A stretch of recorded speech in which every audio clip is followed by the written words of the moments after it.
reporting everything you do to the president and getting his authority and approval before you take action. Well, that is not necessarily true. I don't think that would be a wise approach. And then there's even a I think you're asking the wrong proposal questions to the replace person who was many of appointed those by the person who would be 38,000, making that change. dedicated civil servants who work for the FBI, replace them with a MAGA Man, this is a creamy draft. Not gonna lie, guys. This is just a creamy that draft. has pledged its allegiance to Donald Trump. What danger would that bring to the FBI if that were to happen? Well, again, I haven't read or reviewed Well, this thing that you're assuming referring what to. I say is but, true. But What the FBI is impact would made that up of have? the FBI is made up of 38,000 dedicated career law enforcement professionals. Yeah, this deck is It has creamy. no political appointees. It's kind of sad I have a of any 6 and I kind can't unless you play it, count but that's me okay. I have a as the Krabomination. that to former change president. either, do I you? don't think that should change. I You don't think want that is a bunch that is of MAGA part of how we do loyalists our work. being, Right.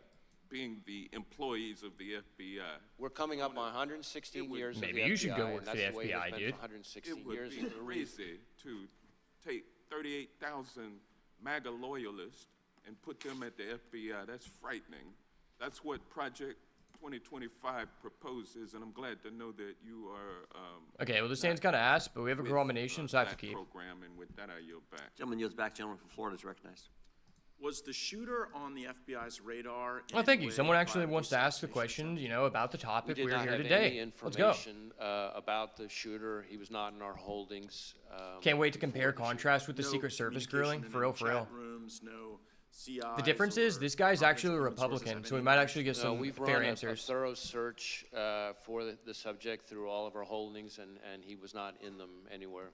Were there any FBI agents or informants? I don't know if you present at listened to Trump the rally? one yesterday with the Not to my state knowledge. the guy from the state police. That was that guy and actually just Mr. gave Jordan was facts to, talking like to you both about sides. Iran. And he was just very like Were law impartial, and he was enforcement just like resources honestly diverted exactly how from the law enforcement should protection be. of President Trump to John Bolton as a consequence of concern that Mr. Bolton might have been the target of Iranian malign efforts?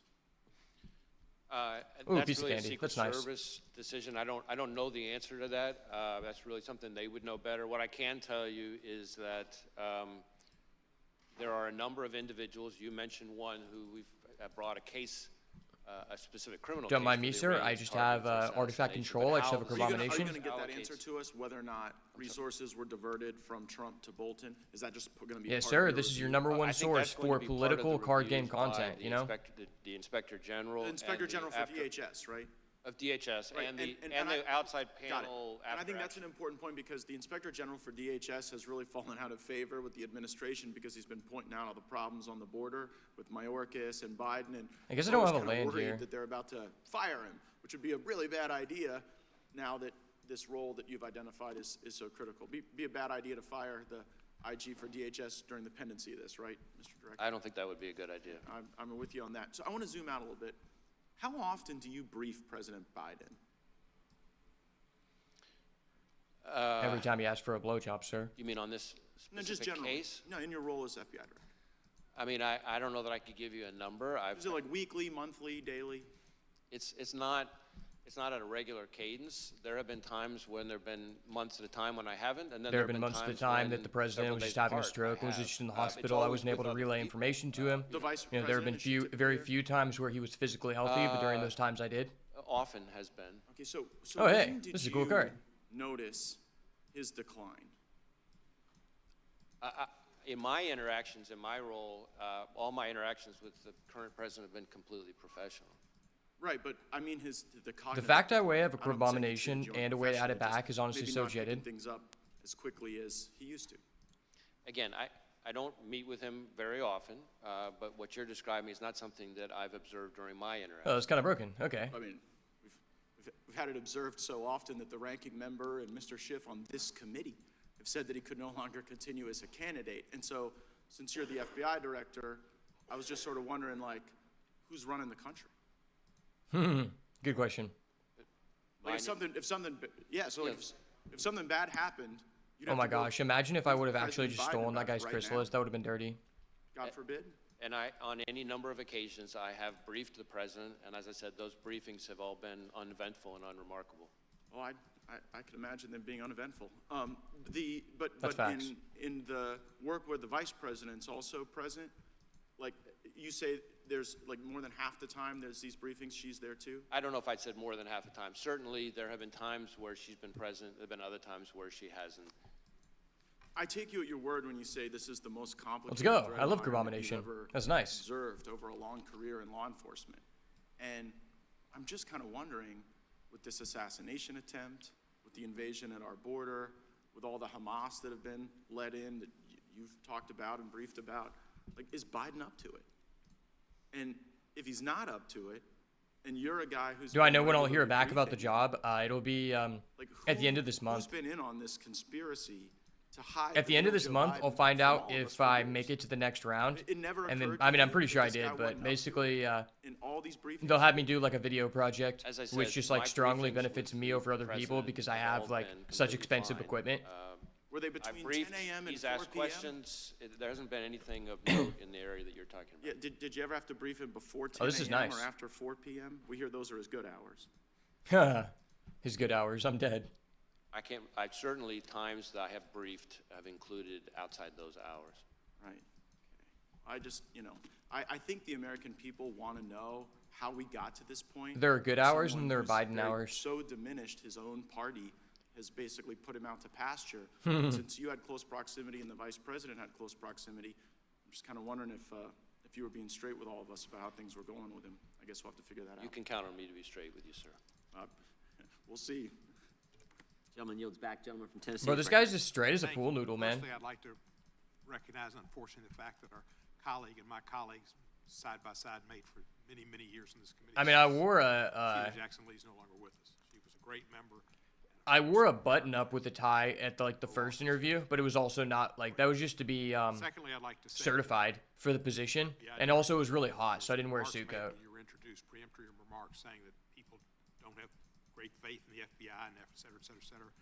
I have great faith in the FBI, and I think most of us on this side of the aisle do. We appreciate your work and we appreciate your being here.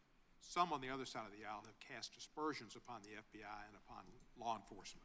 And if they don't want to support law enforcement, that's their business. But I support law enforcement, and the FBI is the top. I mean, I wouldn't necessarily law say the enforcement FBI is law Thank you enforcement and all of your people. when they're putting acid in people's drinks. You know, Secondly, I don't know about some that. Questions about the FBI may be being weaponized. Did President Biden ever ask you to get involved in the case in Orlando, Florida, where Kevin McCarthy says that Mr. Gates is investigated for some sexual involvement with a 17-year-old girl? Did the president or anybody in the Democratic Party, as Mr. McCarthy has suggested, weaponized you and tried to get you involved in that case? No, sir. Good, thank you. Just wanted to make sure of that. I don't know why he Governor would admit to Pennsylvania, that. I read something It's about kind of a stupid ladder. question. He used a ladder to get up on that roof, and that the ladder was found somewhere a distance away. Is that true? So we do know that he purchased a ladder. How do you bring a if I recall ladder correctly, to a it was about rally? a 5 Like, foot, how do you bring a ladder and no tall one type sees of this ladder. guy? For some reason, it was but- suspicious that he had a rangefinder, but the fact that this guy is not just find the bringing a ladder ladder at the scene. over to an unattended building, so it's not how is that clear not what makes you that he suspicious? used the ladder to get on top of the roof. So you don't think We're the still ladder? digging into all that, things related to the ladder and his access. We're still to the dusting the roof, but fingerprints off the did buy a ladder to ladder. confirm that, you know, there was The no ladder foul was play. not found at the scene. Ladder didn't have any feet on it. It didn't walk off. Right. Thank you, sir. There have been a lot of threats against public officials. We've seen Mr. Scalise terribly shot, and we saw Gabby Gifford shot, and other Congress people, and many of us have had death threats. And the FBI has been made aware of those to help protect us. And I Hopefully this appreciate guy doesn't have Writhing Chrysalis. Okay, he doesn't Also, have a... election Wait, why is this guy officials playing a hold snow-covered voters' waste? time. I just What feel is like the I'm an FBI all-around better doing in player than this consultation person if with law he's enforcement running a to ensure snow-covered every waste. eligible voter can safely and confidently cast a ballot this year? So when it comes to threats to election workers in particular, you know, we participate in the election threats task force that DOJ set up. We also, and there've been quite a number already of arrests and convictions. Yeah, we need to bring under back Ms. that Bobart. task force. We have got a number of investigations underway that involve all kinds of threats to election workers, ranging from online threats to, there was even some mailings that included fentanyl. So there's been a number of types of threats to election workers, and these are, after all, people who are putting you don't have in their another own anti time spike. for You're the not good that of the guy. country to try to help us have a functioning democracy. And so the idea that they would be targeted with violence is just outrageous. We are sharing information with Okay, you just have another petrifying meddler. It's okay. I have another fellow profane. Look out for. We have election crime coordinators. Please let me in top all deck 50 You'll be abomination. prepared for Please. Oh election no. day with Okay. additional- FBI will be looking out for. Yes. Thank you, thank you. Jeffrey Epstein, Yes, this is a good question. been in the news a lot lately about involvement with certain people high in politics involved. Did the FBI conduct the raid on his townhouse in New York when he was incarcerated in New York? There was a raid on his East Side townhouse. Well, I don't know about a raid. Oh, shit. I know we executed a number of searches in the course of our fairly extensive investigation Can you related to tell me Mr. if, Epstein. during that search, if you came across and have within the possession of the FBI tapes of him with other individuals that he might have taken in, people in compromising positions? Yeah, I don't know that there's anything I can share related to that. I can see if there's information we can I'm provide sorry. and maybe The get back president to has you on it. silenced me on If there this were issue, tapes of sir. people in prominent positions, friends of his he posed for pictures with, possibly in compromising positions, it would be, the public, I think, has a right to see those. Well, I mean, how we handle evidence recovered in a criminal investigation has all kinds of rules that apply to it.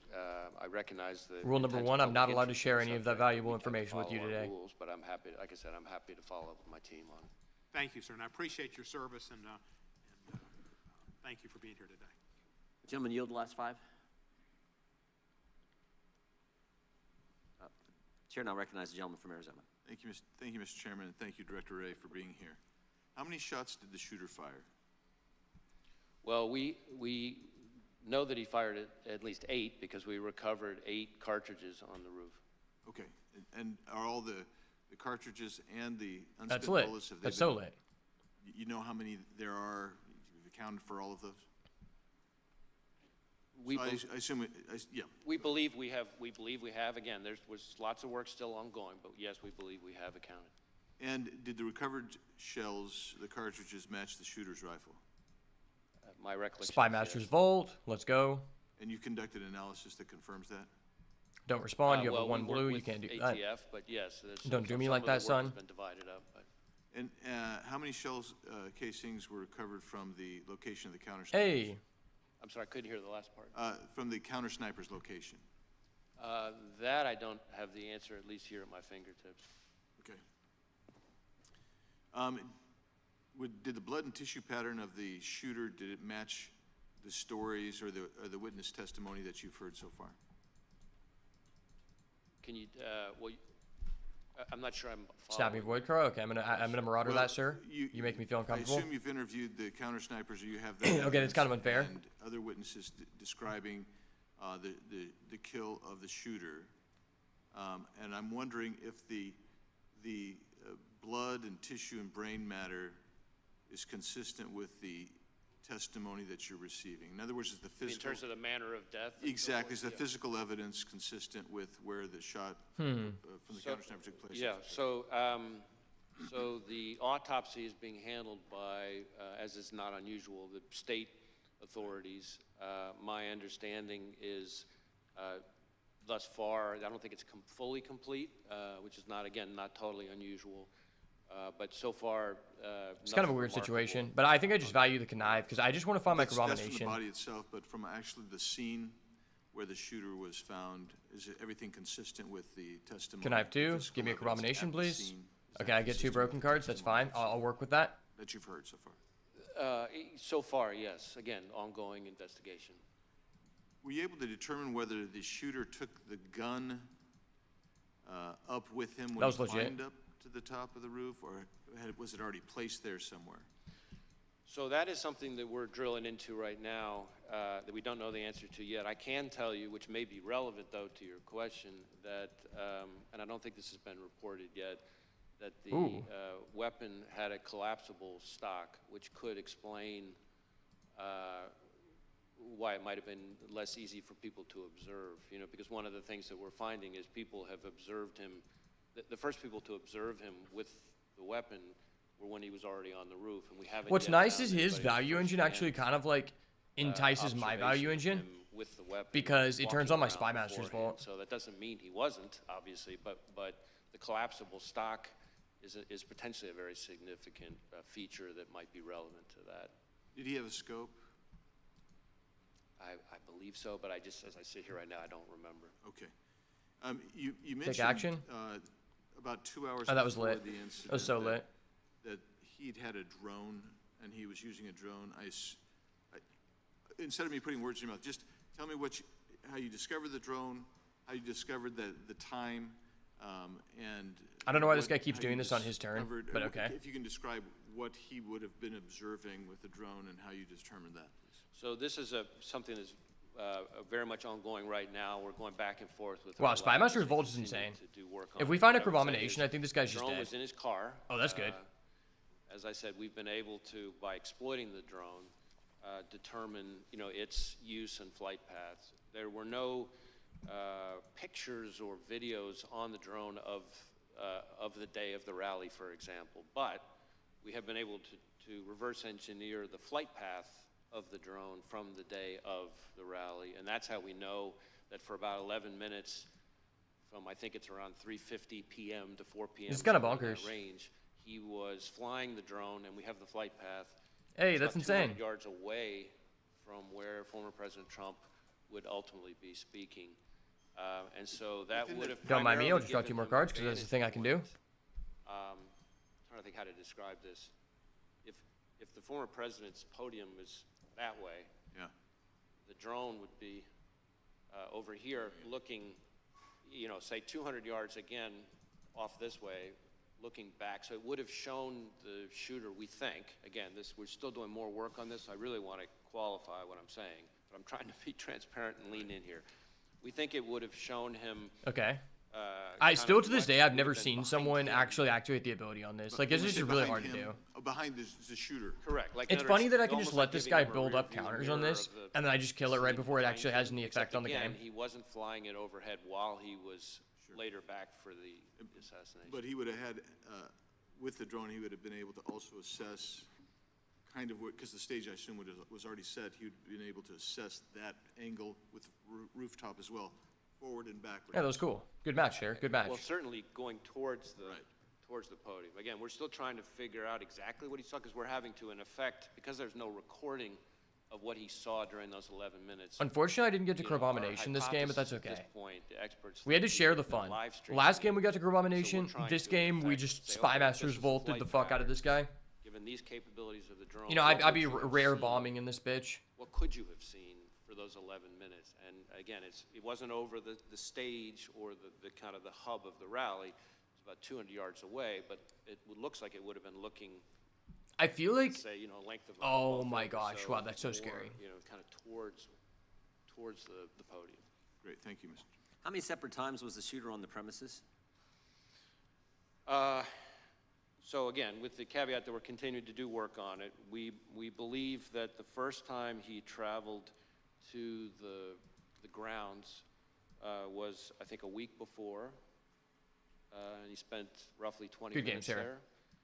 there. Then he went to the grounds again on the morning of the event, it appears, for about 70 minutes, I think, but again, I qualify that. I'd have to go back and look to be sure of that part. And then he came back Well in played. the afternoon, so that would be, I guess, a third time for good. But that included things like this drone activity we just talked about. well played, sir. Gentlemen from. No one can stop the Crabomination today. Thank you, Mr. Chairman.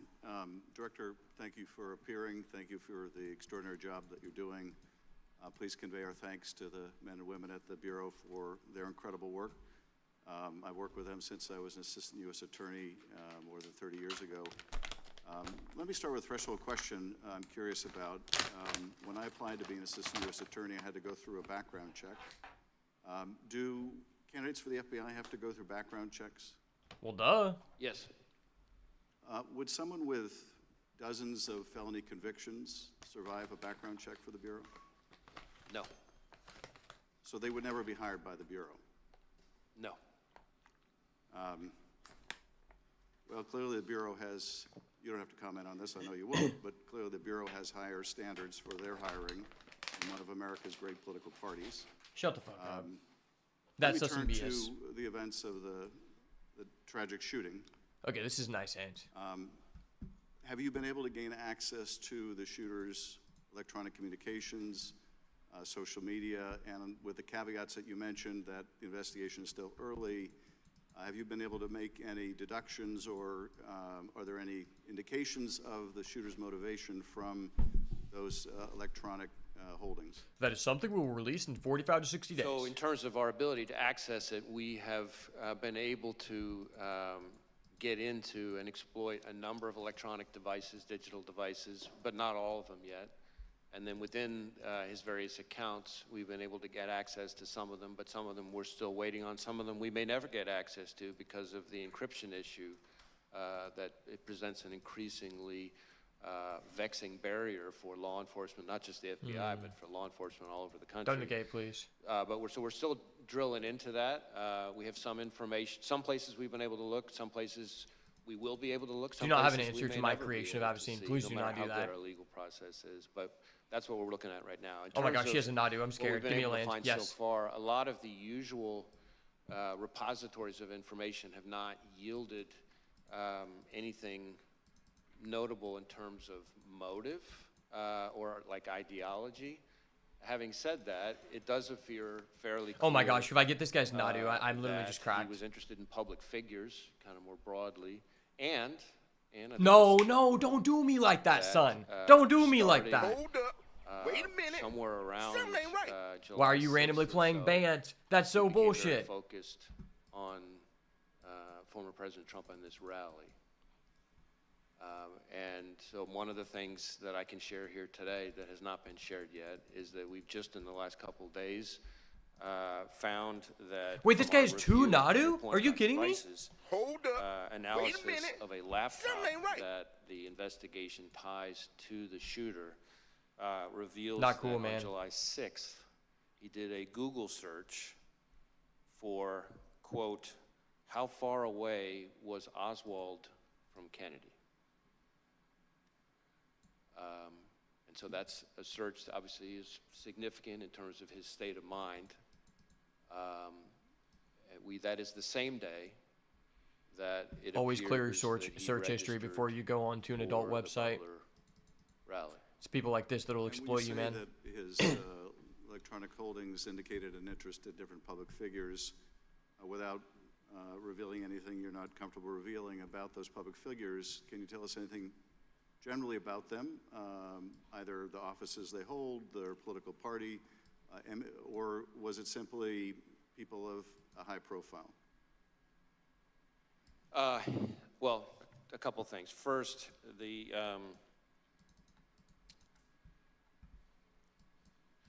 images that we've recovered so far from, I can't remember which of his various devices, appeared to Was be it his iPad or his what we call BlackBerry? cached images from searches of news articles. So if you do a news article search, of course, if there are photos on it, those photos get stored automatically in your cache, as opposed to me searching or him searching for a specific person and getting up images of that person. As far as the pictures that are like Bro, that's that, so broken. there doesn't seem to be a whole lot of rhyme or reason to it so far. This guy's too other naughty. than these This are, isn't you know, fair. all prominent public people, but they cover both parties. They cover both U.S. people and even some foreign Maybe the creation of public Avicene is not good. officials. So that part doesn't appear to, that one repository of information doesn't appear to be overly indicative of motive, other than interest in public figures, but that could be just because he was reading news stories. So we're still trying to drill into that. That's why all of these outstanding legal process returns that we're waiting on That's so for various disgusting. accounts. He literally just platforms, et Nadu cetera, flips you into know, a sheltering any one landscape of them while could he has a be glyph one that would elemental. have very indicative, very important information. If I could be permitted one very short additional question, Chairman. From that, any indication of any other particular target? That is someone who was not just sort of generically the subject of the searches you described, but for which there was more of an interest I mean, than I'm others? the information I just described, at the moment, does not appear particularly indicative of targeting in its own right. But again, that dot, once we get other information, could connect in a way that might be more meaningful. But I'm sharing that piece of information with this committee and with the American public, but I think it's important that we put down a qualification. This does not appear to be Okay, I some have a kind of cranial rim on target 2, list or refurbished something like familiar on that. 3. This is cached images from running searches of news stories. And again, there's nothing at the moment, there's no pattern from that particular piece of information that is overly remarkable so far. Thank you. Thank you, Chairman. Gentleman yields back. Gentleman from California is recognized. Mr. Director, you previously told us that you consider the situation on the southern border to be a massive security threat to our country. Is that still your assessment? Okay, I don't know if I want to try this I again. stand by my prior testimony, and in fact, just in the last month or so, we've done, conducted a significant series of arrests. I say we, our Joint Terrorism Task Force, is that's working nice. with ICE, of a number of individuals with suspected international terrorism ties. And I have also been very vocal about the fact that since, and this All right, is let me really crab, since the baby. last Let me time crab I you. appeared before you, that we are increasingly concerned about the possibility, not just of a Turn 4 crab is cracked. inspired attack, which is very much a concern, but even the potential for a coordinated foreign terrorist attack, perhaps like what we've seen against the concert hall in Russia, for example, but just here in the United States. Well, the 19 suicide bombers who overstayed visas were responsible for 3,000 American deaths on 9/11. So I guess I What's your attack best first. estimate of the number of foreign terrorists who are now in our country? I don't know that I could give you that number. What I can tell you is we have lots of foreign terrorists. Do not go give to the related Viper here. investigations. No, no, But no. that doesn't mean that all. I was gonna came in crab you, brother. illegally or Mr. anything Krabs. like that. Am I doing it now, Mr. The Krabs? simplest act of terrorism would be for dozens of guerrillas to attack low security, high density venues, for example, Friday night high school football games all across the country at the same hour. With bombs and automatic weapons, that would produce thousands of casualties from coast to coast in a matter of minutes. How likely is such a scenario? Well, what you're describing would require, of course, a lot of coordination.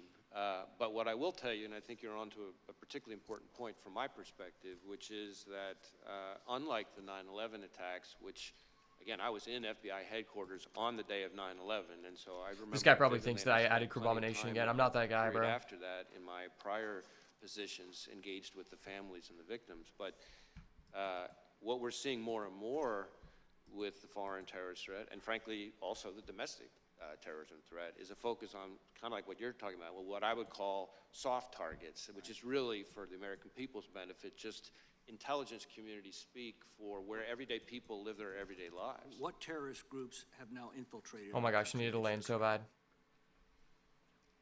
Well, I don't know that I would say infiltrated. We have investigations as we speak that relate to ISIS and its affiliates. We have investigations as we speak that relate to Al-Qaeda. We have investigations. Give me that as area we auxiliary, speak son. that relate to Al-Shabaab. We have investigations as we speak that relate to the Iranian proxies, Hezbollah, and so frankly, even the IRGC Quds Force itself. What foreign criminal gangs are now in our country The Irish mob. that you're most concerned They've been here all along. Well, foreign criminal gangs, we obviously have investigations, a lot of investigations into, gangs like MS-13, for example, and some of its counterparts.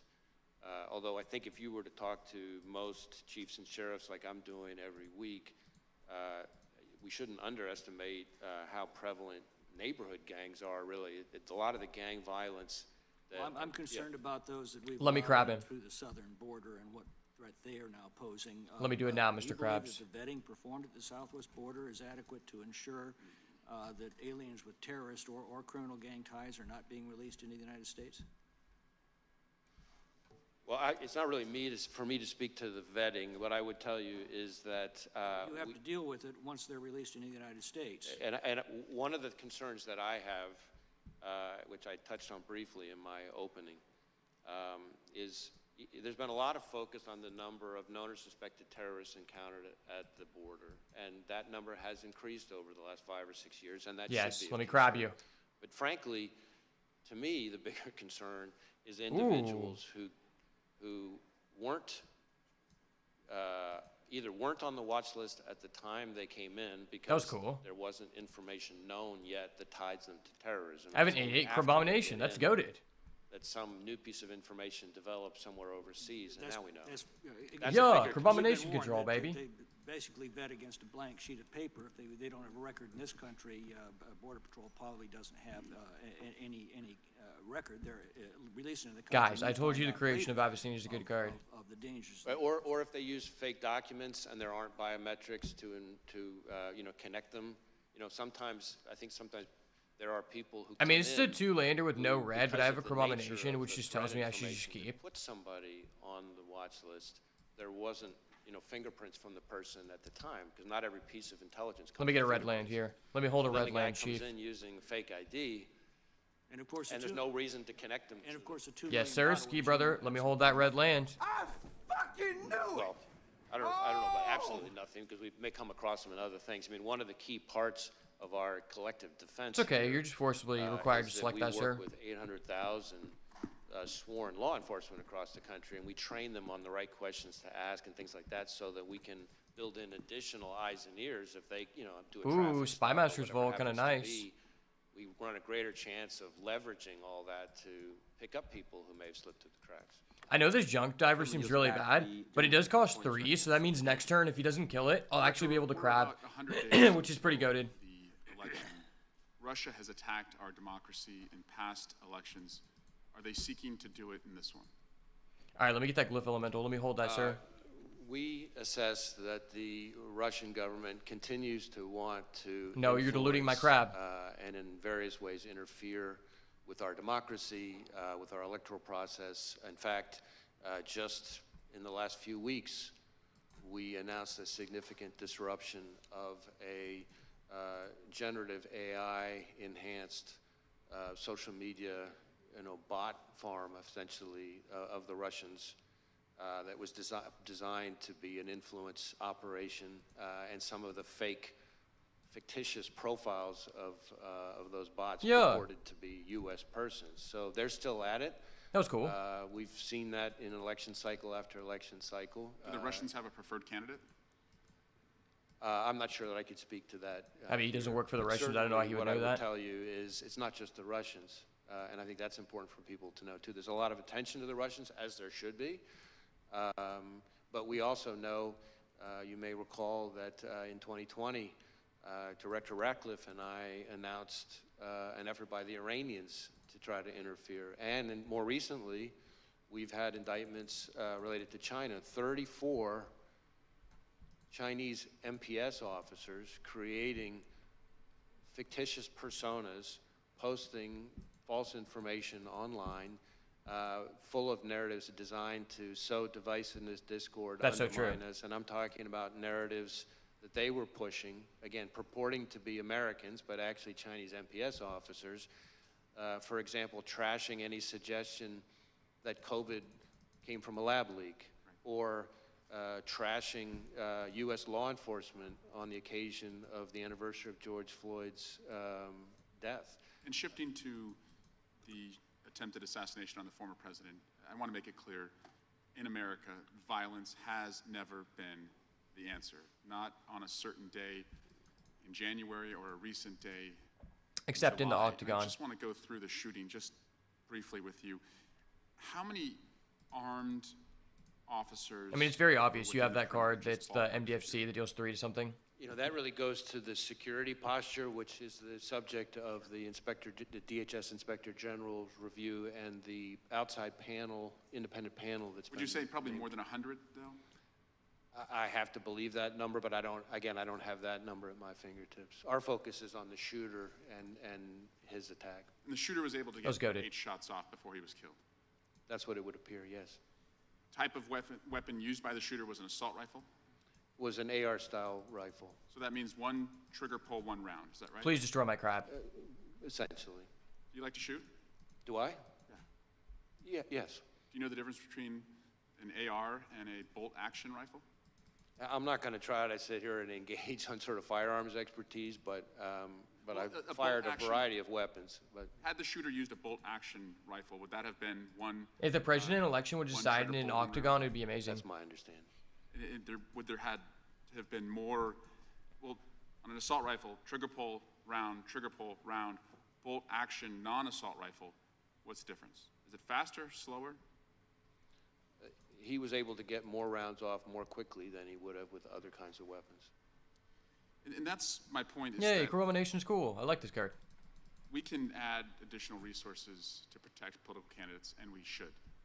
The people who went to that rally deserved to be protected from gun violence, just like the students at Parkland deserve to be protected from gun violence. Shut Just the like fuck up. babies at Sandy Hook deserve to be protected. Just like the babies at from gun Sandy violence. Hook. So we'll devote more resources. And you just go in there with a to add rifle yourself, presidential man. candidate who is Why were also you president at Sandy now Hook? protected. But if we're being honest with ourselves, we have armed this country to the teeth. And we have allowed the most dangerous people to have access to the most dangerous weapons. I say that. And we saw in the parent, prohibition 7-year-old, that the if you 5-year-old, remove the 2-year-old, alcohol the 2-year-olds legally, who've people will done find a way to get it multiple illegally. mass shooter drills in their classrooms. I say that as a brother to 2 police officers who walk a very violent beat. And I say that as an elected official who believes that my colleagues deserve to be as safe as I deserve. I can't believe you can have a brother when that's a we are police at officer and just political speak rallies. such We really need nonsense. to step back That's pretty and think, fucked. if we allow these weapons to be in our country, can we truly protect our elected officials? Hey, it's Corona Nation. And can we Let's go. truly protect, most importantly, our children and the next generation? I yield back. Gentleman yields back. It is good to have Mr. Massey back with us today. Some of us had a chance to go to Kentucky over the last few weeks and visit with Thomas and his family and hear all kinds of wonderful stories about Rhonda. Amazing, amazing lady, gentle spirit, and we're glad to have Mr. Massey back with us. And next 5 minutes belong to you, Congressman. Thank you, Chairman. Director Ray, how many counter snipers were present at the rally that day, and which of the counter snipers took the shot that took out the would-be assassin? I don't have the number of counter snipers. I know it was the Secret Service counter sniper who took the shot that eliminated the shooter. I'm not blocking that. You're not getting a token, bro. Conducted a number of Fuck outta interviews, here. including of him. So was it one of the 2 that we see in the videos on top of the roof, or was it a different location that was shot? I'm afraid I don't have that at my fingertips here. Okay. You mentioned that the would-be assassin bought a 5-foot ladder. You have a credit card evidence of that. But it looks like on the scene there was a larger ladder that he might have used. Do you know which ladder he used to get to the roof? And do you have possession of that 5-foot ladder and the other ladder? And do you know how the taller ladder got to the scene? So this whole business about the ladder is something we're drilling into more. We do have possession of the 5-foot ladder that he purchased close in time to his attempted assassination. That we've traced the purchase of that ladder from a receipt, a bloodied receipt that he had on him. Bro, why would you keep the time receipt his of the body ladder? was recovered on the roof. That's really stupid. I didn't know We why do that guy not would do yet that. know for sure how exactly he got up on the roof. We're looking at, Maybe the various ladder was just forensic planted on him. pieces to try to kind of piece that together. So more to come on that. Do you know where the 5-foot ladder was found or retrieved? Was it near the roof, or was it still in his vehicle? Neither. I don't have it in front of me, but I know that it was not. I know that it was not on scene, and I know that it was not in his vehicle. But we can circle back to you and get Okay. to that. For abomination. Is there any evidence at all that he may have been in contact with somebody else before this occurred that may have had any prior knowledge or may have helped him plan this event? Well, needless to say, that is a question that we're intensely focused on because that would obviously be incredibly meaningful. So far, underline, so far. Let's go ahead and lock down we have that guy. not found any evidence of any accomplices or co-conspirators. Except for the guy on the water or tower, domestic. except for that guy. And you're using Don't forget to mention that guy. geolocation data to see if his cell phone was near another cell phone, I presume? Right, we're doing lots of different kinds of cellular analysis, geolocation stuff, looking at his accounts. From Unfortunately, everything just we've because of the seen, technology, those tests only work within the which is limits consistent of with what President we've Biden's office. learned in interviews. A lot of people describe him as a loner. That does kind of fit with what we're seeing in his devices. His list of contacts, for example, is very short, compared to what you would normally see from most people. So it doesn't appear to be a whole lot of interaction between Yo, what's up? him, face to face or How you doing, digital Noah? with a lot of people. Okay, thank you. That doesn't Games mean are there's going not good. Any, and that's why we're drilling in. We have a We're trying to talk to Kerbomination. We are anybody doing who's things had right any now. engagement I am the with you whatsoever, Kerbomination Jit for a reason, digital, baby. in person, classmates, coworkers, Right. et cetera. Appreciate that. And now I want to talk about another possible assassination attempt. And I'll start by showing a video of President Biden. And this is from recently. This is in the last month. Oh shit! I see you went to TwitchCon Amsterdam. Gallows That sounds erected goated. to hang the Vice President Mike Pence. What the I fuck? think it's What's this fair guy to say it's doing? one of the darkest days That was in kind of history broken. Wait, I America. didn't know you could do that. This card actually I allows think you to he's- create things by he's stacking referring to tokens. That makes that January card so 6th, much where better. there are I thought this gallows card was just erected to ass. hang Mike Holy crap. Pence, as the president says here. I'm not aware of any physical gallows. I can't remember whether, from a demonstration perspective, there may not have been some kind of replica or Yeah. symbol of something like that. That's my impression. Can we? Yeah, I show- would love to go to a can TwitchCon. you That sounds raise really that fun. up so you can see it. It looks like there was some kind Wow, of that was prop bonkers. That was so built. bonkers. Holy crap. The construction doesn't look like it lends itself to actually hanging something. If I stack this Kerbomination, I can buy it back, which would would be so huge. Suggested that was erected on January 6th. But if the president were correct, that these gallows were erected to hang Mike Pence, that would be a very serious allegation, wouldn't it?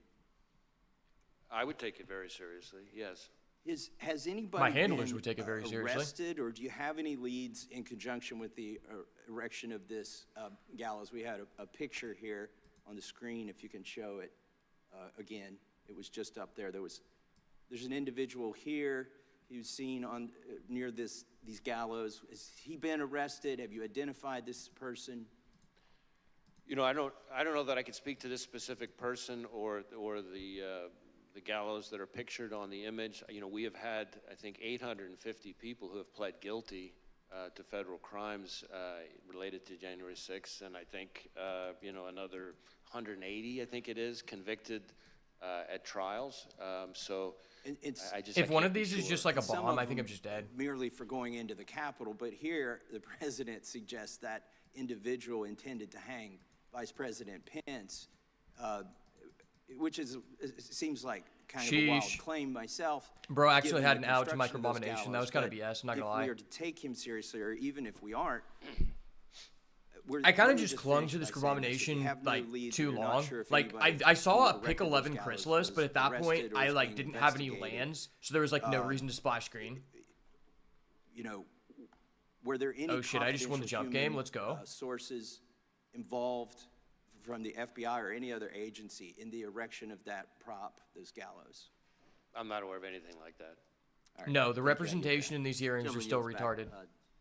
Gentlelady from Washington is recognized. Thank you, Mr. Chairman. Welcome, Director. In Wray. yesterday's hearing, we did Political though. violence of Yesterday's any kind hearing is was goated. dangerous, unlawful, and totally unacceptable. Just as we all watched and then unequivocally condemned the attempted assassination. In yesterday's attempt hearing, we on got to hear former from the president, leader I of the wish that state we could all police, who come actually just together answered to questions and gave us unequivocally information. Condemn the act of political Essentially, violence there on was two January police 6th, officers who like instead of boosted each other defending up props onto the roof that were used as that the were guy, the harmful, shooter, pointed a gun dangerous at them and then props fell back down. of And then for gallows, some reason, they weren't able to attempting to eliminate the show guy in what the people wanted to time frame do to between that Vice President happening and him Pence. firing shots. Extremists attempted to subvert our Which was like a few democracy in the minutes to my worst knowledge. assault on the U.S. Capitol since the War of 1812. Many of us were trapped in the gallery that day. The We War of feared 1812? We would What not the make fuck? it out.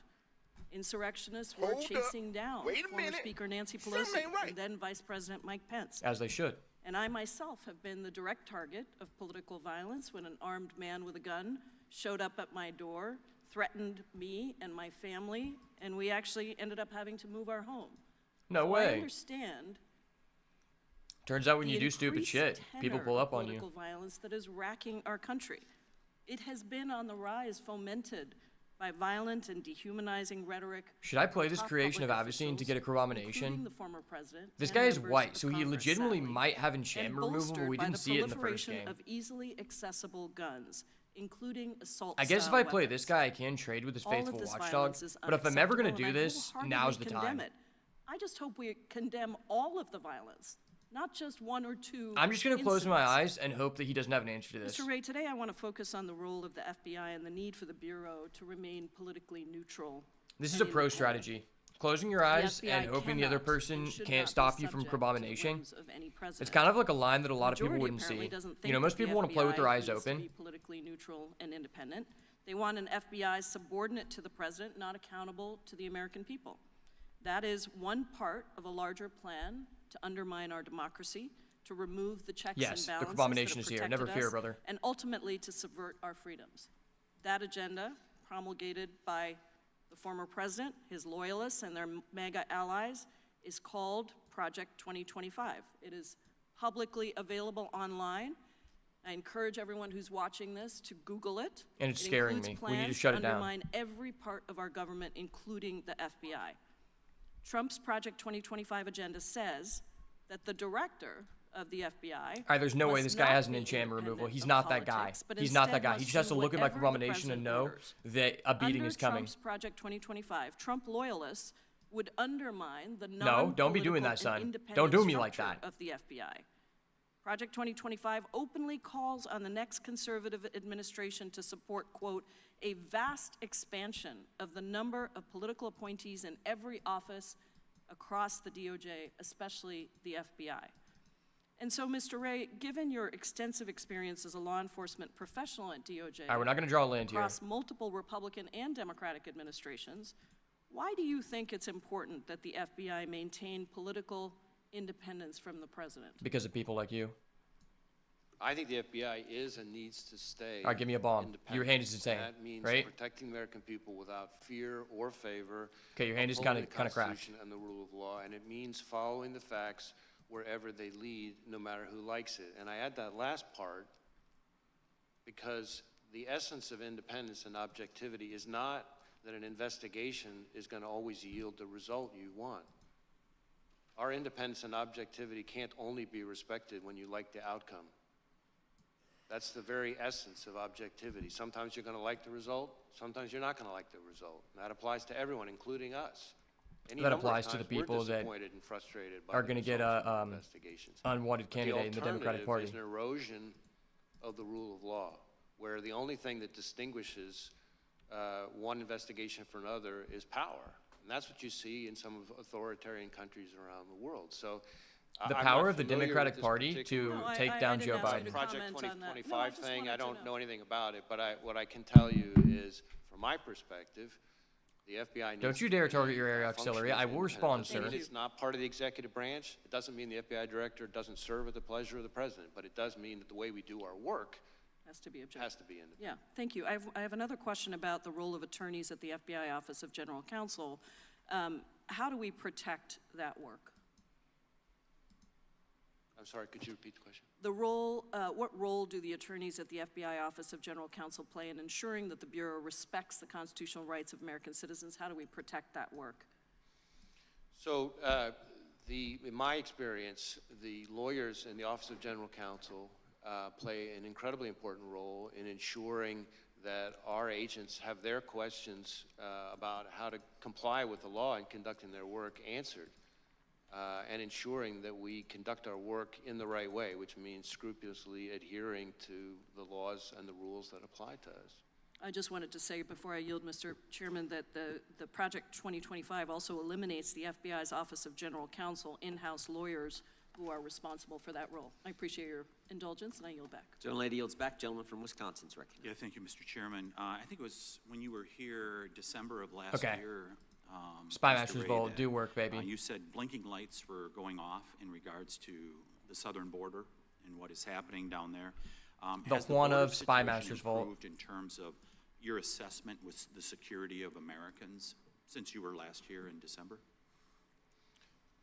Well, I guess a couple things, and I appreciate the question. So first, the blinking lights comment that I made refers more broadly to the threat environment that I'm seeing as FBI director across a wide range of threats. Contributing to that in a variety of ways are the threats that emanate from the border. So it's not a comment just on the border issues, it's the threat environment that we face more broadly, in my experience in law enforcement. I am increasingly concerned that foreign terrorists... I'm increasingly would concerned seek that this to guy could remove exploit microdomination. I don't like that. At our southwest border or at other ports of entry or in other aspects of our immigration system to facilitate an attack here in the United States. I think that is something we have to be concerned about. There's been a lot of focus on numbers of this, numbers of that. And I You dirty understand bastard, that. you. But as I think was referenced in an earlier question, it doesn't take very many foreign terrorists to be a real problem. I didn't have We had fun. 19 hijackers responsible for the 9/11 attacks. No cap. I didn't And have we fun. just not that long ago had a case, some of the members of the committee will remember. I only had fun where when we charged microdomination an stick to the individual board. for trying to smuggle individuals in to assassinate former President Bush. Are you concerned that the Border Patrol chief, former Border Patrol chief Rodney Scott, Ooh, said just remember, that that's he actually was so very- lit. He was concerned about very, very minuscule data that they're receiving. So there's all this, we are told that illegal aliens are vetted against databases, but oftentimes they're doing biometrics as they come into this country, but not looking behind it in their home countries. Does that concern you when there's not a review done in the home country? It concerns me. Well, we certainly need as much help as we can get from. I am the visibly countries of concerned, and that's why I'm gonna have to origin take some people. kratom. When I say origin, not just where they come from originally, but countries they've come through. And the biometric enrollment piece is, of course, an important one. We have situations where even if Are we doing a thorough enough job of reviewing them, their actions, and their lives in their home countries before they came here? Well, I mean, we need more help from our foreign partners. There's no question about that. And I think that's an important part How of about it. our domestic partners, like the CIA and others that are supposed to protect us? Ooh, gotcha, So, bitch. there's been a lot of discussion, of course, over the last several years about Of like why the uh, FBI like the is pivot still like to serving a what's purpose. called the hard targets, right? The Okay, this pack's understandable absurd. focus, which This I pack is so support, vile. of focusing on the threat posed by China and Russia and Iran. But with that comes, if you look at, for example, the withdrawal from Afghanistan, we start to lose sources of information about foreign terrorist threats from overseas, and that is a concern to me. Yeah, my time's running out. Has Vice President Harris met with you in regards to the border? Well, I've been in meetings that have included the vice president that have in different ways touched on border Has she issues. specifically asked you for a meeting in regards to the threat that is at the border? Do I like starting I'm with not gonna get discharge into or signature specific slam? That's a good meetings, but question. I can tell you that I've been in meetings that have included, among other people, the vice president that touch on border security issues. Did she ask you questions about what you thought needed to be done in regards to reducing this threat to the American people? Honestly, I You just know, like playing I really green. can't get into specific conversations. Is support for I do think President Trump discharge is a better security card. concern within the FBI? I'm sorry, I couldn't hear it. Is support for President Trump a security concern amongst your employees? No.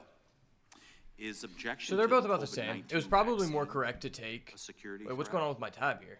Not from my perspective. Who improved what There we was go. termed the Trump questionnaire within the FBI that was done by SIIS? Dina Perkins. I kind of Jeffrey just want to take Ventry this were glyph behind elemental. it. This card's Who's just vile. responsible for that? And did you know that there was a Trump questionnaire out there? So the Maybe we document get you're this asking Oozwag on the about, way back and we play is green, an white interview counters. outline Get the that we bear, only recently 'cause, like, learned bears are about, and in fun. my view, is completely inappropriate. I asked my team to get to the bottom of what happened and to ensure that doesn't happen Conduit again, Goblin, and I've Essence learned Reliquary. I'm down that with it's an Essence not an Reliquary. FBI I love form. this card. that its use was isolated, that it was created not by an FBI employee. What is this? But by an outside contractor, and that individual is no longer affiliated with the FBI. But we are sending what we have found to the card seems kinda Office of cool. Inspector General and we'll cooperate, of course, with anything they. Mr. Chairman, I'll just close with this. We keep hearing about these isolated examples, whether it's Richmond Catholics, this instance. When is it, isn't it a pattern? I yield back. Gentleman goes back, Mr. It's a C plus card. Okay. Thank you, Mr. Chairman and Director Ray. Oh, there's no welcome Johnny's. I just again gotta take to the this committee, Johnny's. and I want to thank you and your agents for good job you're doing to protect Americans. Huh. And I'm starting Earlier off this with week, I was part of the an group that artifact. went I out could to go visit Butler, Arcbound Pennsylvania Condor Homeland here. Security I could also Forces. just take this guy. Like, it's just safe. Like, I actually just I like agree this with my card just for the colleagues that have stats. said violence A lot of has people no don't like it, but I think it's part fine. in our democracy. There's also And just I this trust glimpse. you will investigate If you want to the be a red events white, like surrounding we did see a July conduit 15th goblin early. that could wheel. I'm going to ask you a question. Hope you keep it in mind as your investigation proceeds, which is, who's in charge? Who's in charge at a campaign rally, setting it up? Secret Service or a campaign? And Honestly, I ask feel this like I'm question just really low on because this card. When I was there, I think it's kind of weak. had a couple of law enforcement individuals alluding to that question as well. They gave me an example. They said, if a Secret Service says you need to set up a line of dump trucks behind the stage to serve, to protect the candidate, This is a really bad pack. and I the don't really want to play campaign any of says these. that's bad optics, who ends up winning the debate? So my question is, who's in charge? And as you investigate this crime scene, hope you ask the locally elected officials. I spoke to a I county know I'm supervisor, probably trying to be white. local police and sheriff. They all had information they wanted us to know, to relay. I'll just take the rare, I Just guess. didn't have the opportunity to sit down and talk to them. Not getting the goblin. There was a lot of concern that they weren't given enough time to prepare for this rally. They thought they were. Bear guy is they could've okay. I done just feel like better. more often than not, he just ends up fucking And you. ultimately, what I keep thinking, what I keep coming back to is question, who's in charge at these rallies? I think it's an important one because we have an election right around the corner. Might be a signal. Pennsylvania, Butler, these areas, Pivot to battleground black red. states around the country will continue to be Splash the essence areas where reliquary. candidates, both sides, will show up, I think that's fine. and the threats will continue to be. I'm only there. getting So I 5 cards hope, from this pack, which is like Director really Wray, weak, but that you'll keep that statement in mind as you continue to investigate this crime scene. Well, I appreciate the question. I will tell you that we've conducted. I feel like the way the draft well went, I'm over probably not 400 green unless I interviews, just but we have pack many more one- still to conduct. pack 2, pick 1 a And as chrysalis. is not unusual in an investigation, I'm sure there will be situations where we have to go back to people. We've already interviewed with follow-up questions. Steven is 150 from the and slots. our Let's go, interviews cover Steven. a wide range of Okay, that's a people. draw I do claw. think it's important to make sure. The pivot to that black the is looking committee more and real the every American second. people understand Okay. the scope of Pick our 13 Arcbound investigation Condor. I'm versus just the forced to scope play of black again. others. Our Why? Why am I investigation forced to play is black focused on every the draft? shooter and his attack. Gosh, there's a writhing chrysalis There though. is, of course, and I understand completely why. Two separate. There are. I mean, there's two like no separate insane black card in this pack. reviews, I guess I one could just by take the this. DHS Maybe I'm Inspector jammed. General, and the other by this outside independent. Cutting whites panel feels so that's been bad, though. I feel like I'm announced wasting that so are many focused picks. on the security posture, the adequacy of the security. Maybe this is a posture low value at the pack outside of rally, this chrysalis. Secret Service decision. Not really losing anything. Actions Alright, well, there's things a Marionette like that. And Apprentice. so I guess I'm certainly playing understand Jund. why there are all those questions. But those are in scope of those two other reviews, and of course, whatever Congress chooses to do. Our investigation, though, because of our interviews of people who are on the scene, will relate to that in some ways, and we're going to share whatever we learn that's relevant with those other reviews. Director A, my last minute that I have, I'm going to flip Schillingar, quickly to Glasswing your Grays. Good job, resources. Earlier this year in the Appropriations Committee, you testified that you were, for Glasswing Grace is 2024, relative high your value here, budget was considering I want to play $500 this million Essence below what Reliquary. you needed to sustain your 2023 efforts. A few minutes ago, you talked about foreign terrorists. The last few weeks, I know information has emerged. That information came from FISA information that was able to This be is the order of collected cards I actually wanna play. overseas on these possible terrorist threats. What we have here today is a domestic terrorist, what looks to be a lone wolf. Your statement, Oh, there's shit. nothing really there. Roulette that is started. would Get your tip bets in, boys. anybody off to this individual. Get your bets in. Is that what I'm hearing from you? Well, I don't know that I'd go quite that far because we're still investigating. Place your bets, the roulette is here. A lot related to the shooter. Oh, It shit, does Steven appear just hit so far 11? that we're Nice. seeing less in My his- 6 seconds, I Black would be just say, hitting? I would ask that you let us know what resources you need. How do you bet, Steve? I think you do protect the command American public roulette. and our candidates in our democratic system. Once the roulette started, I think you can go like command black We or are in, command as I've like said consistently today, number. and for quite some time now. We That's are what I an assume. elevated I'll have to threat check. If you environment do covering a exclamation wide point range of commands, it shows you threats, everything. and the FBI is central to protecting the American people from those threats. Okay, that's a And white of the state and local reliquary. law enforcement, who depend on us every day, rely on us for There you all go. sorts of services, databases, forensic support, training. I guess can I'm go just on in and on and this. And a lot of those departments, unlike the FBI, have had a hard time recruiting. And so this is not a time. This could to be an pull back obstinate on our gargoyle funding angle. Because we're going to leave our brothers and sisters in state and local law enforcement. No, those just go really late. Twisting in the wind. And then by extension, the American people we're all collectively sworn to protect. Thank you, and Mr. Chair, I yield. Gentleman yields back. Gentleman from Texas recognized. Thank you, Chairman. Thank you, Director Ray, for being here. When did you last speak with President Biden? I don't have the exact date, but it's been certainly since the, since the shooting. So you have spoken to the president since the assassination attempt on President Trump's life? Yes, sir.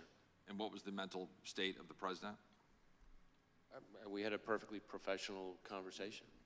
And are you, do you have any scheduled briefings of the president upcoming?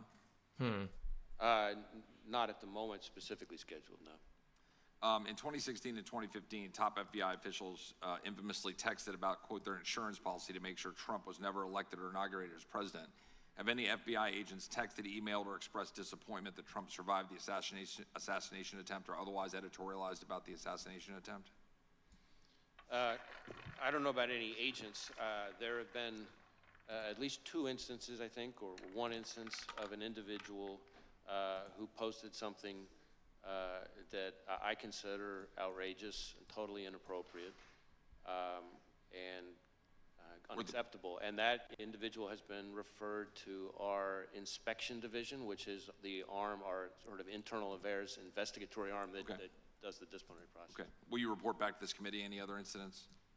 I'll do my best to share information with the committee. You testified earlier that the FBI maintains high standards irrespective of so-called diversity efforts. Is it true that in December of 2016, former Director Comey lowered the passing standards for Phase 1, allowing an influx of previously unqualified applicants to continue in the hiring process who normally would have been stopped back in December of 2016? Yeah, I can't speak to Director Comey's what were the changes. I can tell you that That's kind of nice. At least since I've been director, changes. Okay, well, now I'm just confirming black white. There's Najani. I have an essence reliquary plus Standards Najani. changed I'm Phase locked 1, in. a specific Okay. part of the process. Were they changed in 2016? Well, I don't recall if they were From changed this in pack, we 2016. can Obviously, get I back, started, as your question I presupposes, guess, after wing that. it. What I can tell you I know, is we'll get Brett here last since if that that's time, available. We have made changes to various phases of the process, but none of them, this is important, none of them lowered the standards. In fact, if anything, they actually increased. I saw a Are you chrysalis and I familiar got with too reporting consumed by it. that I'm we not gonna have, lie. and we've asked questions to you about this. I'm not sure the result of the questions that are to more quote easily accommodate a large pool of available applicants. FBI special agent hiring Wow, this is a standards have tough been one. relaxed and requirements measurably lowered. This, according to a group of former agents who have testified about this and written a report and submitted it to Congress. In addition, specifically, minority people with 20-year careers. One I in do particular, really like minority Genku, served but for this more isn't than really a 20 years, Genku deck. wrote in this report and submitted it to Congress saying that these standards were in fact lowered and that in fact if you were hiring, you were moved off of hiring if you put quality above these kinds of DEI requirements. Do you reject this report? And do you have comments on this report? I haven't read. You're aware of the report. I'm aware of the report. I know that I've read every detail of it, but I can tell you that the claim that we have lowered our standards to be less selective. This pack is less insane. It's just competitive not for is us. Accurate. So do you believe these former agents are lying? I guess I can to use this to Congress sack unless my you know Johnny Congress token? Stipulating and suggesting otherwise, or are you saying that they are lying? I'm saying they're mistaken. Okay, but they're affirmatively on the record. They're telling us and submitting a report to Congress saying that those facts are directly in contradicting what you're testifying here today. So I just want to be clear so we know. Could we're splash saying this that they cranial are ram. submitting evidence to our record to the contrary that you say is untruthful. I encounter all the time. Yeah, we'll when splash the when I cranial travel ram. around the country and have conversations. Okay, this is a with super heavy our artifact agents, pack. and This is One of great. the things I try to do is have meetings with some of the longer-serving agents without executive management. That's okay. My in the only room. question and is I, that and my point here's the it's relevant to your implication is it's question. untruthful. So, but I Great. need to move on. I got 1 minute left. Are you familiar with the case of Paulette Harlow? She's a 75-year-old elderly woman from Massachusetts with a debilitating medical condition. She was prosecuted for violating the FACE Act and sentenced to 2 years in prison. She has to go to Texas in 2 weeks. The only thing bad about She this was deck is we praying just have at no an abortion removal. clinic in Washington, D.C. The FBI interrogated and investigated her. Do you Yeah, I think kinda it's botched this appropriate for a draft, but it's 75-year-old woman okay. who was praying at a clinic in D.C. to be put in prison for 2 years for that activity? Just a simple question. Do you think that's appropriate? I'm not familiar with the specific case. You're not familiar with that case. It's been significantly in the headlines, but you don't know how to comment on that case, that it's appropriate for a 75-year-old woman to be put in prison for 2 years for praying at a clinic. Again, I'm not gonna, 'cause I'm not familiar with I the like case. that guy. I I don't think it's wanna funny. start weighing in because I don't know all the facts. I don't know all the What I can facts tell about you is praying that at a when it clinic and what the comes to logistics are, FACE sir. Act I'm enforcement sorry. I cannot and answer that abortion-related question. Violent extremism. I think one of the things that Wow, gets this is going lost, eighth and I pick. That's appreciate crazy. The opportunity to clarify it is that really since the Dobbs decision, actually more of our abortion-related violent extremism investigations have focused on violence against Oh, we get this pick 9? pro-life Great, great. facilities, as opposed to the other way around. I definitely We've had did the number right of thing. I just took a we're long using time to FACE Act decide that's what we resources were doing. And our JTTFs. We're to go still after waiting on that. responses on letters that we've sent indicating the data to the contrary, that there's been significant amount of efforts in targeting of people who are. Like, I have pro-life or powerful should go to cards, my clinics, and removal is they've just been extremely prosecuted. weak. Oh, Like I this get back case, in a Witherbloom, the 75-year-old deck's just so woman much who is now different now. going to jail Wow, in this is Texas legit. for 2 years because she was praying at a clinic in Washington, D.C. And we've submitted questions on that, and I'd appreciate a response on it. I yield back. Gentleman yields back. Gentlelady from Pennsylvania is recognized. Thank you so much, and thank you, Director Ray, for being here and for the work that your team does, as well as for sharing. I actually the have a nesting information that grounds, you've which is been pretty able to huge. Today. You just got a couple questions about, that seem to imply Maybe she was forced to that pray there at was some gunpoint. That's problem facts. with, Maybe it was a the forcible pray. FBI's Maybe it was a diversity non. efforts. Maybe you should ask consent before you ask someone to 1950s pray. version of the FBI was singularly Caucasian male agents, et cetera. Is the FBI a better force for having a diverse range of employees and agents? I think diversity makes us better, but like everything else, it has to be done the right way. I think we can have a more diverse workforce and do it without lowering our standards, and that's, in my view, what we've done. And you haven't lowered standards at the FBI? We have not. I repeatedly come across people who are confused about different parts of that, and I appreciate the opportunity to set that straight. Thank you. Yeah, I think we're all concerned here as we've seen the rollout of this Project 2025 that purports to try to eliminate any reference Maybe we do like to, question Acropolis in this deck. diversity efforts across the entire federal government. So it is sort of a top-of-mind concern as it's threatening to become reality. So what I did want to talk about today is something some of my colleagues have mentioned, which is the normalization of threats and violence against public servants at all levels, whether it's election workers or school officials, elected officials and their families, judges, federal law enforcement agents, and others. To be clear, I think it's very clear that the majority of Americans wholeheartedly condemn any sort of political violence and understand that it's not legitimate discourse and that it has no place in our civic life.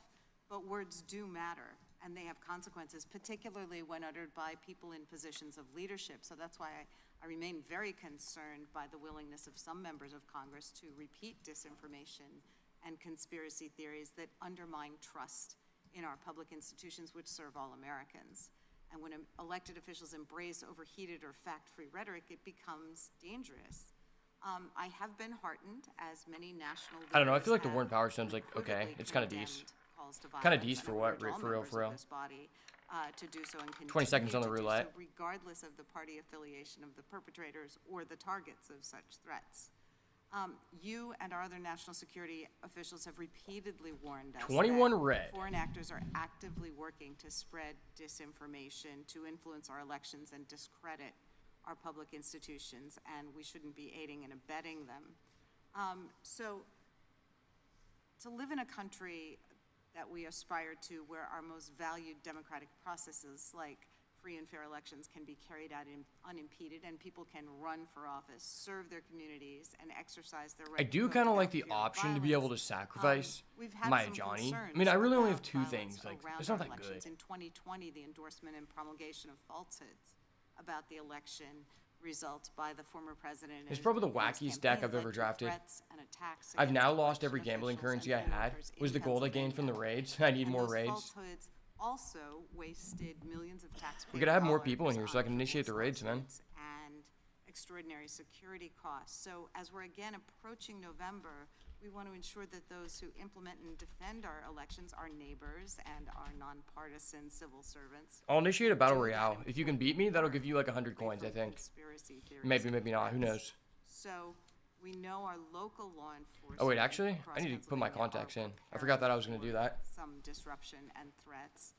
Because while Pennsylvania may be a battleground state in the upcoming election, that battle should obviously be a war of words over policy and the vision we're charting for our country's future, not an actual civil war. So how is the FBI working with state and local law enforcement to prevent and respond to election-related violence, particularly against election workers? So in a variety of ways, we're partnering with state and local law enforcement. Obviously, the physical security in the first instance, in most of the respects you're talking about, is in the ordinary course, the responsibility of state and local law enforcement. But we play an important role in a number of ways. So we share, threat bulletins, information like that about things to be on the lookout for, things we're seeing. If we ever have specific threat information, then we work to get it to the right people. We have election crime coordinators, which we've had for decades in all 56 field offices who have existing relationship with not just state and local law enforcement, but election officials, especially focused on security and threat-related issues.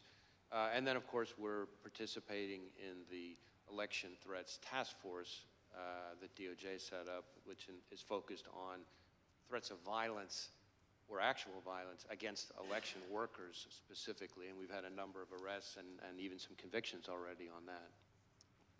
I yield back. Gentlelady yields back, Director. It's my intention to go approximately another half an hour. Then we'll break for the Prime Minister of Israel's address to the Congress on the floor, give you a chance for lunch, and then resume after that. But we'll keep pushing through for the next half hour if we can. Gentlelady from Indiana is recognized. Thank you, Mr. Chairman. Thank you. I think you have a little bit better tone in conversation, so I appreciate it, and answer some questions, so I appreciate it. Hopefully you'll answer also on 2 letters that I sent you over a year ago, one related to Durham report, and the other one related to Russian infiltrated SBU that collaborated with FBI, so hopefully we'll get these answers, and hopefully we'll start doing authorization. Don't you think doing authorization would help us to get better answers? Congress should be probably working authorizing your agency. Don't you agree with that?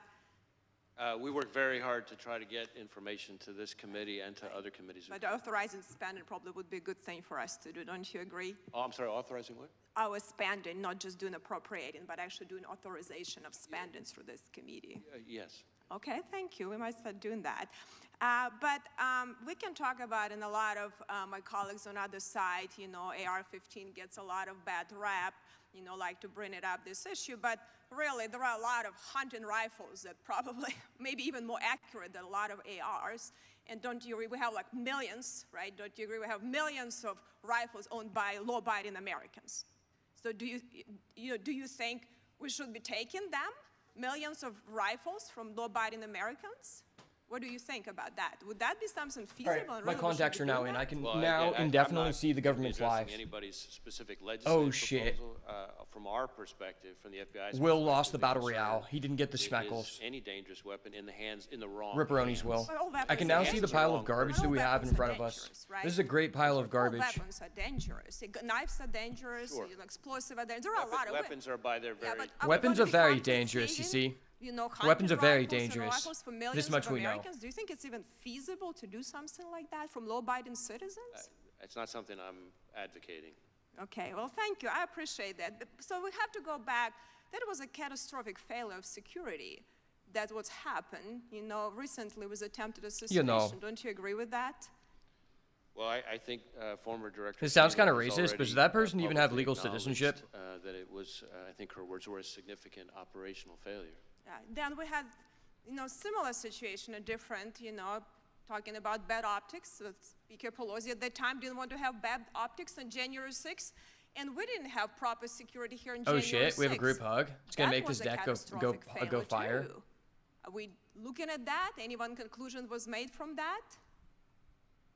Have we made any adjustments? Because I know a lot All right, well, of I don't have a people, red, but I can go got a Johnny turn hurt. 2, which is Now, probably just being worth it. Here was a lot of cases bringing up the Department of Justice, and a lot of them were really just law-abiding Americans that really just upset with the government, and they have a reason to do it. So I think we need to think about it. Oh shit, my opponent has a Wirewood symbiote. That means I have a fair chance to win the game since he has a mediocre ass card. Deal with real criminals and how we can have a proper security when we have events with so many people there. So did you have confidential human sources? I think you never answered that question on January 6th in the Capitol. Did you have some? I'm sorry, what's the Confidential I'm sorry, you need to speak English, human lady. sources. Did you have them on January 6th in the Capitol? It should be a Again, requirement to I'm work in the never gonna government be that you need to getting speak into when English. and Like, it's the where we have most or basic have thing to do. not- Or have not used confidential human sources. But Are you willing to stand the record that you had no confidential human sources that went into Capitol on January 6th? I can't tell if this is a good as combo I've or if said it's still just mean. consistently, I'm not going to get into where we have or have not used confidential human sources. I can tell you that if you are asking if the violence at the Capitol on January 6th was part of some operation orchestrated by FBI sources or agents, the answer is no. No, I And didn't it's a ask you that. disservice I asked to our so people. did Yeah, you we don't even know what you're asking, investigate lady. if you any confidential human sources? Did you do any investigation and looking at that? So you're not answering if you had any or not. So if you had Okay. potentially, did you do anything you needed to make sure to investigate that none of your sources did anything wrong? If they did wrong, they were prosecuted the same way. Bro, like let me you're get a trying red to man here prosecute so I a can lot like of hold this people cranial ram, please. Really, even in Supreme Court ruled recently that some unconstitutional charges. Let me just add that there have now been, I think, 180 individuals who've gone to trial, in addition to the 850 who've Well, land is who've land, pled I guess. guilty. Right, but I think the problem is you put and- these and let me- charges, may I a lot of people would put may I guilty. finish? But let me say just quickly, because I only have 10 seconds, really. So I hope you will take seriously what you're doing. Related to the border security is also a crisis. Your vice president was a lead-in on that. She initiated meetings with you to lead, like weekly or monthly meeting where she Okay, I actually like gets this person. briefings from you as a lead-in border czar that had that. Let me function. circle Have you back had to that? January Has 6th. she initiated any meetings on a regular basis with you? As long as you're talking Again, shit on gentleman's time has Kamala at the expired. The border, gentleman I can can respect respond. it. Right, on this issue of confidential human sources, number one, I will say there is a DOJ OIG review that's underway that I think addresses some of these kinds of topics, I believe, but I won't speak for the Inspector General. Second, as to this suggestion, which I've heard all too many Cat times, control. that somehow January 6th Cat was control, baby. orchestrated by FBI agents or sources, I will note that in addition to my prior comments, that there have now been 850-ish individuals who've pled guilty, another 180 who've gone to trial. They've all had access. I mean, just to because you defense pled counsel, guilty doesn't mean that you discovery, actually all did the anything things wrong. The Constitution and the rules provide them. When the to stand in government is front of throwing something 80 like years at 50 your different life judges, I and think they're dozens offering of you a juries, plea deal to go guilty, and not one it's completely different than just pleading has guilty. given credence to this notion. And in fact, I don't think any of them have even really seriously tried to raise it. So it's not just my word for it. Look what's happening in the cases. Thank you. Gentleman from Colorado is recognized for 5 minutes. I'm just saying, you're a lot less Thank you. likely to make those Mr. Chairman. actions Thank you, if your Director life Wray, isn't threatened for 80 years in being prison. here, for your testimony today, for the work that you do each and every day, and that your frontline agents across the country do each and every day to protect Americans, to keep our country safe. Also grateful for the work that you're doing in investigating the horrific events of July 13th and the attempted assassination of former President Trump. Dude, the which FBI is doing everyone so much great must investigation condemn. work on the July 13th first attempted just ask, assassination that the report Do you will be believe out that in the a steady FBI 60 has the days. adequate resources to ultimately ensure that your agency gets to the bottom of it and fully investigates this terrible crime? Well, we are devoting massive amounts of resources to this specific investigation. We have easily several hundred FBI agents, analysts, and professional staff working on it. It involves over half of the FBI's 56 field offices, almost every headquarters division. We even have some of our overseas offices working on it. I'm just not allowed to You might draw say, land. "Why is that?" It's off Well, the table. because some of the companies that involve accounts or purchases or communications or what have you that the shooter used are foreign companies, so we have to get evidence from overseas from those companies. I've talked about our lab a little bit earlier today. We've got our Office of Technology Division working on the digital devices. We have our Behavioral Analysis Unit, our BAU, working on helping us build out a Bro, let me tell you how profile. easy I it could is go to on log and into on and someone's on. So it's Snapchat. all hands on deck. It's on this fucking case, easy. as I think is appropriate. Now, when you ask about our resources, I've been public about the fact that the fiscal year 24 budget put us $500 million below where we needed to be to sustain current operations. And on FY25, the current House mark would put us significantly further back behind that and would result in significant risks across every program and our support to state and local law enforcement. We arrested something like 50 violent criminals per day, All right, this is lit. every day last year. The current mark would mean more violent criminals on the street, more neighborhoods at risk. We have about a 1,300% increase in our investigations related to China and its targeting of us. And I can assure you, China's not cutting its budget. This would mean more threats from China. We have something like 300 to 400 investigations just into cartel leadership. And about hardly a week goes by when some FBI field office isn't seizing enough fentanyl to wipe out an entire state. That mark, those cuts means Maybe we should more do that in fentanyl on the California. street, more people dying. I don't know how many people know this, but there's So the actually a law in people who suffer California the most that if you're stopped are with up state to and a local pound law of meth, enforcement the and the American people the we police wanna officers protect. can only give you a Let me just tell you, working with $150 to Congress, but $200 we fine, really need and then they have to be, return the meth to you. Smart about what we're doing, and I think that would be a step in the wrong direction given the It's really threat cool. environment that we face. And I couldn't agree with you more, Director Wray, and of course, we've talked about this during previous hearings in which you've testified, and to be clear, that I think the budget that House Republicans have proposed, which is about a $325 million cut to the FBI, would do precisely what you've described and have deleterious impacts for public safety. I mean, I feel like the FBI doesn't really do anything Democrats beneficial are for us, working so to prevent I'd actually be those fine with cuts from that. taking place. You've talked at great length about the events of July 13. There's justifiably a lot of public Turn to interest Springhart and in the Tuco. investigation, which we understand is ongoing. Wonder if if there's anything that you'd like to disclose or provide to the committee or to the public that perhaps has not yet been gleaned during the course of this hearing, and just give you an opportunity, because there's a lot of folks related to the investigation. One thing I can give an update on, which is pretty fresh here. Yeah, what's up? We had some conversations with some of the members about the access to the roof and the ladder and so forth.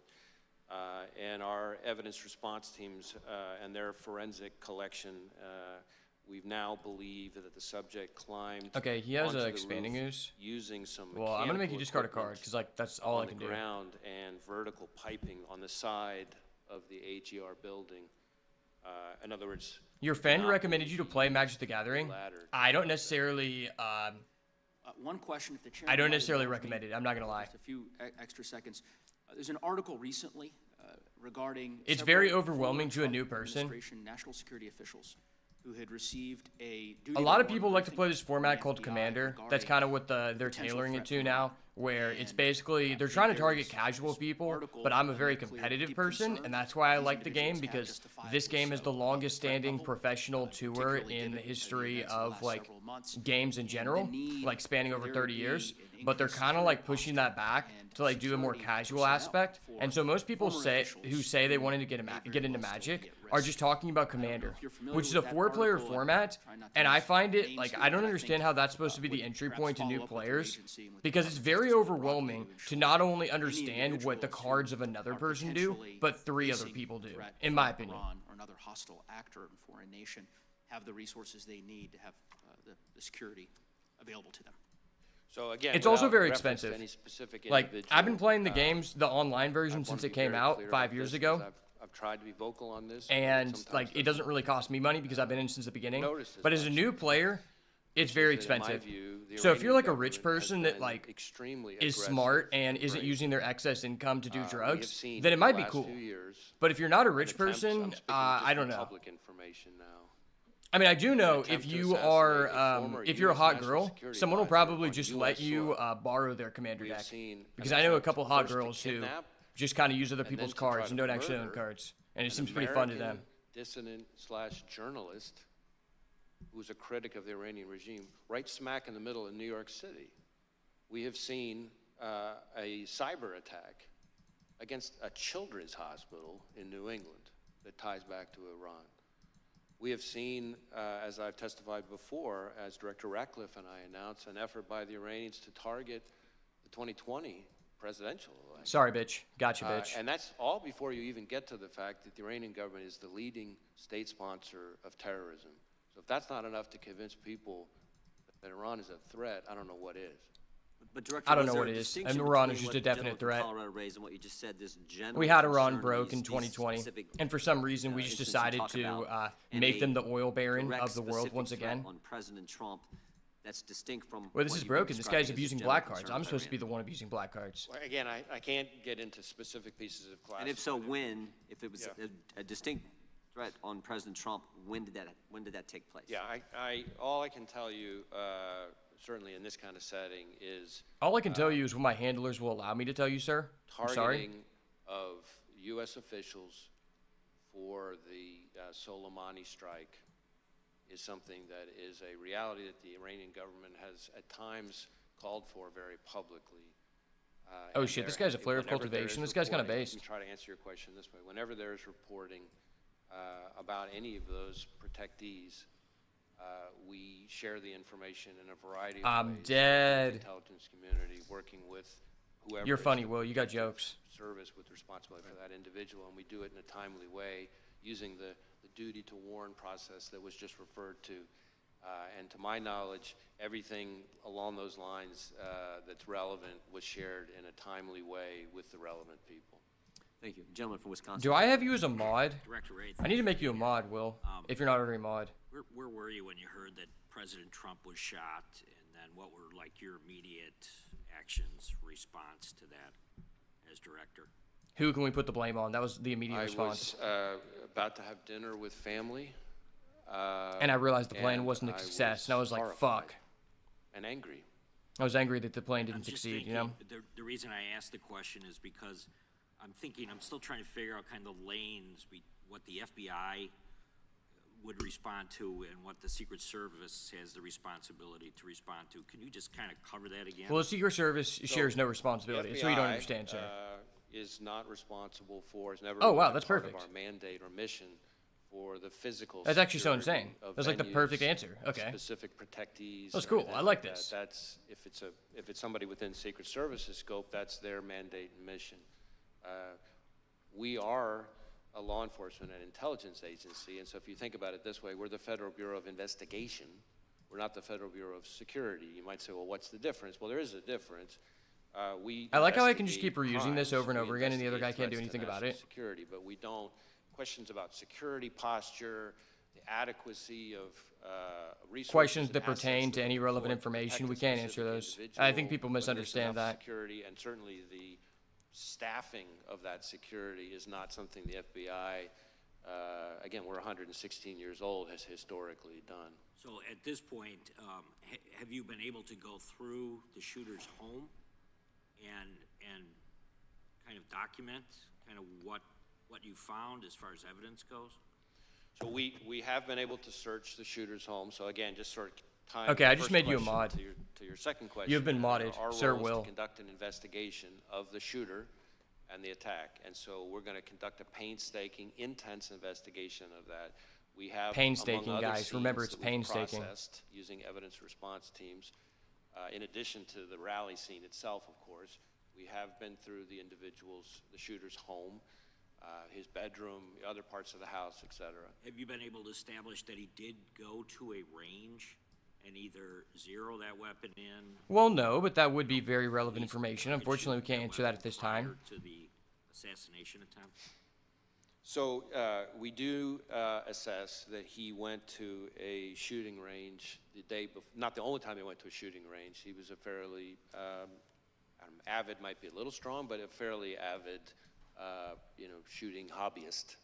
And so he went to, belonged to different sort of clubs and went It to was such a tournaments hobby and of that his kind that he thing. decided to We take do, out the president, believe, you know? based on what we've seen so far, that he went to a shooting range the day before, and that he shot an AR-style rifle. What at was that his score, range though, the for day real, before. I'm not sure. Like, we did know he for shoot a sure 90 that out it's of the 100, weapon or did he used, shoot an but I 80 out of think we 100? assess That's, it that we need to know that. Have you been able to? Like, was he interview his cooking? parents? Yes, we have. And was there anything that was gained from that interview that would lead you to believe that they certainly were aware of what was going on? I guess I want to be careful about talking about specific people's interviews, but I would say that his parents were cooperative with us, and as I've said before, and hopefully this gets at your question, we have not identified any accomplices, co-conspirators, or anything along those lines. So it's the FBI's position right now that he still acted independently. Again, we're still, I know it seems like a lifetime since July 13th, but we're still early stages, but we have not seen anything so far that would suggest to us that he acted with others. How does the FBI view not just a Trump rally, but political rallies versus other types of events, from a security perspective, compared to a college football game or any mass, large crowd type gathering? Because I think one of the things that's most difficult. Yay, we did it. To swallow at this point is that the idea that these Trump rallies have been happening for years, and that there could be such a lax approach to the physical security of those fairgrounds that day. And I'm wondering, where does this fall? And then on top of that, that there were other presidential Random candidates mythic I've out never there seen. that didn't have full Secret Service protection. RFK Jr. has been the most vocal about it. I was wondering if you could comment on the facilities RFK as Jr. well is a as Chad. providing security. If RFK Jr. ran, I would vote for Again, him. I want to be a little bit careful to stay in my lane because, again, security posture and the adequacy of the security But the Democratic posture, Party doesn't like him because he's not an is extremist. really the core expertise and responsibility of agencies like the Secret Service. He's also not willing to be a puppet, which Certainly goes it is, against I think, the fair to Democratic say guidelines of 2024. that, outdoor events, whether they're political rallies or, as you say, a college football game in an open stadium, a concert, these are places that are often, particularly challenging to secure adequately. If it was challenging to secure, why was the location selected? Are higher. These are the questions we need to know. In addition to that, has been discussed a little bit here already in today's hearing, just threats to public officials, including politicians, is an increasingly pervasive part of today's landscape, and so that adds to the challenge. So you're talking about the combination of individuals who are increasing. Thank you for the promotion. I'll now print my own gold to fuel my gambling addiction. Okay, I'll allow it. Venues that are softer and harder to secure targets, I guess is the way I would answer. But again, those kinds of questions, the adequacy of the security posture, all the resources that were or were not. I'm actually devoted, playing an all that obstinate stuff, gargoyle for the first my time. That's understanding hilarious. Would be very much in scope for the DHS Inspector General investigation and this outside independent panel that's been appointed. I yield back. Gentleman yields back. Director, I think we're going to be able to get two more members. I have exactly one word blocked. Love it. What is the word that I have blocked? Gentlelady from Georgia is recognized. Thank you, Chair. I don't think that I have any Thank words you so blocked. much I thought that I for- just had for- hyperlinks for, locked. Your transparency and your testimony today. First, I want to say my friend, my mentor, Congresswoman Sheila Jackson Lee, was known by many as Oh, the no, I didn't voice even of block that. reason here in But Congress. okay, she's automatically She blocked. was my friend I mean, before I'm fine I with even that. came to Congress. And in my freshman year, she kind of took me under her wing and she kind of showed me the ropes. And she was a force to be reckoned with. And For real, she was like a literal say that force. she will never She's have like a the different immovable place. object. And she was on a my mama. trailblazer, and I know that she will sorely be missed here in Congress. Director Ray, I only have one question for you today, but I think before I we get to unblocked that several point, words because I think I'd like just words like to like gay are reiterate like auto today banned that for no political reason. violence is never acceptable. Regardless of how different our political values and views are, attempted assassinations are a stain to the very democratic ideals of this nation. We have endured riots on Yeah, she was a Capitol 6 Hill cost. on I'm not gonna January lie. She was a 6th, little bit where a overcosted. literal noose was erected on Capitol grounds. That's why they had to nerf her. They Two removed for then charge. Vice President Pence and Speaker Emeritus Nancy Pelosi. Political violence against election workers, that has been expressed today. An attack on Paul Pelosi, Nancy Pelosi's husband.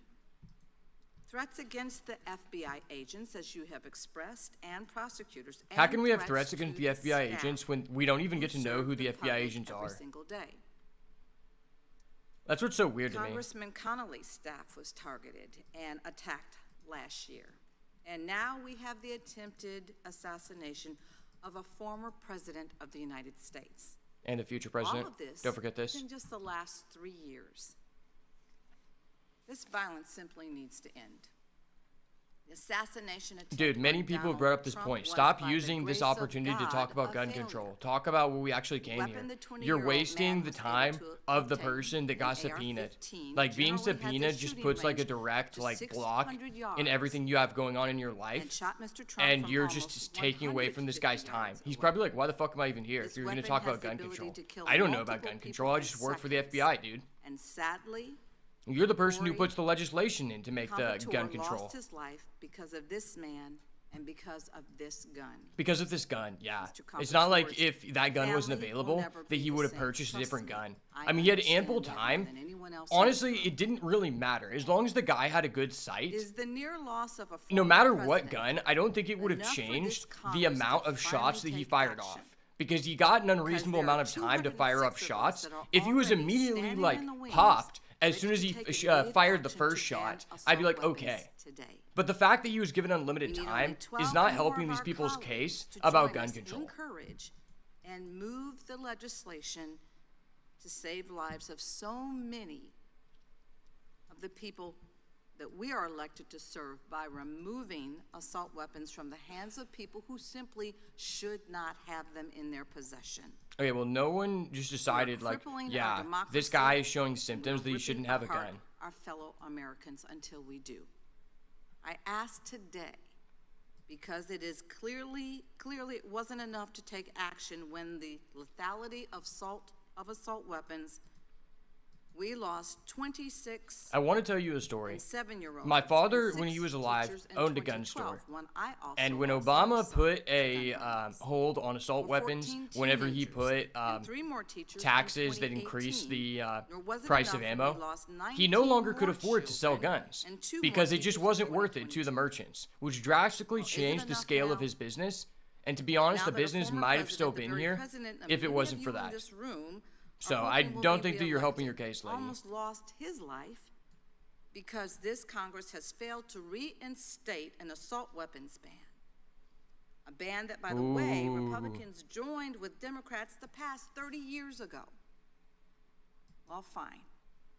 Well, Y'all fine. don't like assault weapons ban? We can bring another bill that I have introduced to a vote, the Go Safe Act. And we will decline This that bill. focuses on the components of the Stop telling us about your bill. We didn't come here. Dude, imagine just being the CIA director and just like, This, what the again, fuck is is this not the bitch time talking for about? thoughts and I thought I prayers. was the person who was This supposed is to be the time talking for today. action. Like, can I just be unsubpoenaed if Director this Ray, bitch is just gonna there's go one off? question I have for you. Oh, you have a question for the director. That's cool. It's not Would like you that's what we're rather here have for. your officers protected or protect someone against an assault weapon being shot from 147 yards away or a standard pistol with no accessories attached? Okay, number one, if the guy didn't have access to that level of range of a weapon, do you think he would take the same position? Well, no.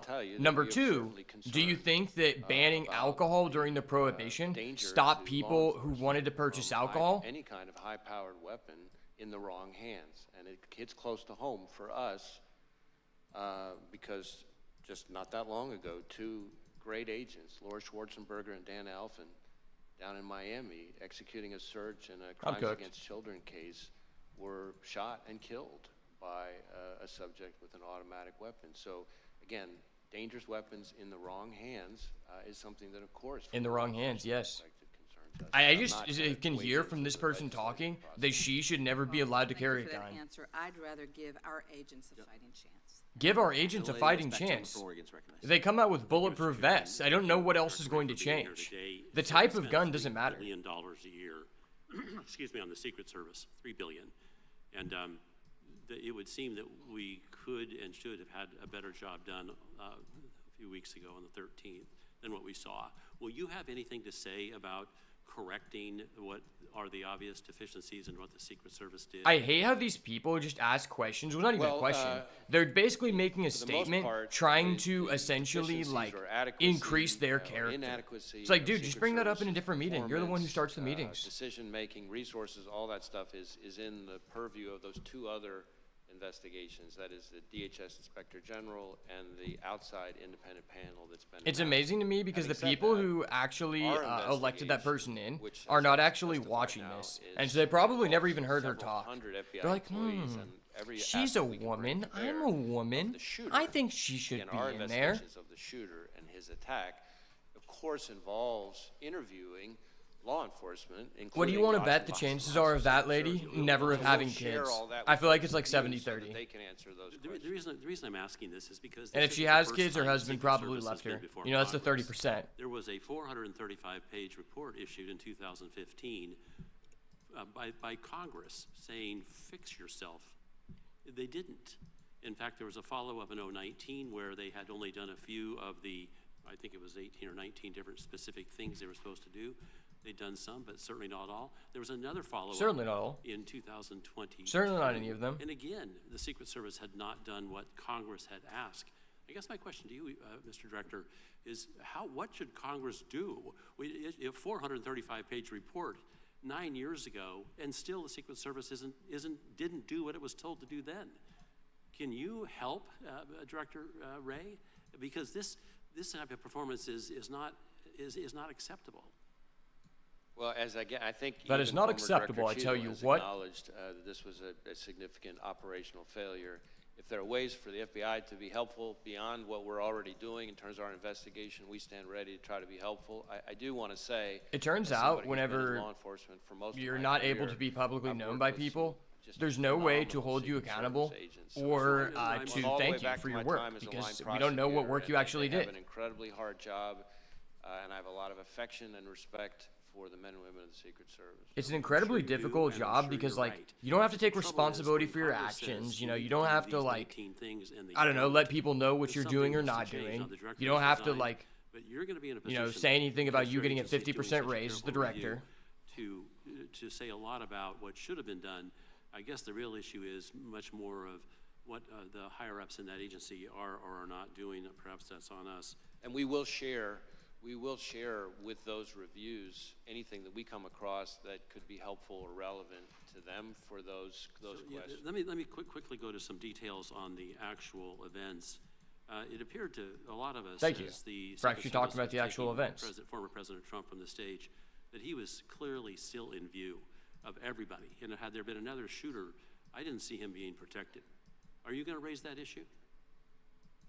I think that's really more in scope of these two other reviews. Let me go both of them. Okay, that's fine. Let me go to the shooter as he was on top of the roof. Apparently another officer from another police division saw him and quickly ducked down because the shooter aimed a gun at him.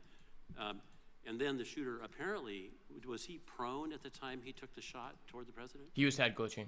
So my understanding is that the local officer who that we're talking about, with the assistance of another local officer, was able to kind of get up and see onto the roof where he observed the shooter, I believe, in a prone shooting position. He was prone as fuck. Then turned and faced him, the local officer, with the weapon. From the prone position. That's my understanding. And then he went back to the prone position. And this is all seconds before the shooter took his. But that entire time, the shooter was in the scope sight of the counter sniper, correct? That one I'd have to double check on. I know we've interviewed the counter sniper, but I'm not sure I know the But answer. the counter sniper didn't take a shot until after the assassin attempted to shoot the former president and others. He got off 8 shots before the counter sniper shot the shooter. What's with that protocol? Can you get that fixed? Well, I really want to be careful not to be. Again, I don't want to answer any of our questions that might hold me investigation, responsible for second-guessing any the form very of difficult, liability, unfortunately. act and decision it takes for a counter sniper to kill another human being in that situation. It's all happening in seconds. So 8 shots. Yeah. And that 8 was shots, after yes. he'd been seen for 20 minutes. I yield back. Thank you. Director, that's an important question, though, because you've talked to the counter sniper. Love this guy. That's my guy right there. That, I mentioned the this in fucking our opening G. statement, that critical 5 minutes from 6:09 to 6:14, and what takes place there is critical, and I think that's what the gentleman was getting at. Mr. We were Jordan. hopeful that you could tell us something about your interview with the counter sniper. yeah, I guess I want to distinguish a couple things. There is some individual, not law enforcement, I believe, who spotted the shooter on the roof a few minutes before.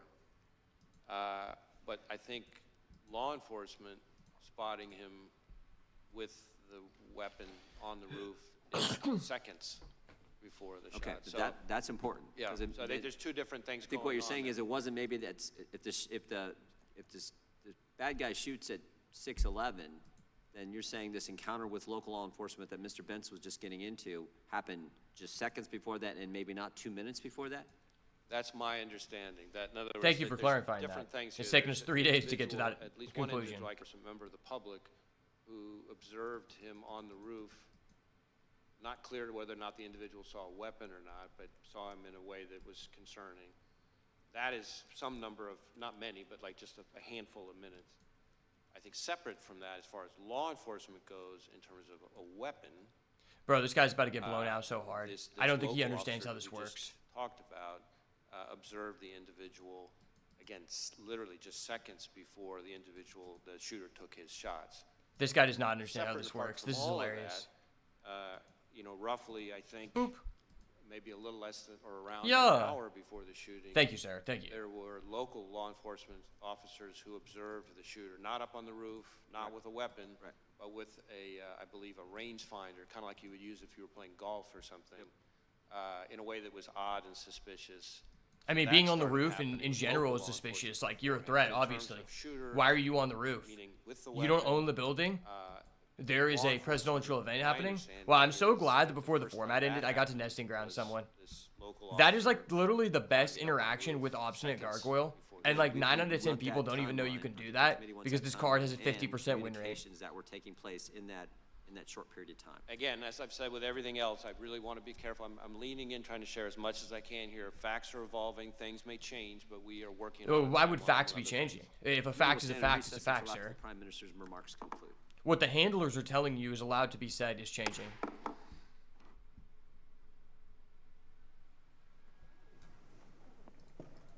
Dude, the facts from the handlers be changing like nonstop, you know? Just how it is. I don't think I can keep this sand. I only have a swamp.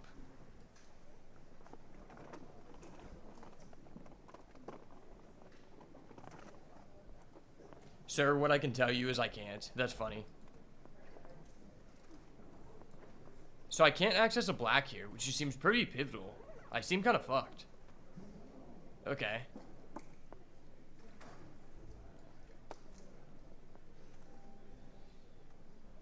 Wow, this is really bad.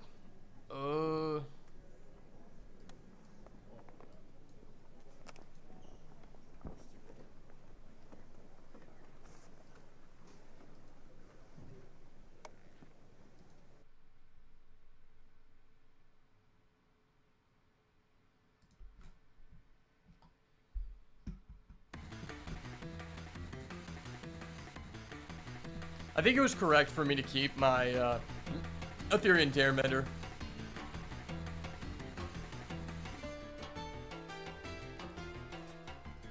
Okay, Malevolent Rumbles, he shows me he doesn't have a Writhing Chrysalis. Honestly, what I found out about this format is like the difference between decks that like have Eldrazi decks that have a Writhing Chrysalis, a Spawn Gain Commander, or even a Eldrazi Vanguard or whatever the hell the gold card is called are so much different than the Eldrazi decks that just don't have any of those cards. And like, this guy has shown us he didn't have any of those cards. Wait, is this a Doctor Who sleeve or what is this? It's not a Doctor Who sleeve, it's something gay. I thought this guy was actually based for a second.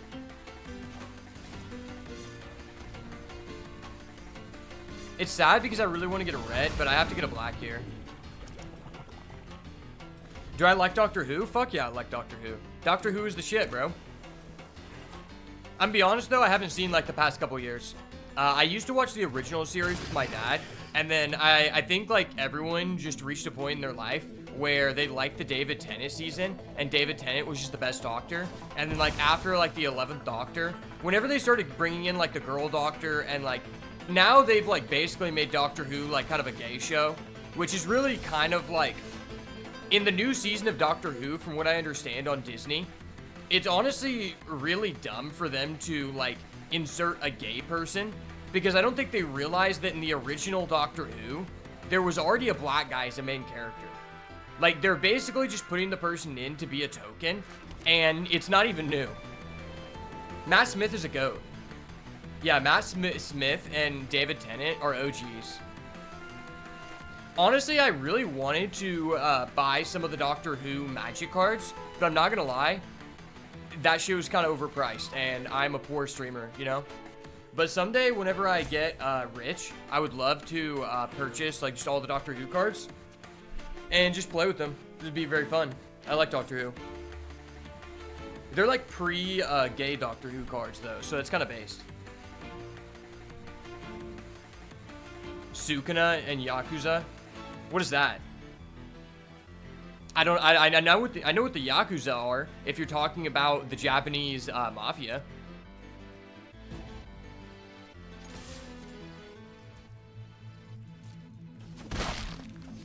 So I kind of think I just have to do this here.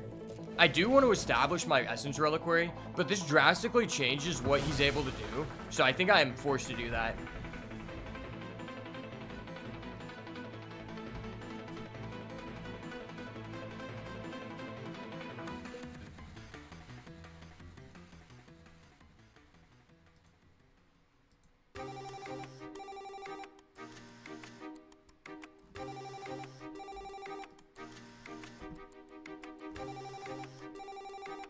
Let's see if someone has said anything on Rumble. I be out here just like looking away from the Rumble chat because for some reason it just doesn't populate on Streamlabs. And maybe I should switch off Streamlabs. Maybe I should go with StreamYards. I heard a lot of people like that. Okay, I feel kind of cooked. Like, I think this card is such bait, and I think it took a lot of people a long time to understand that this card is good because the body is not substantial enough to where it's legitimately worth it using a removal spell on. So you kind of just leave this on the field and you start taking 2 until you like get a guy that's bigger than that. Because I'm not using my Breath Your Last. I wouldn't even use a Wither or Bloom on that. Like, I think if you're using a Galvanic Discharge on that guy, it's just a huge blunder. And I don't think you should ever do that. Tomorrow, we're going to be doing a set review for Bloomburrow. My boy Ortiz is going to pull up, and we're going to be smoking cigars and talking Bloomburrow shit, you know? A little bit of a kumbaya, some might say.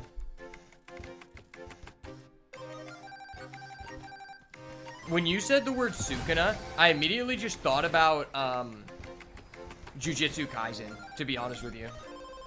Okay, you're going to remove my black-white mana source. I was going to Essence Reliquary that. This is the one time this ability is actually just relevant. That was actually just randomly huge. I'm so glad I have this Warren Power Stone. I just couldn't play the game. See, this is another guy that's like, okay, I don't really... I know your deck has better creatures than that, so I don't really want to Breath Your Last. But I am just taking, like, a lot of chump damage here. So I guess I'll just, like, accumulate artifacts, and then, like, if I'm just, like, not dead for some reason, I guess I can start adapting, which is, like, a real thing that can happen. Alright, let me tell you one thing about Modern Horizons 3. This is the card in the set that no matter how many times you see it, no matter how much you play it, 9 out of 10 people cannot tell me how much mana this costs and how much it's reduced by. Because it's really weird that it's like, okay, it costs 7, but it's reduced by every other artifact you control, but like all the other cards in the set count themselves as artifacts, so it's like this weird thing that like you just go back and forth. I'm actually just gonna die to this guy because he just played like piss poor cards that somehow just trade very efficiently into my like medium ass cards. Like, I don't want to Breath Your Last any of those things. Like, that just seems terrible.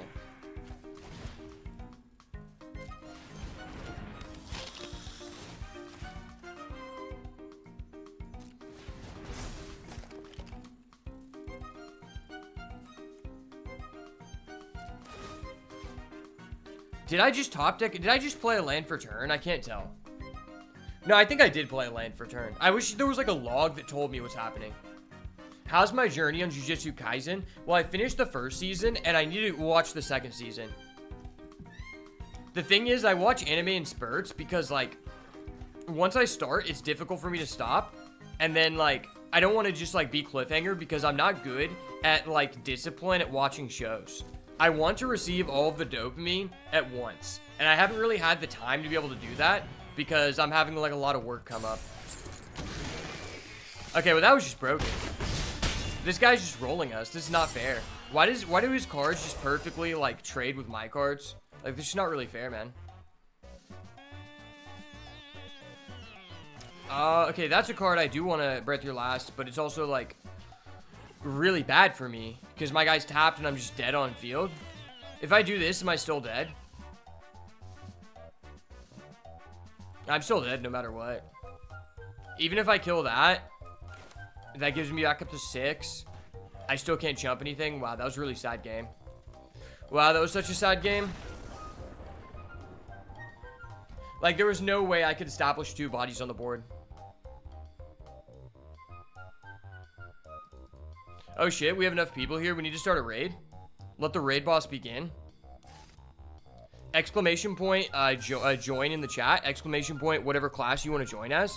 The boss battle is starting.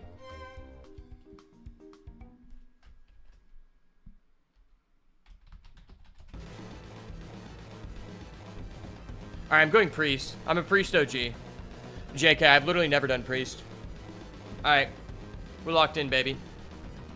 I honestly really wish that I had gotten in on the streamer early access event for Magic, but it's just like so convoluted how you get into it. Like, I applied one time and it was like, okay, I'm uploading daily.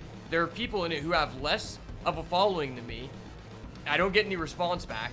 And then now, like, the link to actually, like, apply is just completely removed from the website.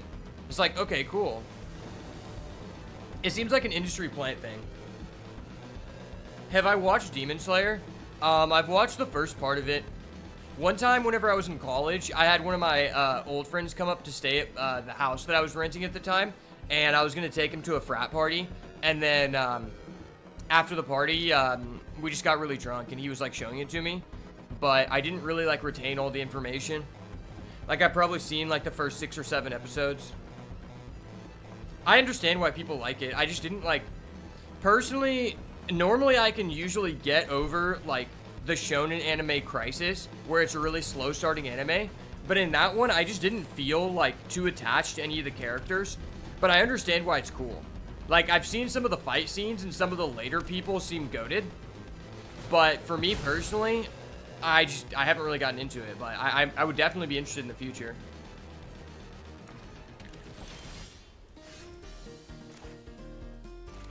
Maybe if I'm just, like, with a bitch, and I just want to get down really fast, and her get distracted, maybe I'll put it on.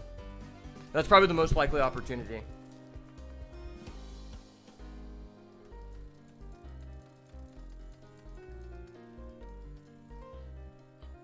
But honestly, when I return to anime, I'm going to be probably the next time is whenever the Egghead Island in One Piece is fully dubbed. Okay, but that's kind of broken. So I can actually just go Essence Reliquary here, and then I can just bounce the Dream Drinker, just invalidate like his entire life. And then now next turn, even if we don't draw a land, we can still Arcbound Condor, because we can fully tap out, bounce the swamp, replay the swamp, so it's kind of huge. You've watched the first 3 seasons. That's cool. One of my friends, that's like his favorite anime, Demon Slayer, and there's this guy who's a famous local artist in my city. His name is Kodone, and oh shit, I'm fighting the boss. I didn't realize that. We gotta increase the size. I actually got so distracted because this guy was doing some fuck shit. There's this guy named Kodone, and he does like a lot of prints that like sell for a lot of money. And I bought my friend Aaron like a goated like Demon Slayer print for him, and now it's like worth a lot of money. Okay, how much do I care about that? I think I just want to go Arcbound Condor. Arcbound Condor is just kind of based.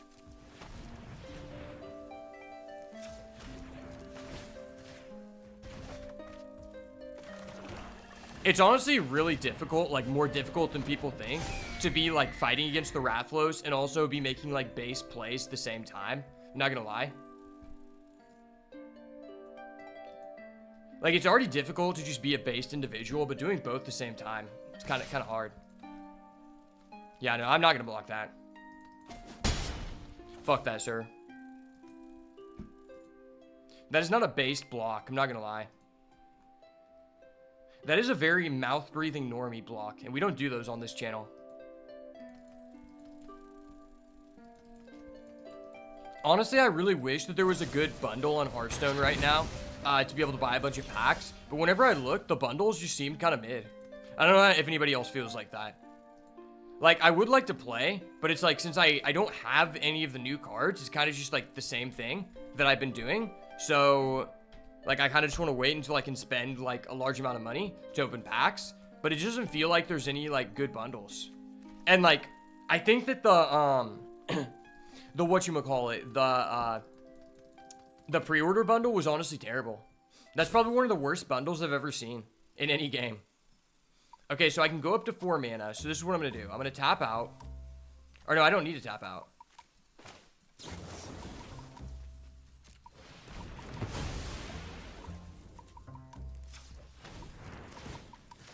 No, why would I do that? I'm so bad. I'm actually so garbage. There was no reason to do that. Okay, fuck me. I was going to play Dreamdrinker Vanefire, and then I just didn't do that. He's like, okay, that was cool. Maybe you should have returned a different land.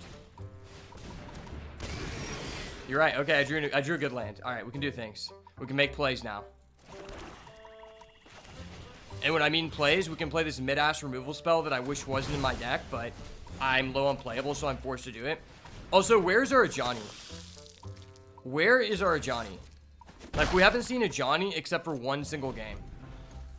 I hate whenever you draft a bomb and you're like, oh, this is awesome, I'm gonna build around this, and then you just never see it and you're like, oh, I guess like I don't have a good deck, my bad.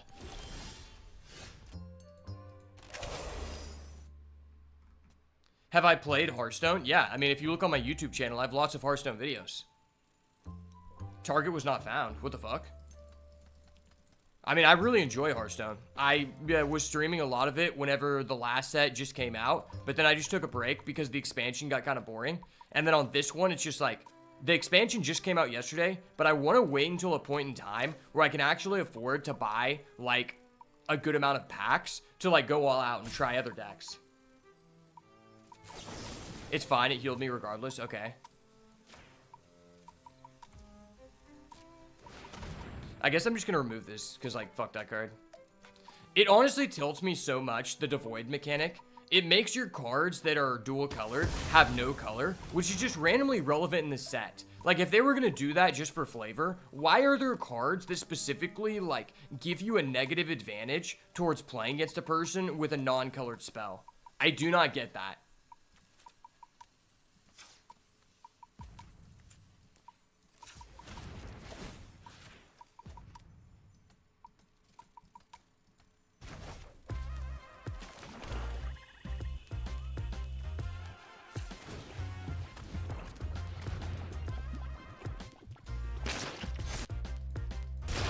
Okay, wait, okay. I'm smiting. I didn't realize it was my turn. I had to do a really base play. I don't know why, but hey, I don't know if this happens for anyone else, but for me, when I tap Essence Reliquary, it literally just like stalls my client. My game will freeze for like 5 seconds and I just can't do anything. So like sometimes I'll get close to roping and I'm not even stalling. Oh shit, he's Thraben Charming and he can't kill my Essence Reliquary. That's goated. Alright, don't play a good card here. I don't have room to answer good cards. Yes, sir. The Rathalos is dead, baby. Let's work.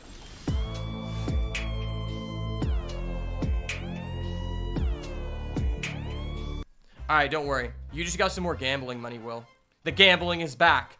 The roulette wheel is unstoppable. And I still can't afford to pay for this Ethereum Terramander. I'm telling you.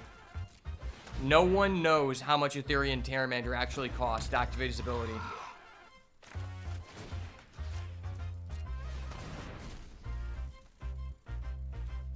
No one knows. The world may never know. It's like the lollipop commercials. Like, the world may never know, man. I actually love this card because it's bad. Alright, roulette is up. Place your bets. Bro, why do you have that? I'm sorry, sir. I can't allow you to do this. I'm in Essence Reliquary. Essence Reliquary is OP. It's crazy this card has like a 51% win rate. Maybe a 50%. Because to me, this is the most unfair card in the game. Like, this card is so OP. I just made someone go -1 on a hand trap. I have not missed a land drop because of it. Wait, how does this work? Oh, my guy's already base 2/2. So I'm just a based individual. Okay. Wait, why do you have Writhing Chrysalis and Kudo the Bear in your deck? That makes no sense.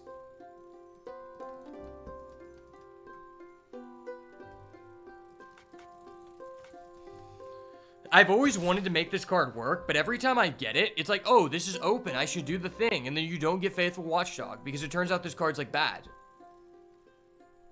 I could just get a free block out of that, because this does come back with Persist. I don't really want... No, I mean, I didn't mind. I have infinite Ajani's, because I can Essence Reliquary it. I keep forgetting the Essence Reliquary just does everything at the same time, which... Like, you would think that that's not the case, but it just does everything.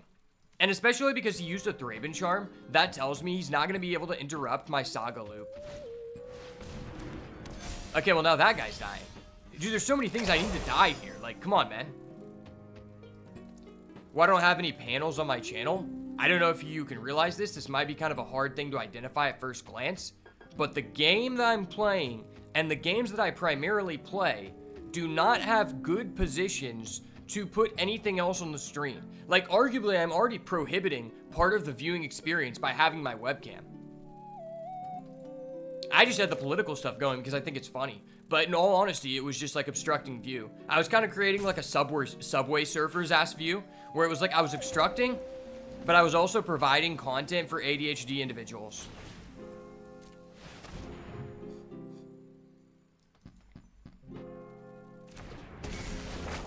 This is such an absurdly dirty loop.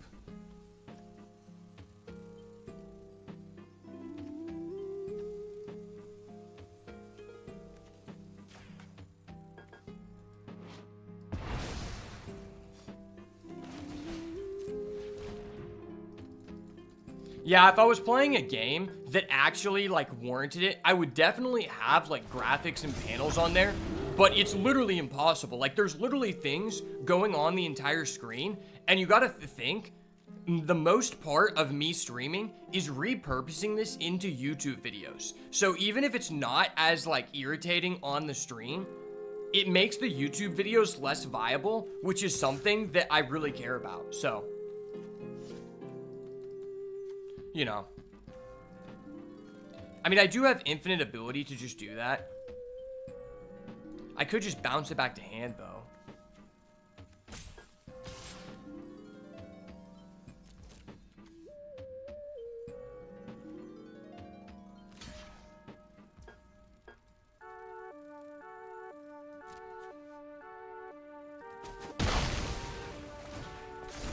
Persist. Add back to hands. Yeah, I like this. This is a cool combo. Yeah, to be honest, the only reason I'm streaming on Twitch and Rumble is because, like, I can. Like, there's just a button that says I can do all those things at the same time.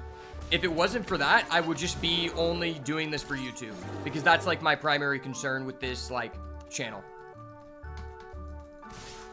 So I'm not really too worried about making it, like, any better. Okay, that's honestly such a high top deck here. That's actually huge. I guess we'll give this guy vigilance. It's actually kind of huge. I mean, he is flying, and I can just get in the air. Everyone, get in there on my Hearthstone shit. All the OGs know what I'm saying. So if I actually hold full control, I can add this back to hand next turn.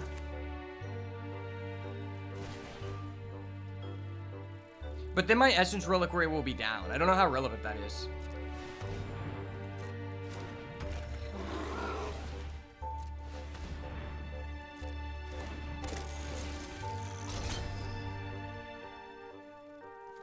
Yeah, no, I think I'm actually just bouncing this back this turn, because next turn I think I want to bounce back my Chapel. I can't believe I just called this the Chapel. That's honestly hilarious. Like, I've never read this card as the Chapel. I didn't even know it had a name. I just thought it was called Glasswing Grace. Lol moment. This is kind of cool, because, like, his bear is just making my board better than his board, and I really appreciate that. I remember everyone getting in there hilariously frustrating. That, I'm not gonna lie, that was one of the peaks of Hearthstone. That is probably one of the 3 greatest peaks of the game, because that meta was so skill intensive. Regardless of whether you liked the deck or not, it was a skill intensive deck, and if you were not like an effective pilot, you were not winning with that deck, because you had a limited amount of time to complete your actions, and that's just the facts. So I could just kill his guy, but I think this Chapel play is just kind of dirty. It's kind of a dirt boy play, if you know what I'm saying. If you smell what I'm stepping in, son. Wait, how much does it cost for me to do this? Okay, it actually costs like a relatively high amount. My guy does have Vigilance, though, which is kind of dirty. I'm a dirty Vigilance abuser. Don't mind me, sir. I just have Vigilance. I'm just allowed to do this. The judge said it's okay.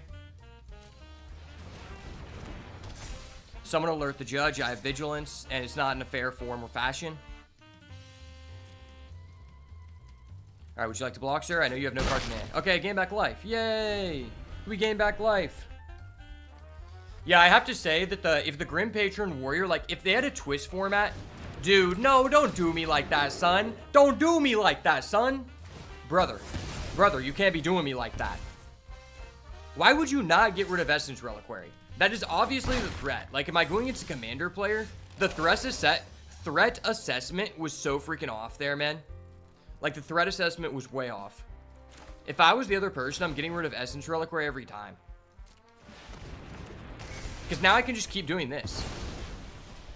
It's like, sure, you have me on a 5-turn clock. A 5-turn clock. You're also on a respectable clock here.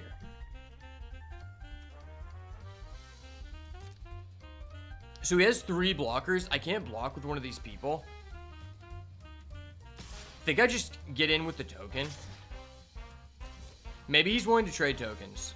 He's trading tokens. Okay, that's great. Dude, for some reason I look at this cat token and I'm like, wait, where's my Ajani? I don't know if that's just me, but I'm just like, wait, Ajani? I thought I was, had you in my deck? Okay, so he's taking a turn off when he could be using a Savine's Reclamation flashback. I'm very happy about that. Honestly, even though I don't have a flyer, I feel like the clock is relatively even. Okay, now I'm just kind of irritated.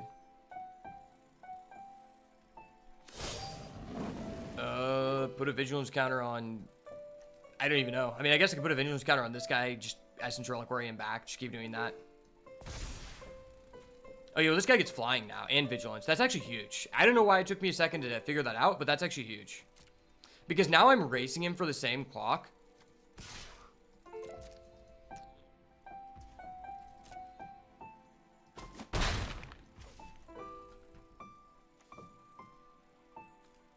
Giving someone double strike is actually very huge. I think I actually want to resolve that. I'm going to bounce my Marinette Apprentice so I can just get another token. Actually, maybe I should buff my guy up to 3-3. Is that actually just better? Wait, can I put the 1-1 anywhere? Oh, no, it's not anywhere. That's bad. I don't really have any reason to hold cards, right? Like, I don't think I have anything that discards. Yeah, I don't. I'm going to put a stop on his end, so I actually remember to hold full control. Full control moments are honestly like my most stressful part of anxiety, because I swear like 50% of the time holding full control doesn't actually work for me. It's like, oh, you passed priority, and I'm like, okay, I'm gonna report this to Blizzard and get my money back. This is not what I signed up for.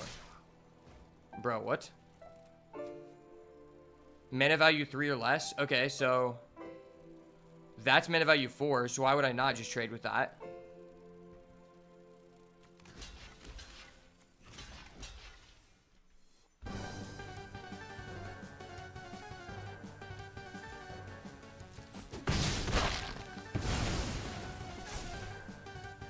Persist, deal you 2 damage.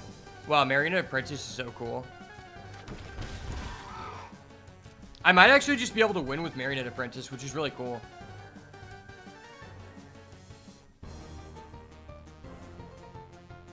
Holding full control, don't worry. I've got this under control, mates. Oh shit, he's flashbacking his Kudo the Bear. My guys get buffed. That's dope.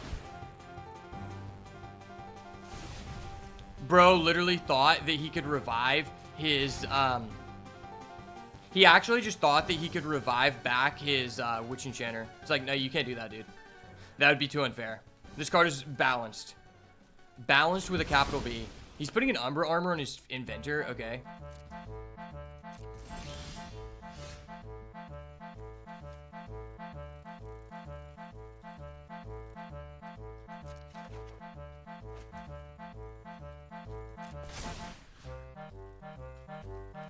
Okay, I'm gonna give this guy double strike. And when I bounce this back to hand, because like that's a thing I can do.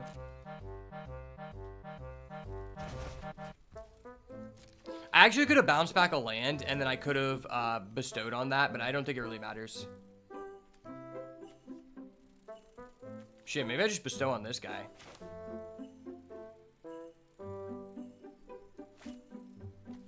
Well, I might want to bounce that guy back to hand, though.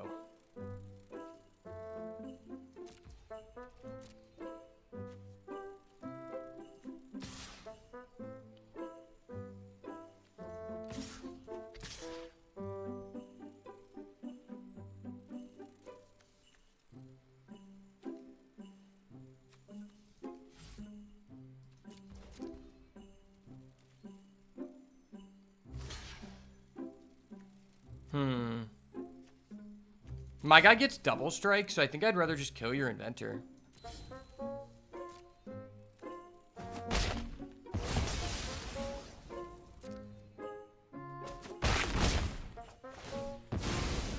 Radical.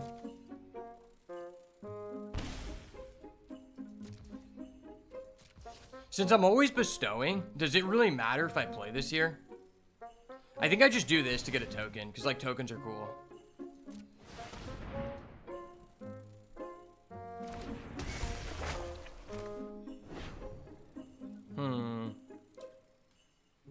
Maybe I just do both.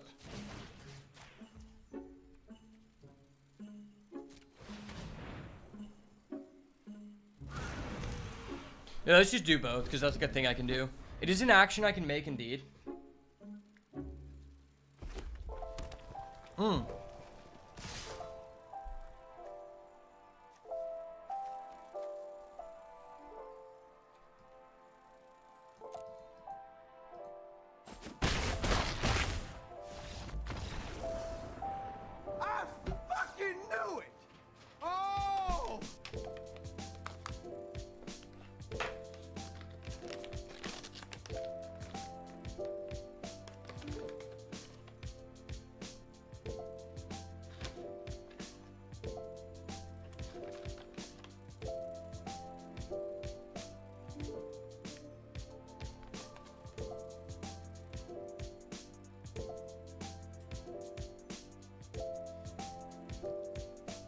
I don't know if it's just me, but I feel like that guy had like a non-zero chance to win if he would have just used his Witch Enchanter to bot my Essence Reliquary. Like, I feel like that was such a huge punt. My opponent is literally over here playing football, and I'm over here, you know, doing the real life gaming. How relevant would it have been if we had a quest the Necropolis? Like, what would I revive? It seems ass. This card would have been kind of cool, I guess. I don't know. I don't know how I feel about this Warren Power Stone. It feels like Warren Power Stone is just only beneficial if we're like... Yeah, I don't really like Warren Power Stone, if I'm being honest. It really hasn't done anything. It helped me when my opponent had a land destruction effect, but if I'm putting a card in our deck because of an opponent having a land destruction deck, then why am I even playing it? That just sounds like a terrible,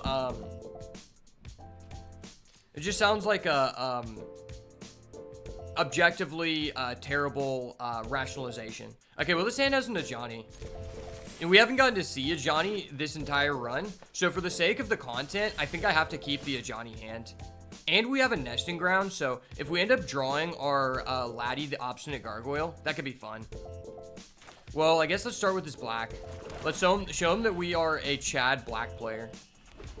You know what they say?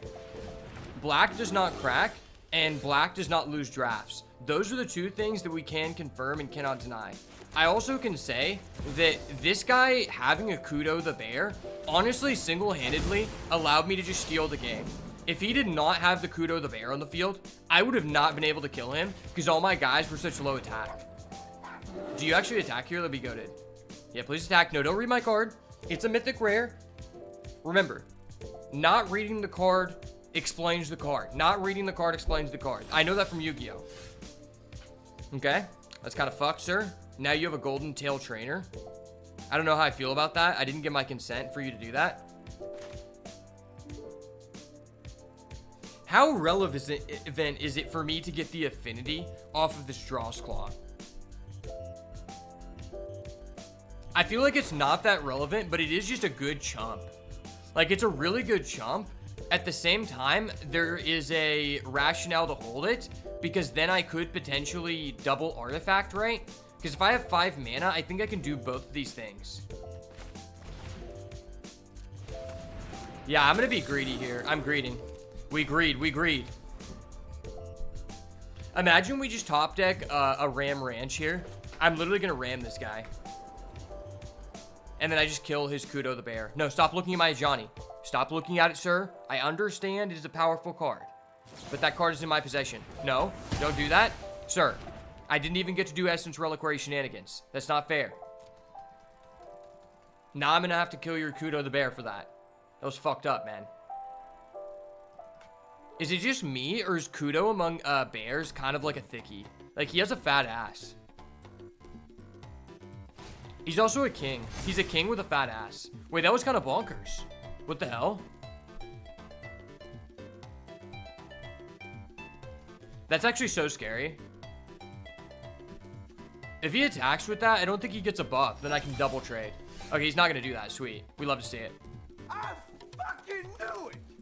Oh! I'm not going to show him I have this nesting grounds for the sake of us top decking an Obstinate Gargoyle. Oh shit, Arcbound Condor is 5/5? You actually just made my card so much better. That's what I'm saying about this card. I don't know why it is, but it seems like the person whose deck is built around this card always is at an unfair advantage. Like, it's just always the case. Whenever I had the card or when my opponent had it. But to be fair, I'm a good player, so I don't really put the card in my deck. Okay, that was unfair. No, you can't be doing that to me, son. Miss me with that shit, son. Bro, what? His guy just becomes 9/9 trample? That's actually fucked. Wait, he's passing? Okay, good. Good play. Good play, sir. Alright, I'm gonna have to ask you to discard your last card because this is just objectively unfair, sir. What if I attack with my Arcbound Condor?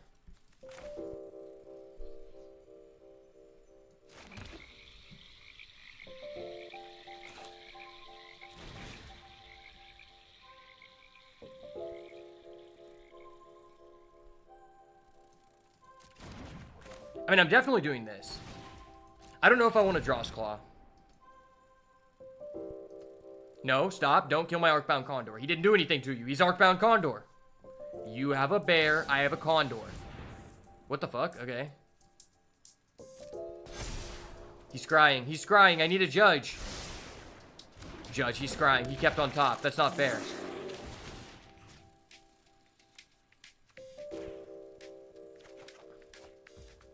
Oh, Oh, I get to draw a card because you couldn't discard? I forget about that effect every time. Because most of the time, you just make them discard.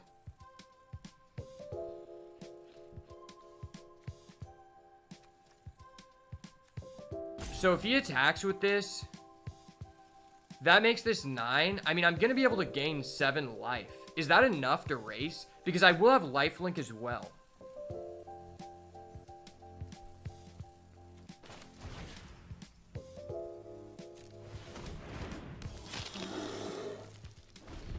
I think this is fine.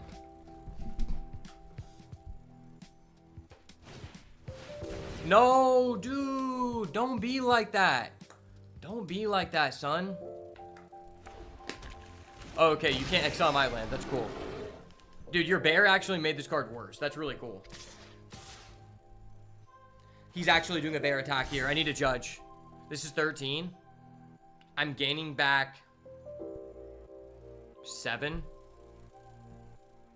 I'm doing a lot of damage, though.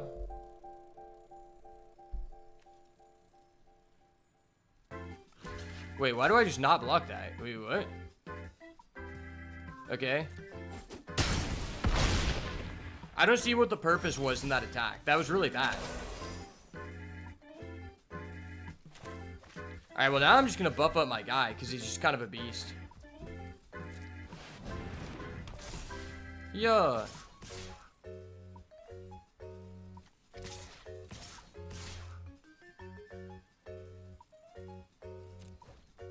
I mean, this is just a based line here.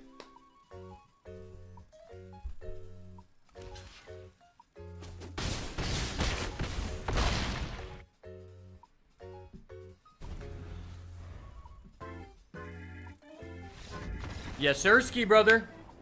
Ain't no bear taking me down, son. I'm nice like that. I fucking knew it! Oh! Bears are only base when they don't have a condor. Condors are the natural predator. What do we get? Oh, the belligerent. I love this card. Wow, I used to love that card. Wow, that was a really nice run. I love it whenever you just like overperform with a really shifty deck. Like that deck was not good, but we were able to pull one out. Also, they forced us to play black. I think that means we're gonna be the person who gets to draft Eldrazi next time. Like, trust. This is how it works. It's our turn to go Eldrazi. Okay, this is a terrible shot. Reroll the shot, please. Alright, I probably have time to do one more.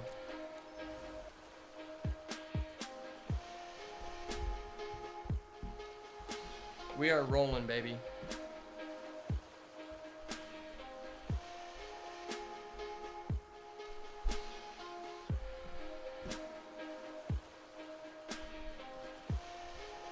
We are rolling. If Kudo the bear can't stop us, I don't know what can. Like, our opponent is going to have to pull an elemental out of hell.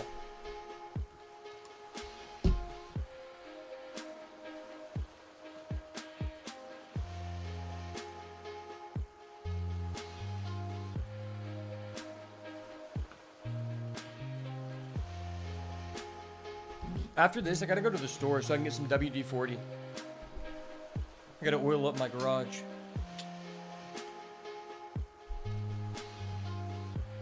Alright, unless we're just not allowed to play anyone. I'm just too worthy of an adversary. A man with a 73% win rate is not someone you want to fuck with. I've played through many Kudo King of Bears in my day. Many people may find that impressive.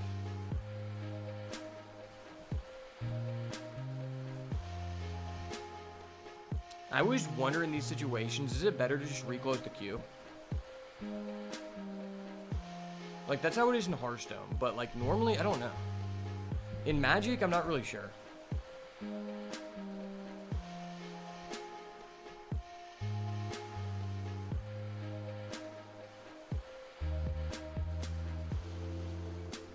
Yeah, we may not be allowed to play against anyone. We may be in a timeout sharing the fun. Sometimes you have to share fun with, like, East Islanders, you know? That's what me and my brother always say when the internet goes out. It's like, yeah, some kid in Uganda, you need to borrow the internet for a second when the signal goes out. We have to share the fun. That's why you never bundle with Cox Cable. At least that's what I've learned. That is what I have learned indeed. Man, I'm losing a lot of subscribers on YouTube. People must just not like me. But that's okay. I assume the role of public enemy #1 for a reason. It's honestly so sad how, like, once you start daily uploading, if you, like, take a break or take a vacation and you come back, you're just fucked. Like, there's so much pressure to be daily uploading once you start doing it because YouTube just, like, horrifically punishes you in the algorithm that it's almost, like, not really worth it. Like, YouTube has gotten to a point where I would say if you're trying to be serious about it, you really already have to have enough money to pay for 3 different roles of people. Like, you need a person who is going to edit the content. You need a person who's going to be recording the content. Arguably, you want a person who's going to be doing thumbnails if you're actually just, like, trying to make money. If not, you're just at a strict disadvantage. I mean, you might even want 2 editors, right? Like, just by the sheer fashion of, like, you being punished in the algorithm. It doesn't even really matter what you're doing. Especially if you're, like, doing, like, something where it requires a 3-camera setup, then not having, like, multiple people to manage that is, like, really bad. Because you might spend, like, 3 weeks on a single video just deciding, like, what angle at what frame you want to be happening. Unless you're just going live, but I don't think it's really sustainable to just go live without any previous following and not uploading to YouTube. It's not really beneficial. You kind of just have to be doing everything at once, or you're not really getting any benefits. Unless you just get really lucky. Some people, like that sketch guy, he just kind of blew up out of nowhere because he was just yelling at people on Madden, and now he's a millionaire. But that's, like, legitimately probably 1 in multiple millions of people that will actually happen to. It is a rigorous grind. The rich continue to get richer. And the premier high-level drafters continue to increase their win percent. And that's why I don't recommend people to play Magic, because you can cube against people like me who are just sweaty. Like, I'm literally sweating thinking about all the people I'm going to 2-0 in this draft. Like, I'm visualizing the amount of Writhing Chrysalises that will appear in these packs, and trust me, that is a non-zero amount. Last draft, we literally saw a pick 11 Writhing Chrysalis. I think that's the record for the latest Writhing Chrysalis I've seen all format. Which is honestly astonishing considering the format's ending soon. That is blasphemous, I tell you. That is blasphemous.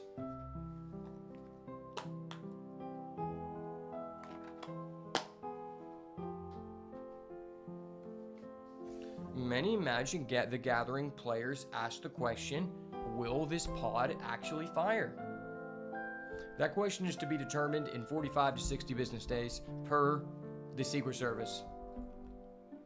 Don't get mad at me, get mad at the Secret Service. They're delaying our content.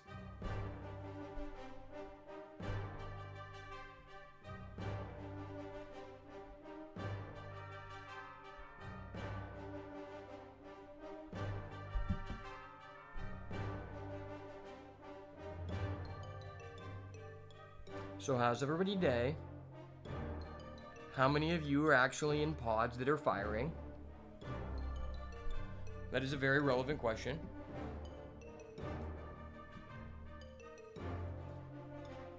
Oh shit, we might actually get to do something. Actions are in preparation. We're rolling. Rolling, rolling, rolling. Keep this pod rolling. Alright, pack 1, pick 1, Fury. Show it to me, baby. Show it to me, baby. Let's work. This is an easy pack 1, pick 1 Fury slam.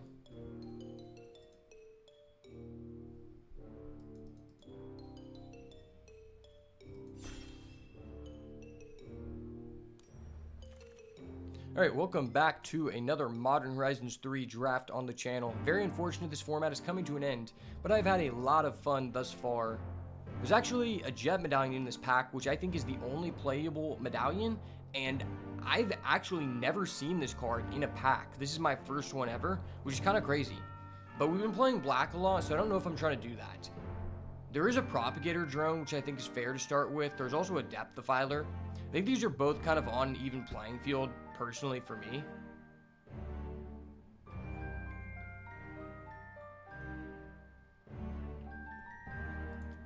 Propagator Drone versus Depth Defiler. It's like you think that Depth Defiler is good in a non Eldrazi deck. I can't say that that is true. There is a Faithful Watchdog in this pack though, which makes me think I'm more interested in the Propagator Drone. Because I'm down to play this in a green-white deck. Maybe I'm playing green-black. There is a White of the Reliquary.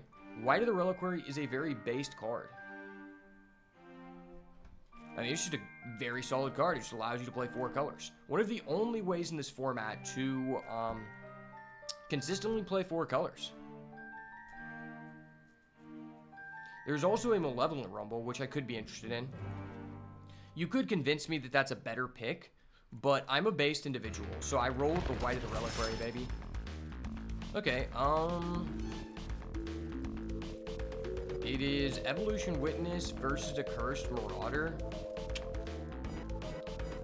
Might be more interested in Accursed Marauder here. I think Evolution Witness is a better pick once you know that you're going to have things to be doing with it. Accursed Marauder is just always good. There's also a Static Prison, which I don't mind pivoting off these 2 picks just to take because it is the best uncommon in white. But I'm going to go with the Accursed Marauder here. Trust me, I want to play Eldrazi. They're literally forcing my hand. But the fact that in the back of my mind, I know we could get a Jet Medallion is literally haunting me. Am I just taking this Refurbished Familiar?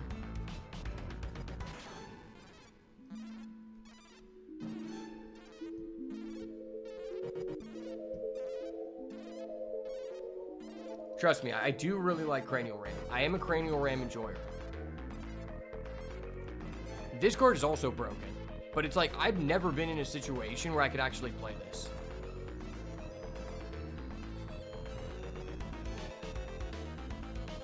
I feel like you're just being forced to go into such a terrible color pair. I don't know why I keep being forced to play black, but it just seems to be wide open every draft.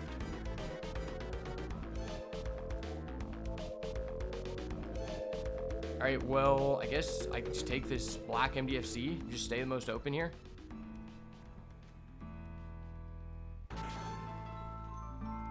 Yeah, I mean, I'm not a big fan of this card, but it's like, okay, it's decent, pretty decent. Ooh, damn. Pick 6 Spawn Gang Commander? That feels like a pretty hefty signal to me. The signal was denied. The signal was denied. I repeat, signal denied. It is a black-red land. I could pivot out of green. Faithful Watchdog for the green cards we're not being shown. LOL. This is probably correct. I mean, I do have a Propagator Drone and I'm dipping into green, so maybe Spawn Gang's fine. If I get a Jet Medallion, I'm probably just going to get out of green. Jet Medallion secured. Alright, we're just playing this artifact deck with Jet Medallion. Card's just too powerful. People disrespect the medallions for real, but this is the most bomb-ass one. Currently only have 1 artifact synergy, but that could change very quickly. I do have a red, black, blue landscape. Blue is irrelevant here, but the... Well, if we get a Kappa Cannoneer, which is a jitted card, I could be wrong. I had to pick up the Jet Medallion just because, like, I've never gotten to do that before. Everyone gets to experience it one time. And this is a plentiful amount of cards I don't want to play. I guess I'll take Dreadmobile. Pretty sure Dreadmobile is just like a D+ card you don't want to play. It's a pretty bad card. It is a artifact, though. If you have enough of the 1-mana guy who revives himself every turn, I guess you can, like, tell me that's legit. But for the most part, I prefer not to do that.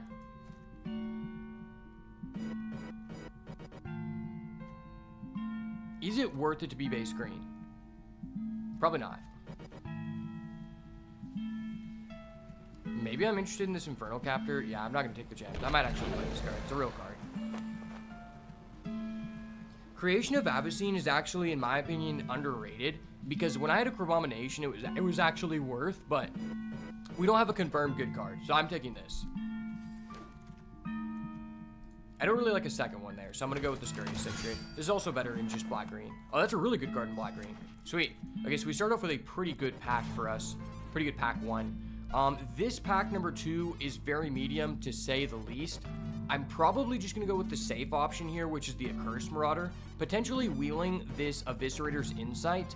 Hopefully we can pick up some retrofitted Transmogrants here in this pack. That would be really good for what our deck is trying to do, since we do already have a Refurbished Familiar and we have a Jet Medallion I would like to play. Once again, I just keep being put in these positions where it just feels like I'm base black and whatever else is handed to me.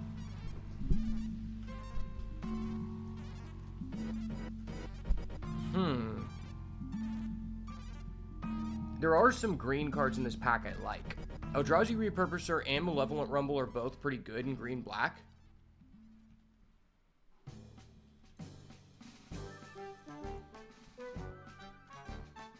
There's not a black card that just says, I really want that. So I'm going to go Malevolent Rumble. If we get enough buybacks, it's probably worth. Okay, well, there's another Propagator. How much do I want that Propagator versus, like, abandoning green to do this artifact thing? I don't think we're really doing the artifact thing. I think I just want Propagator. Then I'm leaving this on the sideline, though.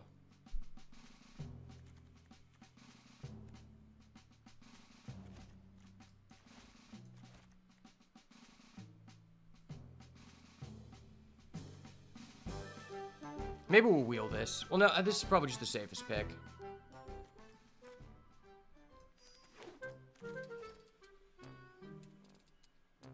Sheesh.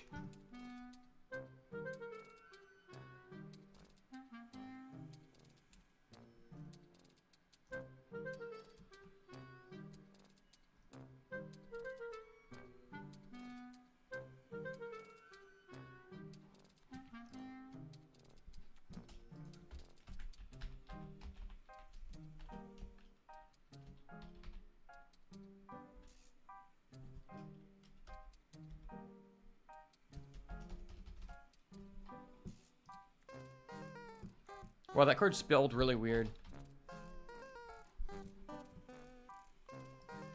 I do really like that card.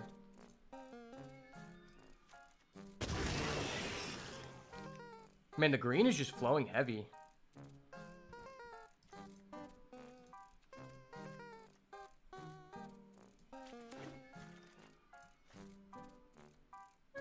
Red, black, green, take Decorum.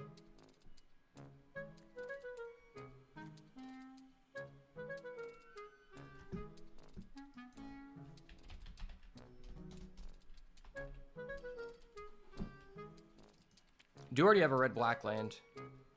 But Ooze is so important to these decks. Ooze is very important in these decks.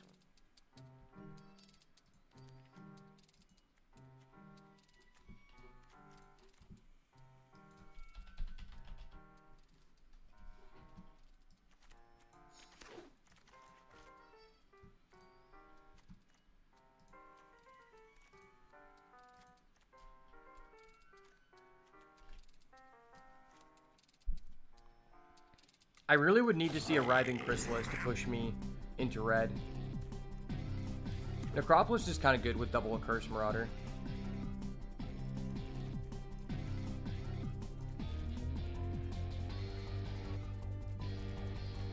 Wheel of Fortune. Ha. I'm playing Wheel of Fortune. Okay. Artifact card. Fuck a Barbarian Ring. I hate that card. Very weird draft. Feels like I'm just playing the best cards that are being passed to me.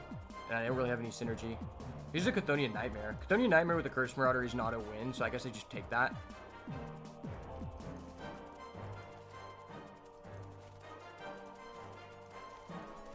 I guess my goal here is really to just pick up as many Accursed Marauders as possible at this point.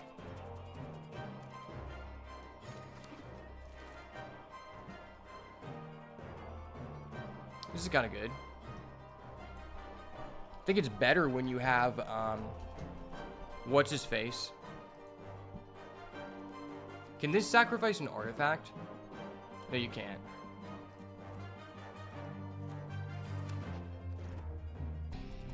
Ooh, that's dirty. Why am I forced to play black every draft? This is actually kind of frustrating.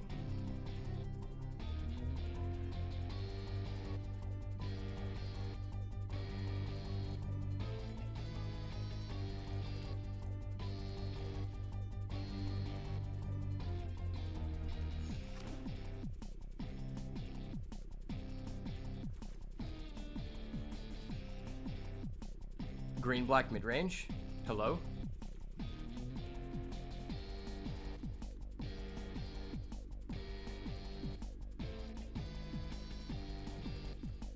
Maybe I overvalued Eldamri. Probably should have taken him a level in Rumble.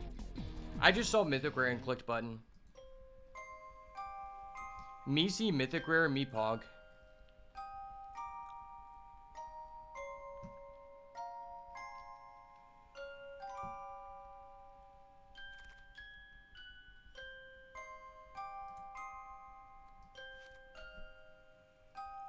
Well, I'd really like some 2-drops, but I guess I'll just keep taking these free lands.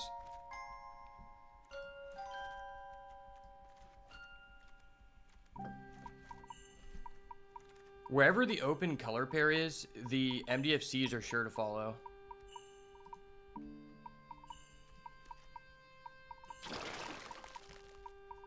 Honestly, the land that moves counters, what's that called again? That'd be really good here. Oh, there it is. Nesting Ground. Cool. Sweet. Locked it in. Victimize, Fetid Gargantua. Probably Fetid Gargantua. This is just more about what we're trying to do here. Gravedigg. I mean, I already have Victimizes.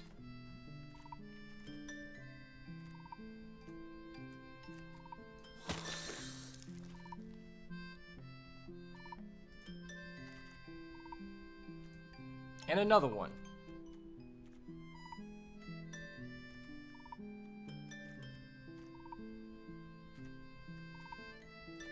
I feel like I'm not really that much about tokens.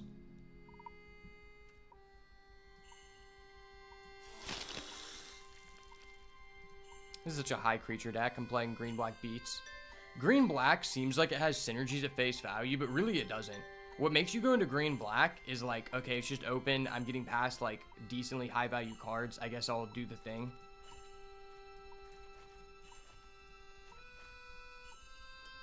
If this isn't what the epitome of a mid-range beats deck is, I don't know what is. Expanding Ooze is okay.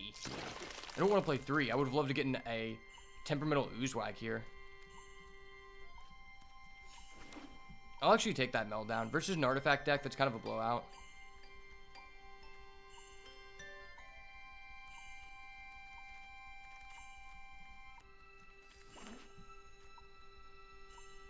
Do we actually like Victimize here? I feel like we don't.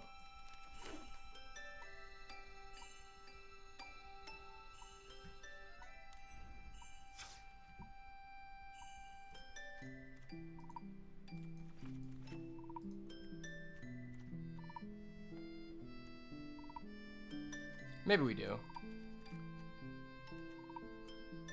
It's just like, what am I really getting back?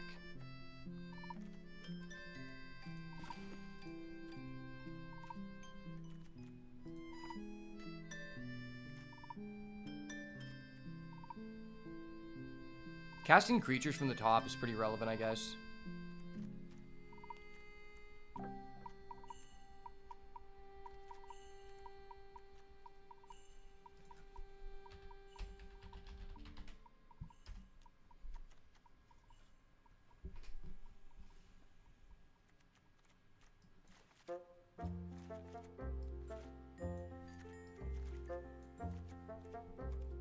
I have 5 MDFCs. Maybe I just go 14 lands.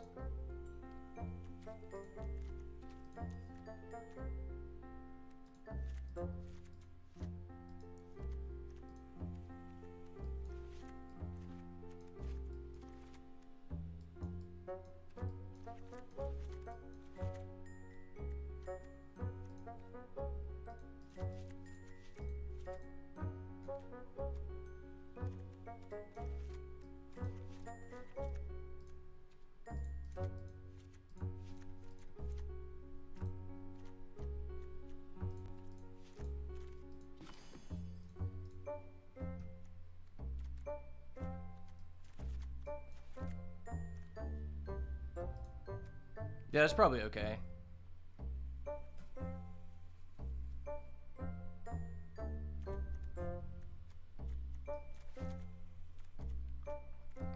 It's like I have 3 lands, they're just untapped, so. Deck looks fine. Not good, but not great.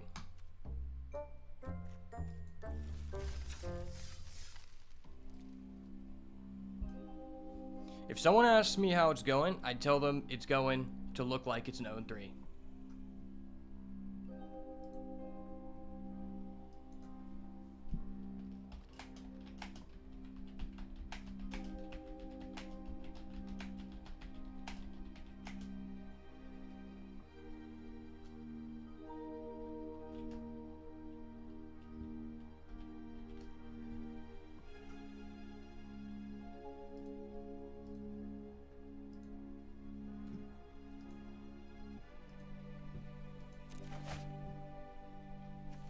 Sweet.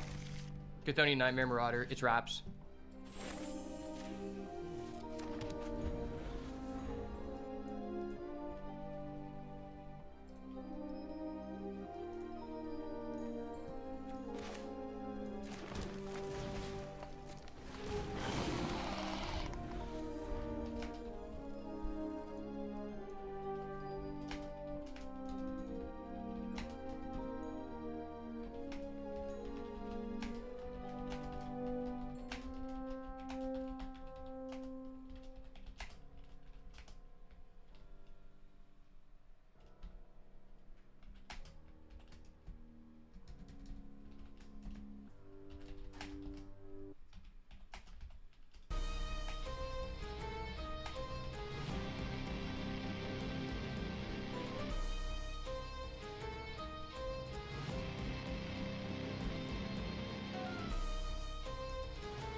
Okay, I should have changed my title. He gave me a Storm Drake? That's weird.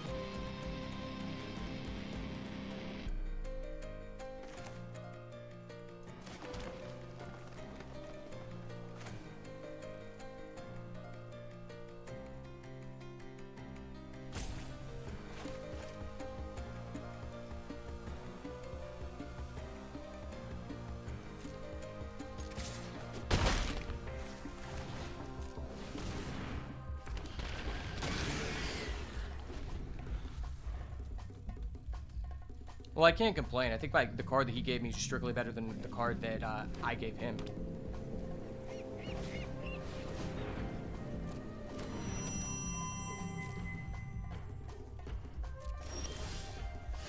Not attacking? Sweet.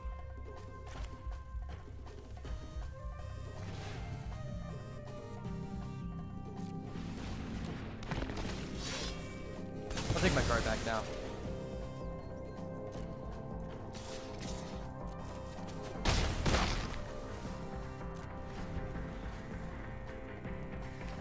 Please cheat out a fat guy.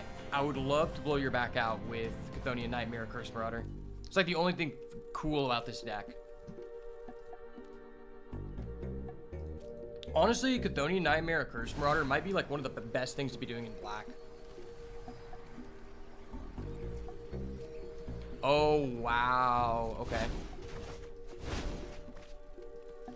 For some reason, I thought that was his card. Honestly, I think he should have... Oh, wait, he can't do that. That's hilarious.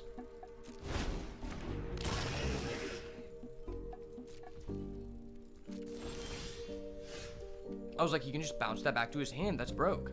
And I realized, oh, he can't.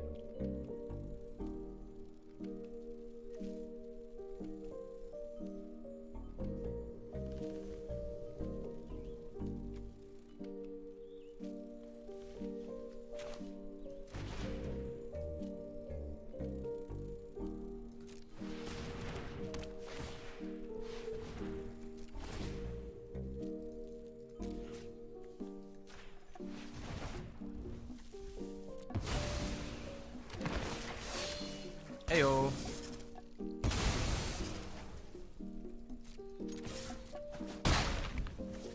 There's something fulfilling about beating your opponent down with their own card. It might just be self-explanatory. Like, knowing that he gave me this card that allowed me to race him is just hilarious.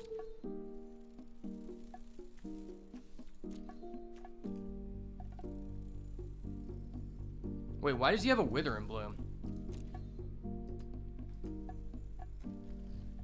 For some reason, that makes me feel like he's playing,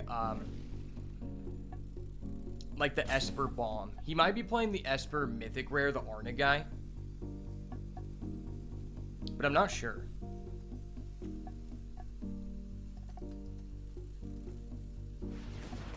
Personally, I'm not really a fan of this card. I don't think it's main deck worthy unless you're playing energy. If you're playing energy and you get value from just gaining energy, obviously it's absurd. But if you don't have energy, it doesn't seem good. And it's like blue, they say it's an energy color.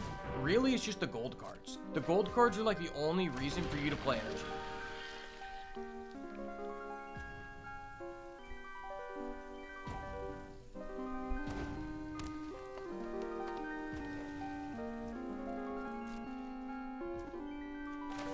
I'm actually just gonna do this to accelerate the clock.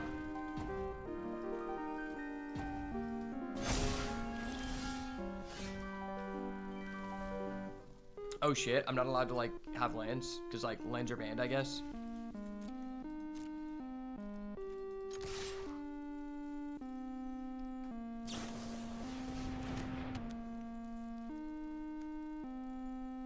Okay.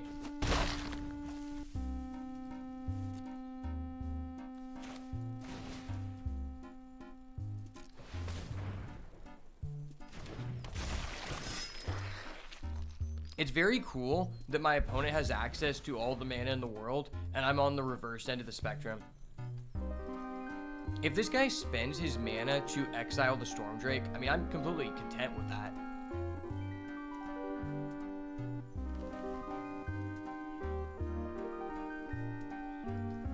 If he's doing that, it's taking away from him progressing his game state, which is really what I care about more here.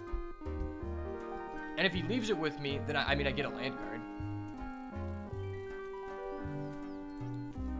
It's pretty unfortunate we haven't seen a land card yet, but...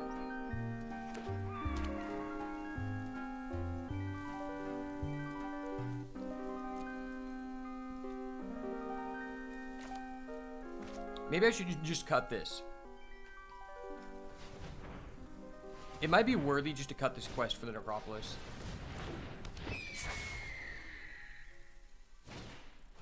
Okay.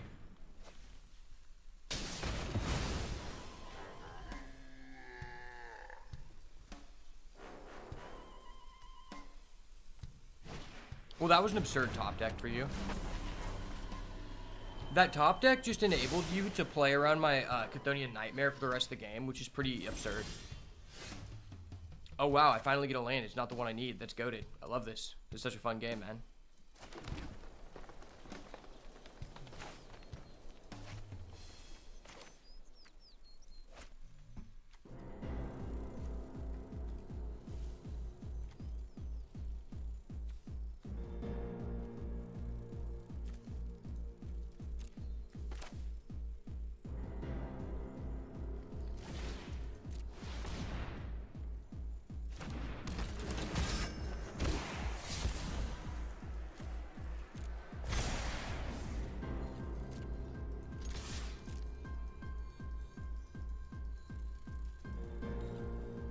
You won't trade your Nadu. You're not that guy.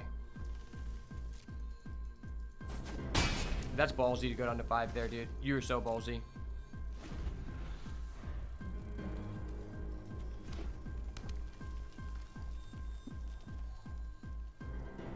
I think this is the most amount of black decks we've drafted in a row. Oh, that's not cool. This is also the most amount of drafts that I've not gotten to play Chrysalis. Like, we've just not been opening them, to be honest.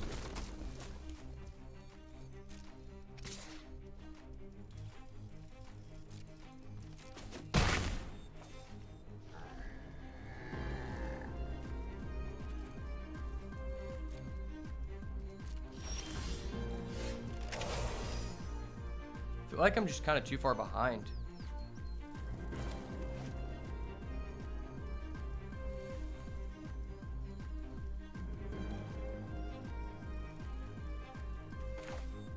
The fact I don't have 2 black just fucks me.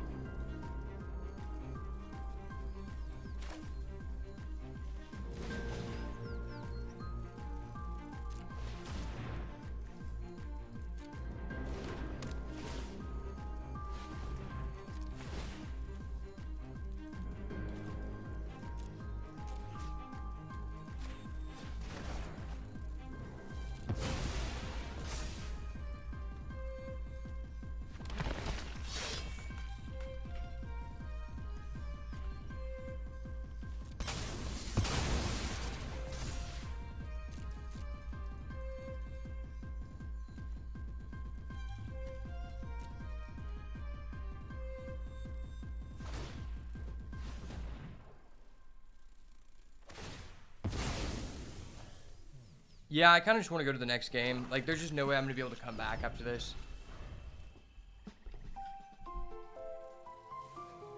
He probably just clocks me out of the game before I'm able to actually, like, Chthonian Nightmare.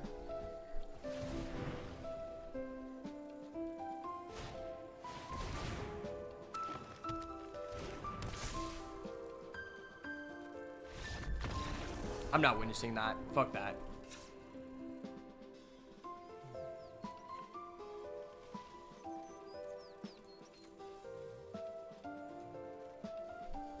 I'm putting in another black just to spite them. Like, we're gonna draw double black this game.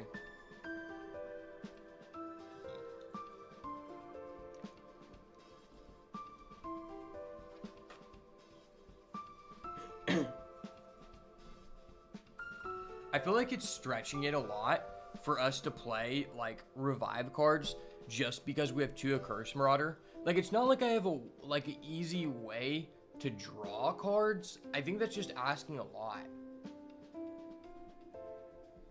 I know a lot of people don't like Gravedigg, but in some ways I actually just like Gravedigg way better than Quest and Necropolis, because Quest and Necropolis, the play window is so narrow. It's either you play the card on turn 1, and then it's like, okay, cool. Or you don't see the card on turn 1, and then you are just set back 2 turns to revive something that probably will not just win you the game on the spot, versus Gravedigg, where it's like, okay, if I have an Accursed Marauder in the grave and I'm at 4 mana, I can just bring it back and just sack his guy, sack Accursed Marauder. It's just another copy of Accursed Marauder, which is pretty worth if you're going in Eldrazi. Or your opponent just doesn't have a field, and then you're just responding with, you're getting the 2/2 token and buying your best creature back. So I actually like Gravedigg a lot, but it's honestly just really hated on for some reason.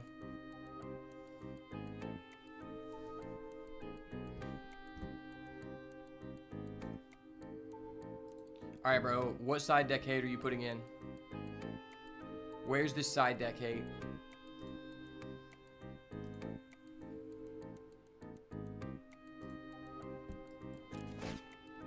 Okay, well, I have no black sources, so it's not going to be for me. This hand, this is a pristine hand. This hand is nice. Yes, I see. Good news, everyone! Yeah, this is a pristine hand.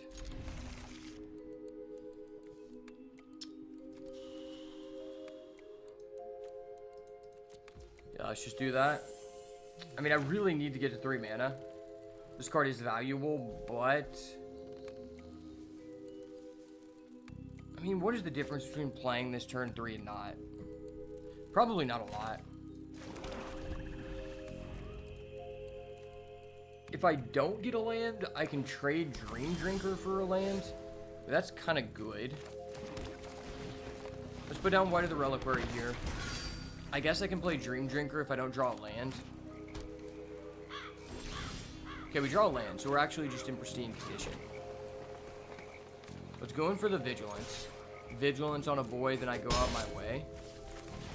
Then, I'm going to Eldrazi Repurposer. You can negate it if you want. I mean, I'm floating a token. That's all I care about. The token represents a land, so if you're actually going to negate it here, I feel pretty good. Oh, what the fuck? Dude, you literally sided in a Consign to Memory against my deck that legitimately has 1 card that is a colorless card in the entire deck. Are you kidding me? Hold up. Wait a minute. And you actually just draw it in the one situation where I actually have that? That's actually so sacky. What the fuck? Wow. That might be the trigger moment of the day.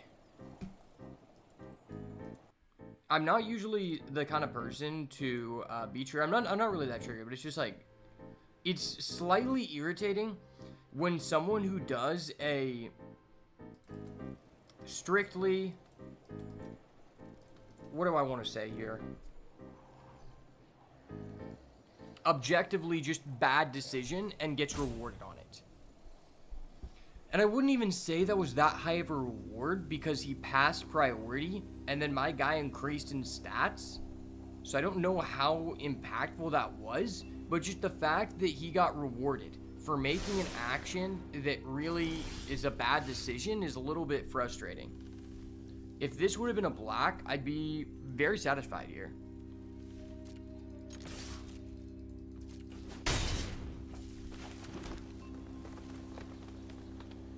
I mean, if you give someone indestructible, does it die? Nah, it did. Okay, it doesn't work. Toxic Deluge isn't even really good in our deck. It's kind of just there because it's like it was a rare and I had to click it. I don't think we ever outvalue this person. That's what's kind of bad about this deck. Oh. Okay. I guess that's fine. That seems really bad. Considering your deck is literally splashing white.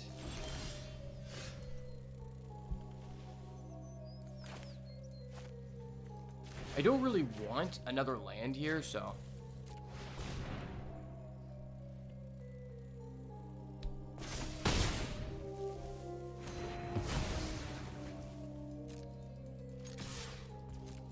How did he just go to like a +3 in card advantage all of a sudden? Like, wait, what? How did he just go +3? I didn't even mull, did I? Or no, I did mull. I had to mull, my hand was bad. You can't be mulling with hands like this. No, don't depth the filer, that gives you a +1. You're already so far ahead, brother. Don't do me like that. I don't even have a Chthonian Nightmare, a Cursed Marauder play. This, like, no, please, stop. Oh, and he has a good MDFC. That's so sad. Alright, now I get this black when I just don't even need it. That's cool.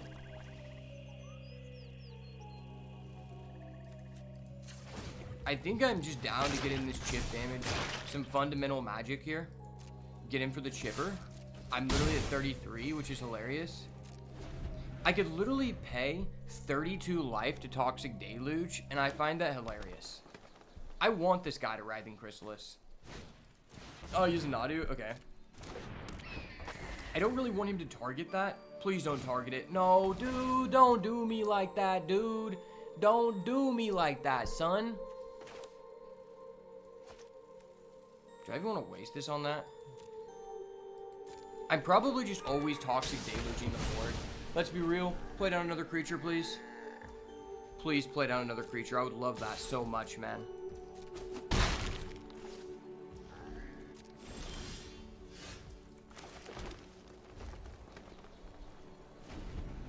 Yes, play down a big guy. Play down a big guy. We want to see a big guy. A big, juicy piece of meat on the field, please. Go for a Writhing Chrysalis. That'd be cool. Just pull one out of your ass. I'm fine with it. No, no. This is the worst time for you to do that. You're just devaluing my only card in hand, bro. What the fuck? And then he finally gets a red? Wow. Writhing Chrysalis me. Yes, yes. Good shit. Good play, brother. Good play, brother. Yes, sirski, brother. I fucking knew it! Oh! Yes, sirski, brother. Don't worry about this. I'm just gonna do the thing.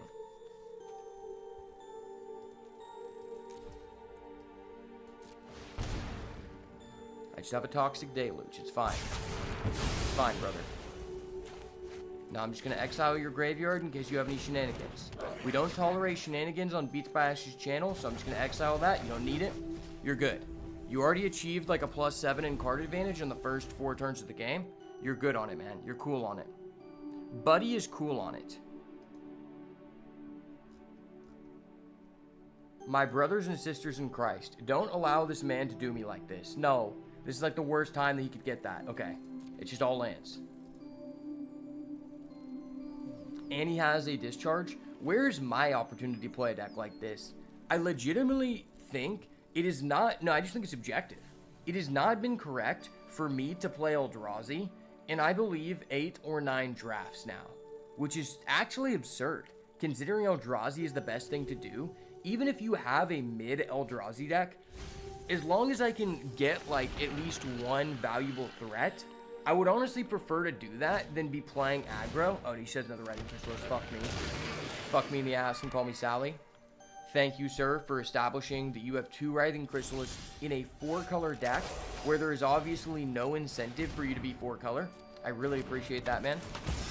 Bro is literally splashing white for an Expel the Unworthy. There's something objectively wrong about that. I'm not going to go into that because I don't need to give this guy any more attention, but there's just something objectively wrong about that. You motherfucker, you. Hold up. Wait a minute. Something ain't right. You motherfucker, you. If he exiled my guy in the end step, that would be so ballsy.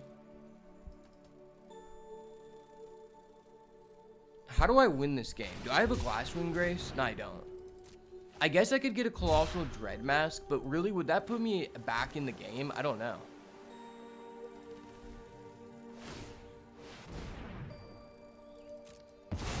Honestly, I really wish I had access to the Streamer Early Access event. But you know, Wizards of the Coast, they don't fuck with me like that. They don't fuck with me. They gotta leave me in the Writhing Chrysalis Limbo. Writhing Chrysalis Limbo. Where I'm going against a person who has 2 Writhing Chrysalis, a Nadu Winged Wisdom, and a plethora. Oh yeah, my opponent decided in this card against me, which has no, like, effect on my deck against my 1 card in the deck that generates a token. That was very cool of them.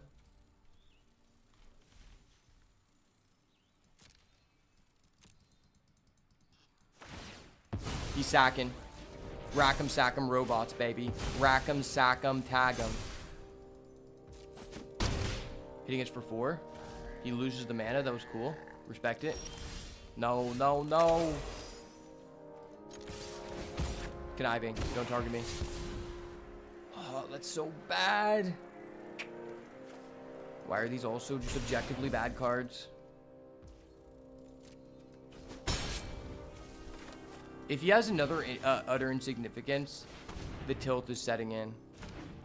Yay, my guy's actually the appropriate stat level he should be at. Yay. My guy is at the appropriate level of a standard Writhing Chrysalis with no buffs. That's goated. Signature slam me. I double dog dare you. Bridgework battle me. I triple dog dare you. No, why? Why is your deck so premium?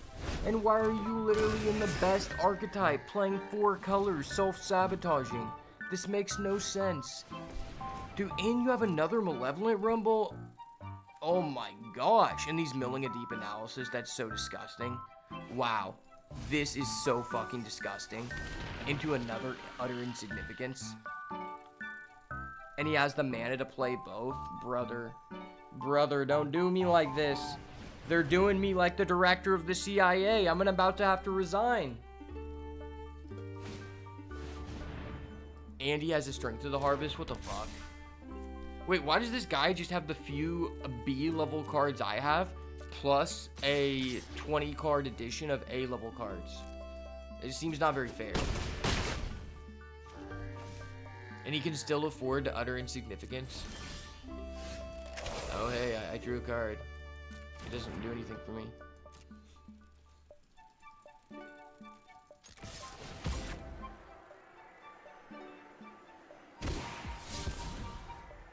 Oh, hey, it's a card that doesn't do anything for me.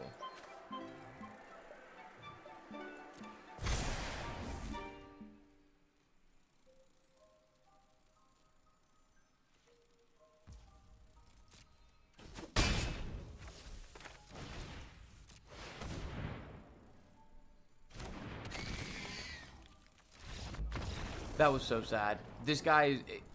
Honestly, this is the only frustrating part about this format, is that people who just get handed multiple Writhing Chrysalis and are just in a free Eldrazi space require no skill. Like, if the guy made a good play, I'd be like, okay. But he literally did nothing that proved to me that he is not a troglodyte. Like, that was some troglodyte-ass shit. No Kappa.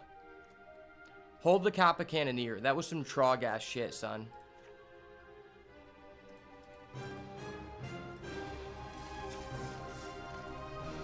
Where are my Trog Eldrazi players at?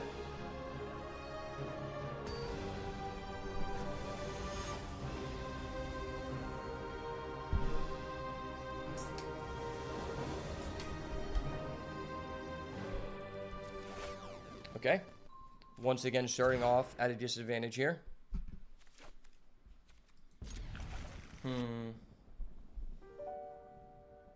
Yo, what's up, Owl? How are you doing, man?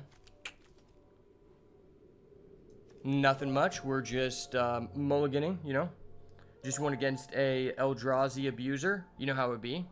Eldrazi abusers be out and about. Kind of want to keep this card because I'm playing for value.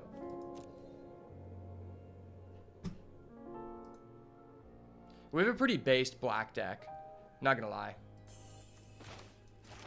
We have a Chthonian Nightmare alongside 2 Accursed Marauder, which is very based. The Chthonian Nightmare lock is just so fun and enjoyable. Unfortunately, I'm gonna have to sit here for like 4 turns, and then hopefully Toxic Deluge a board that doesn't have haste. Establishing nothing, which isn't a great signal to me. He's going double kite, okay. Into an Eldamri, okay. Probably just gonna establish this to the top. Please don't spend mana to kill this. Just develop your own threat. It feels weird to Toxic Deluge 2 kites because you can just re-equip them.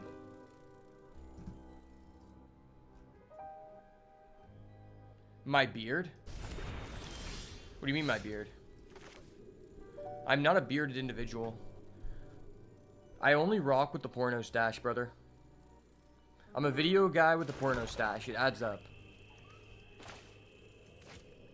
So, I think we just have to pass here.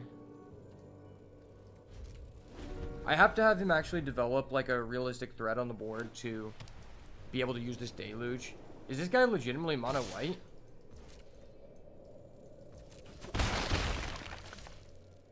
See, I can't really grow a beard. When I grow a beard, it comes in patchy. And the other thing is, it's just cool to be known as the videographer that has the porno stash. Because they know what kind of videos I'm recording, you know? Well known in the OnlyFans community. For obvious reasons, you know? So I think I just play this. Next turn I can go Fetid Gargantua. There's no reason to do anything here. Like, I need him to play a real card. And I need him to do that before I take damage. Thank you for the follow, bro.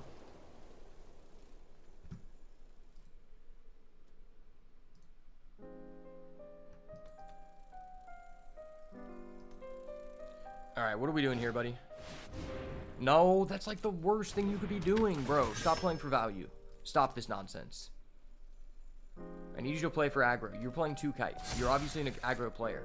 Oh, you hit nothing? Okay. Does he not have to reveal his library to me? I guess not. Okay, well I guess I could just Accursed Marauder. I feel like there are more incentives to just do this now. Like, this never really gets better. Sure, he has 2 kites, but the realistic opportunity of him actually playing a creature and being able to equip this turn is very low. I don't think I've ever played against a person who has a monocolored deck in this format, which is kind of funny. I mean, I can see how being a monocolored deck could be very powerful. At the same time, I just think the gold cards in this set are too powerful to leave in the field, or to leave in the side deck, right? Okay, that's kind of good. I can move tokens around. I could also just go for, I could go for a Fetid Gargantua into a Gift of the Viper to draw 2. That'd be respectable. That nullifies his kite.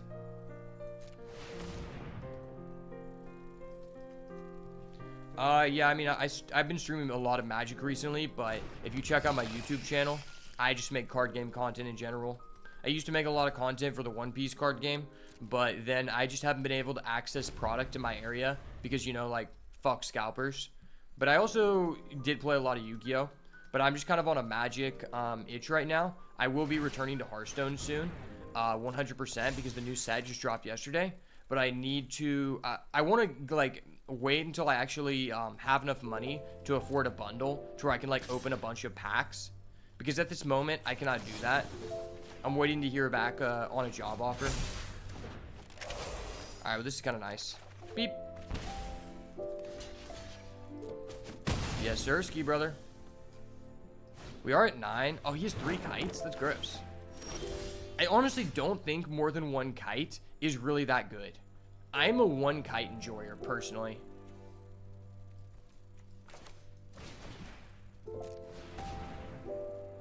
Okay. I can work with that. Edgeslith is cool. I mean, they're both going in the grave, so I can revive them back with Chthonian Nightmare. I'm just going to go with the Dream Drinker because it gives us immediate lifelink. Plus, it allows us to move counters over to our other dude. I think in this specific situation, it's probably best to just go Chthonian Nightmare here. And then let's just revive our Edgeslith by sacking the token. We don't really care about tokens in this deck, so. We do, but like not those tokens. And I mean, if he wants to get in for 2, that's fine. I'm representing 3 lifelink.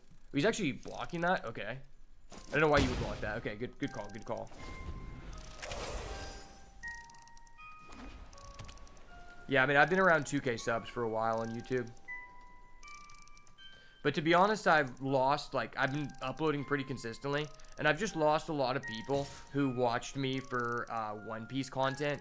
Who are just like, dude, why are you streaming Magic for less than 5 people, man? What happened to the One Piece content? I'm like, well, I didn't choose to stop making One Piece content. You gotta realize that, like, the cards are super overpriced online. And scalpers have infested my, the area that I live in. And basically made it to where you can't find product within a 100-mile radius of where I live, which makes it kind of just unplayable for me, which is very unfortunate. But I'm waiting to hear back from this job that would be really good for me. Basically, I would be making videos and running the social media for the police, and that would allow me to just order all the One Piece cards online. And in that circumstance, I would be making One Piece content again. But at this moment, I can't afford to do it. Yeah, I mean, I know I have the skill set, and like, I have $20,000 invested in equipment. The main way that I earn money right now is by doing jobs for people where people will like rent my services. So like, recently I had a guy who paid me to do some like, he's like a Jewish pastor, and I was doing some like videos for him on some like Bible study stuff. And then I make mixed martial arts videos. This is kind of like the channel that I enjoy, but the main channel, I make mixed martial arts videos with my MMA coach. We do like instructional videos, and then we also have a podcast. And that podcast actually has sponsors associated with it, but I mean, I'm really just hindered by the amount of money I'm making right now to not be able to travel to like different events that would allow me to make like the kind of videos I would prefer to make. So I guess I just always do this. Alright, it's just a game. I guess. Okay. Cool. I fucking knew it! Oh! Yeah, like the main videos that I think I see, like, see, the reason why I like this channel, I don't really see it being long term, is not because like the quality of content I can provide is very high, especially like I have $20,000 invested. I know what I'm talking about because I played competitively for like 10 years. But it's just like, you think about what is the advantage to being on YouTube. The advantage of YouTube is that your pieces of content have a long shelf life. And what I mean by that is, if Mr. Beast creates a challenge video, then anyone who goes to his channel may want to go back a year from now and look at that challenge video again. Well, card games is the one niche where that's not really relevant. Because if I make a video about a certain deck that it's good at this point in time, well then 3 months down the road, very few people are actually looking to go back and watch that content because a ban list may have occurred, new cards may have came out, and then that's no longer relevant content. which really just like lowers your long-term earning potential. So like the main thing that I would prefer to do is I do these one videos where I travel to cosplay conventions and I interview like different like hot girls in like cosplay costumes. And so like the most recent thing that I've done is I go around like asking trivia questions, and I have these cosplayers open Pokemon packs, and then I do vlogs for it, and those have done really well. It's just that I don't really have the money to be able to consistently travel, and the area that I live in doesn't have very many of those things occur very frequently at all. So I can't like consistently do those long term. So I'm hoping that I'll hear back from this job so that I can afford to travel to an event at least once a month, because I just think those are so much more long-term potential. Okay, buddy. Sure. Just have the one card that counters me. I see how it is. Hold up. Wait a minute. I'm Christian, but the guy that I was working for, he basically is like, it's kind of hard to explain, but there's a certain amount of like Jewish people that believe that Christians and Jews are the same. Like, he believes that Jews are Christians, which honestly he makes fair points about it. He's also a very knowledgeable person, so I honestly respect, like, I actually enjoyed, we used to do a lot of Bible study videos together, and I actually really respected his opinion, because he's one of the few people that's actually willing to talk about certain things in the Bible, such as like the rapture, and that like normal churches are not willing to go into. And those are important things for people to know who actually like care about what's going to happen after this life. And so I don't really like have much respect for the people who want to dodge around those subjects and just only talk about the nice things, because that's not like, I mean, you're just leaving people out impactful information that they need to know. You need to know what's going to happen, you know? Yeah, I mean, I said I'm Christian.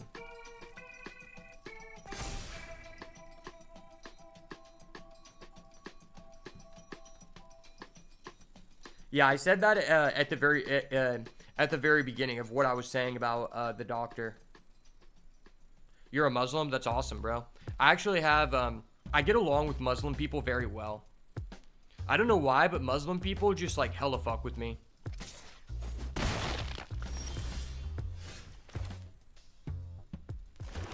Honestly, I think why I get along with Muslim people the most is because usually, like, or just people who have a religious background in general, is because typically those people tend to have a stronger moral compass and values that they actually care about, right? There's a lot of people who like may pretend that they're religious no matter what religion it is, but then they're actually like just picking and choosing what values to hold themselves to. And personally, I do not do that, and I don't really like condone that. Like, either you are what you're saying you are, or you are not. And so that's why I feel like I get along really well with Muslim people.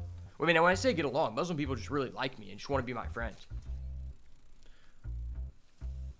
Like, there's been many times where I was just traveling to like a different state, and I just met, like, for example, I don't know if you watched the UFC, but I traveled to Houston for a UFC fight night, and basically after it was over, I was with my Muslim friend, and we were gonna go to like some clubs, and basically the guy who was like running the parking, he actually also spoke Arabic, so he started speaking to my friend, and he was like, okay, you guys are cool as fuck, you don't have to pay for parking, and I'm gonna hit you up whenever I'm off, and then I'm gonna take you guys to some like really cool like spots. And that was probably one of the most like fun nights of my life, because this guy just took us to like a bunch of like different like places and kind of like hustled our way in, and was just like buying us drinks and stuff, and he was just super nice. And like I was trying to give him money, and he was like, nah bro, we're cool. And to this day I'm still friends with that guy. I just haven't really like seen him that much, but I talked to him not long ago. Is your native language Arabic? I actually used to like know Arabic about like 8 or 9 years ago, because my brother, he was in the military and he went to Afghanistan, so he was like, you know, very familiar with that culture. And at a certain point, whenever he was getting his master's, he started learning Arabic, and he would actually he was doing Rosetta Stone. I don't know if you're familiar with that, but it's like a program that allows you to learn other languages. And he used to like buy me a pack of cards for every like hour that I would spend learning Arabic with him. And in my opinion, I think Arabic is like, outside of English, I think Arabic is the #2 most beneficial language for business. Like, if you're going to be in business, I think Arabic is just the second most important language to learn, because it just opens so many like relationships. And I think that it's probably the most like universal language in like Europe and the Middle East and Asia, because, you know, there's a lot of people who speak Mandarin, but there's a lot of different dialects of Mandarin, and so you may not even be able to communicate with all of those people. So I just think that Arabic is just very beneficial. Urdu is your native language? I've never heard of that. Is that just like only prevalent in Pakistan?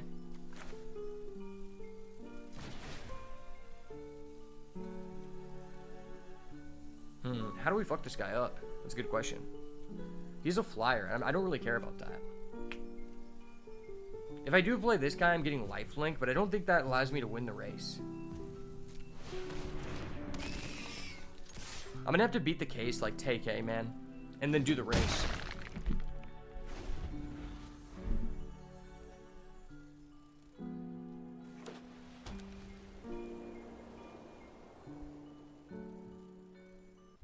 Most Indian people do Urdu? Interesting, okay.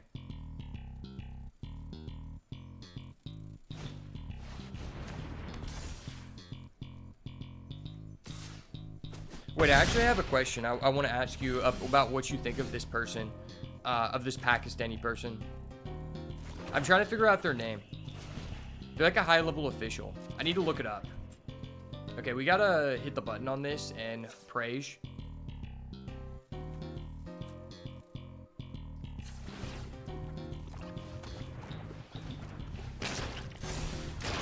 Praise for an answer. Breath your last? No, that's not it. Okay, rips. Next game.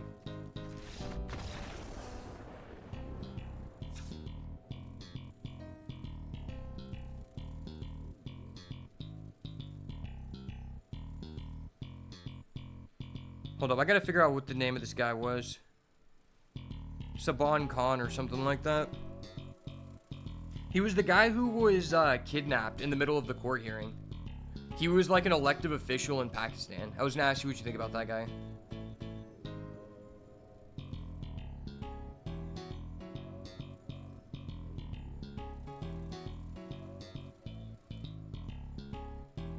There was a video I saw on it. I gotta find it real quick.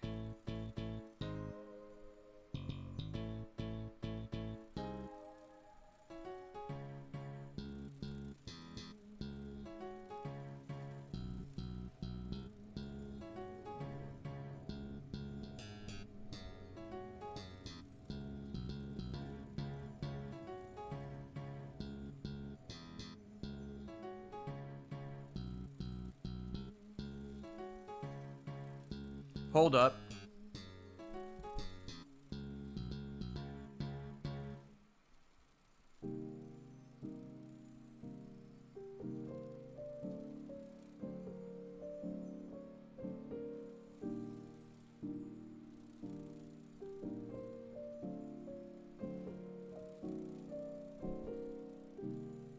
Okay, yeah. Let me figure out the name of this guy.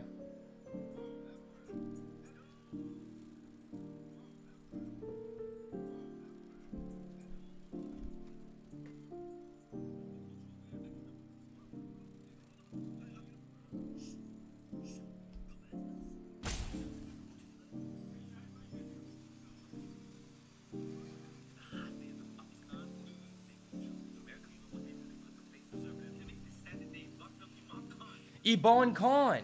Yeah, what do you think about Iban Khan? Do you think Iban Khan is a G or what?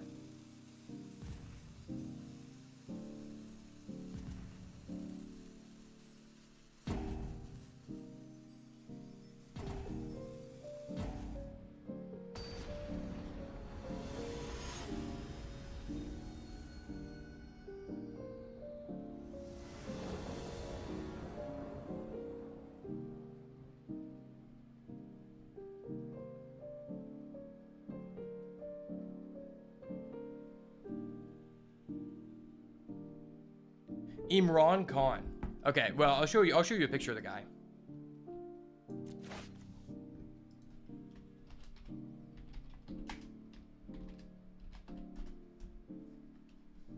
All right, do you know who that is? Yes, Imran Khan. What do you think about him?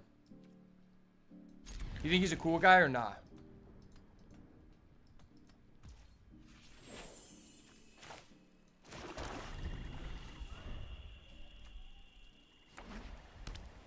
Yeah, he's a cool guy, bro. Facts.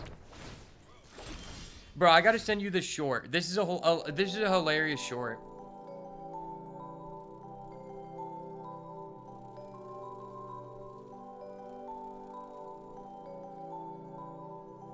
All right, watch the short.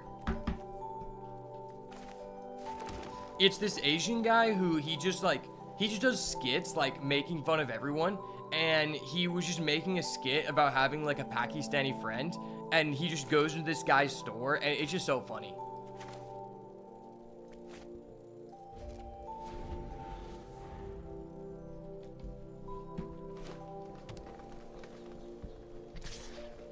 He's like standing outside the store with a popsicle, which like I assume people don't do, but it's just funny.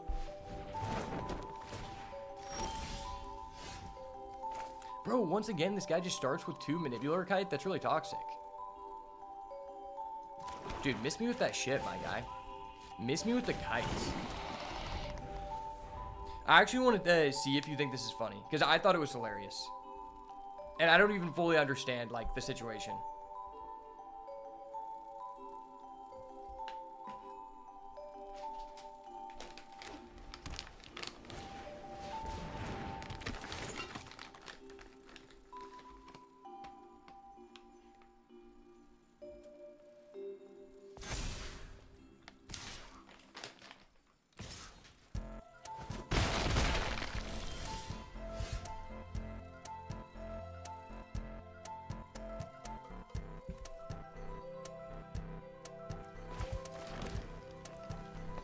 Okay, I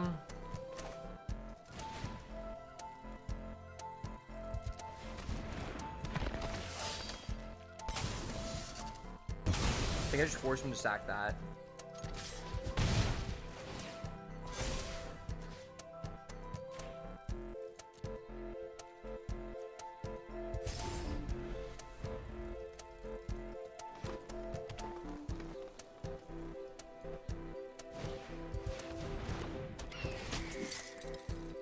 I don't know if you've ever heard of that guy before, but I just think his videos are hilarious.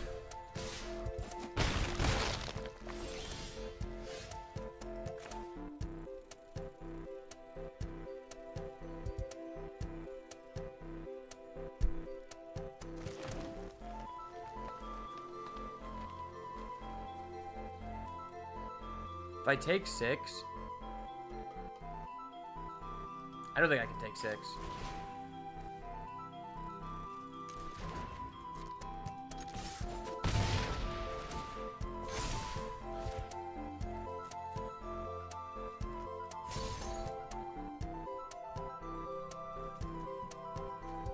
Okay, do I go Strength of the Harvest here? Or do I just Toxic Deluge? I could Toxic Deluge for 2. I feel like this just saves me so much on life here.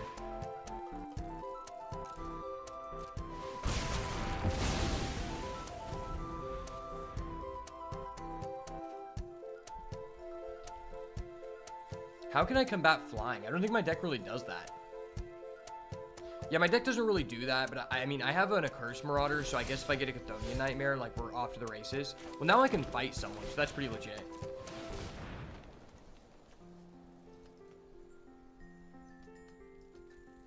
Bro, you're playing white-green. You don't have a counter. Stop acting like you do.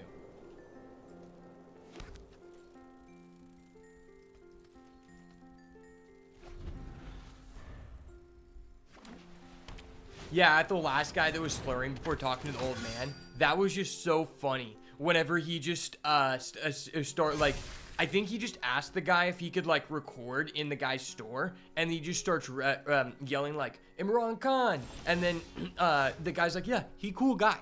It was just funny because the guy obviously like was not in on it, and he just like, I don't know, I just thought it was funny. Like, the guy obviously did not know what he was doing, and the guy just went along with it, which was hilarious.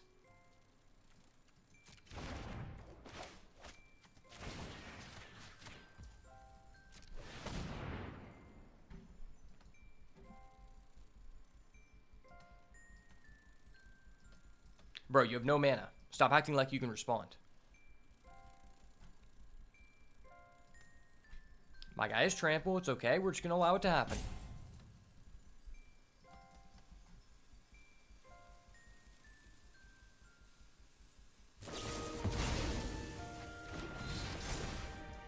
Okay.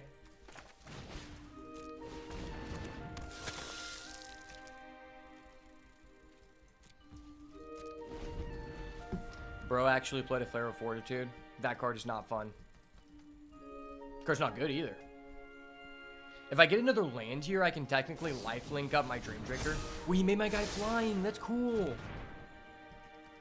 You followed me on IG? Okay, I'll follow you back.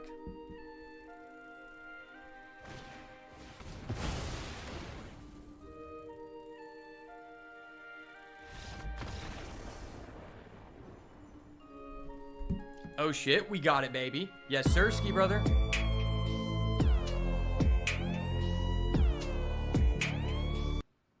Bro, he couldn't stop the power of our Chthonian Nightmare Wombo combo. Alright, one final game. I gotta go to the bathroom. I'll be right back.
Any feedback on your IG wall?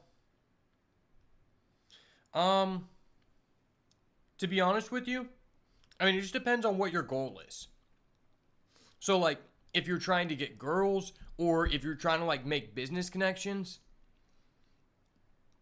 personally, in my opinion, and I've heard this, like, from a lot of other people too, it's more professional when you only have like 8 to 9 photos that are visible, like at a time, because it kind of just highlights more of like what you were about. And then like other photos and stuff, like I have reels on my deal that are just only available in the Reels tab. And like if you're trying to do photos, then you just have a link to your portfolio. But it honestly just depends on like what your goals are, right? That's cool, you're a photographer. What kind of camera do you use? It's CGI art? Oh, okay. So you don't actually take the pictures. Interesting.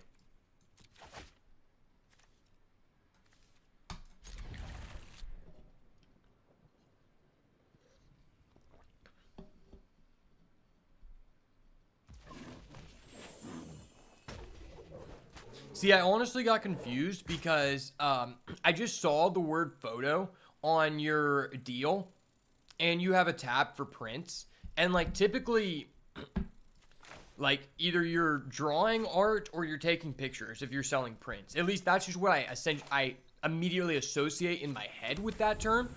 In the USA, like that's the most common. But I mean, that's dope. Has that been working out for you? Like, do you just do freelance stuff?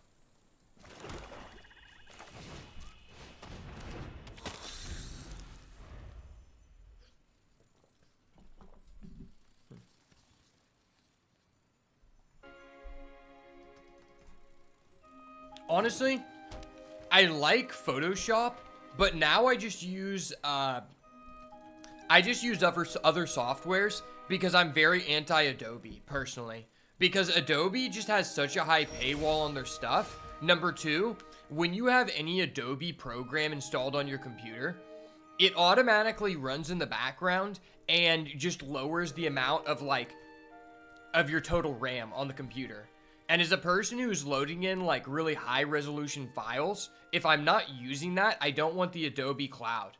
And also I don't like, another really bad thing about Adobe is, number one, it's like, I don't know how much it is in your country, but over here, it's like $20 to $30 a month. I know because I used to have it, and they force you to get the cloud. You can't just have Photoshop over here. And then if you want to cancel, you have to send them another $60 US. And it's like, dude, why are there all these strings attached? And why are you like installing malware on my computer? I mean, a while ago, I had so like the older versions used to be able to just buy them outright. And a while ago, I used to have a pirated copy on my computer that a friend downloaded. But then I just started using other programs because I had to completely wipe my PC for unrelated reasons. And I didn't want to mess with it again because I don't know how to do that safely.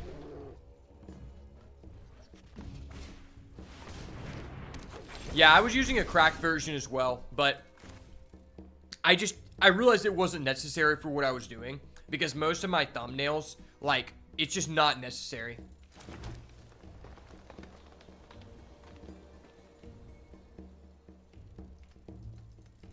Get in on PC website. Okay, I'll check it out. Okay, how do I cook here?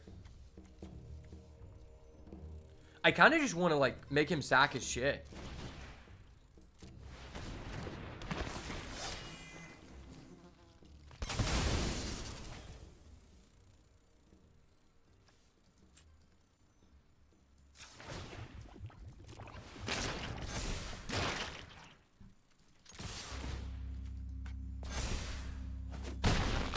Oh yeah, that was pretty good.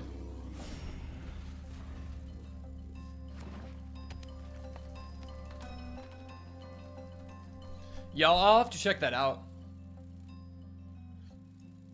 Sounds cool. So have you ever played Magic before?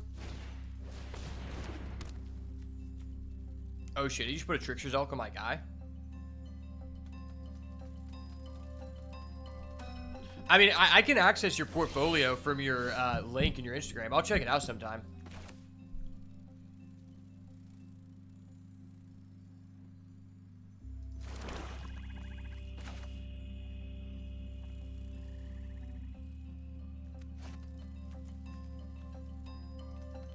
Okay, how do I want to do this? Oh, you can't actually post links in my chat. I have that turned off because people come into my chat all the time trying to sell me like services to their stuff, which to me I think is just really disrespectful. But I mean, I can check it out from your Instagram. I saw the link there. Yeah, like really, the only reason I'm streaming on Twitch is because like the software I'm using just allows me to stream to multiple platforms. That's why I'm also streaming on Rumble. But like I really only care about the YouTube. It's just because I can stream to multiple platforms at once. Like, why would I not do that, right? But people just keep coming in on Twitch and just be like, hey, do you want to buy my overlays and my panels for your live stream? I'm like, I hate to break it to you, but number one, I don't know if how more obvious this can be, but the games that I play, they fully cover the screen, and every part of the screen is impactful to the viewer experience, and most of these streams I'm doing to convert to a YouTube video. So if I put up some kind of thing, it's going to make my videos worse, and I'm not going to do that. Number two, I think it's just really disrespectful to come into someone else's business and try to like sell you something. Like if I went into your family restaurant in the country that you live in and I said, hey, buy my apples, would that not just be the biggest F you in the face? The biggest slap in the face? Like, in my opinion, that's really disrespectful. And also, it's like, I don't have 1,500 people in my chat, so I don't know why you would think that I am like a good target market for you to sell someone something when I'm trying to make money. You know what I'm saying? Like, at one point, I actually just had a visible counter on the screen that was the amount of people who were trying to sell me something on my stream. And I'm like, do you think that's not just the most redundant thing you can be doing? Like, if you actually want to get a sale, I know, because I have 2 bachelor's degrees from business school. I know that that's just a terrible business idea. Like, if you actually want to make money, why would you not target a person that you can tell is visibly making a lot of money? It just doesn't make any sense to me. And it's like blasphemous. Like, some of the people are bots, but some of the people are actually managing them. Like, a lot of them. And they'll like try to keep the conversation going like, hey, let me, I'm like, hey, I'm not interested in that. They're like, let me message you on Discord. I'm like, bitch, no, I don't want to talk to you. And then the final thing is, this is where it gets really ludicrous. Why do you think that I would want to do business with a person, even if you're legit? Why would I want to do business with a person I have never met before who just randomly comes in and says, hey, sell me something? It's like, dude, that's hella sus. If I'm gonna do that, I'm going to do it with a person I actually know. That's just like a really weird, it's kind of just like calling old people on the phone and trying to like scam them into buying something. Holy shit, this is insane, hands. People are just stupid, dude. Like, I don't know why you aren't trying to find clients like that on Twitter. Or even LinkedIn. Some kind of business-based social networking platform. It just seems like it would be the best way to do it. But these people just don't even know. Like, they're on some low brain activity shit, man.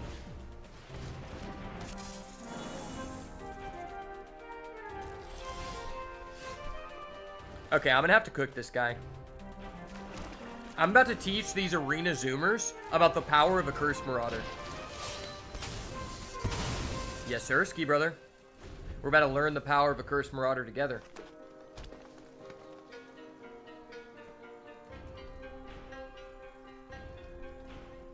Alright, I need to top deck like an Expanding Ooze. Brother just played an Trickster's Elk in my chat. Not in my house, buddy. Not in my house.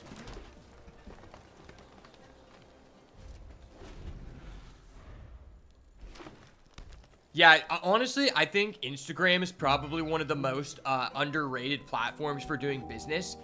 And that's why I think it's important for you to have pictures of yourself on there.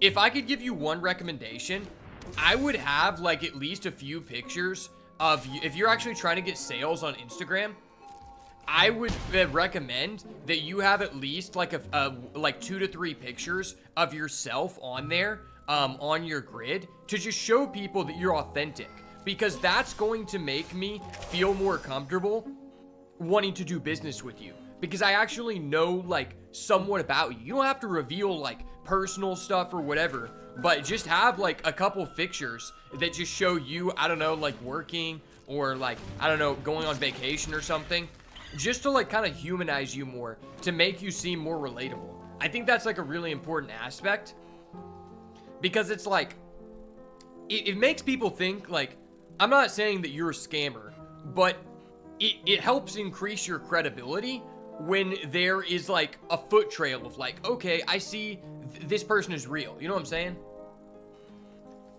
I mean, obviously don't like fully consume your page, but I think it would be very beneficial for you to have at least like 2 to 3 photos of yourself.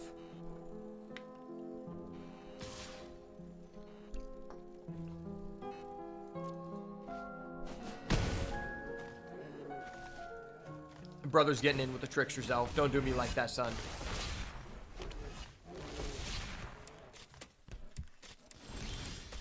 Alright, we gotta do some threat assessment here. So I kind of just want to fight that.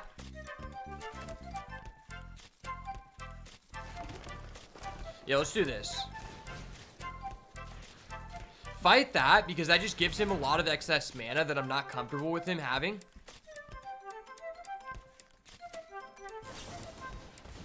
No, don't do me like that, son.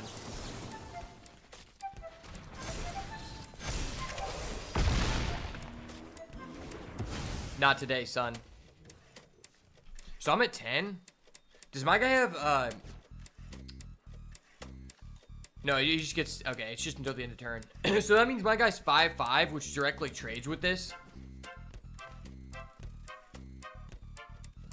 I think I'm comfortable with that.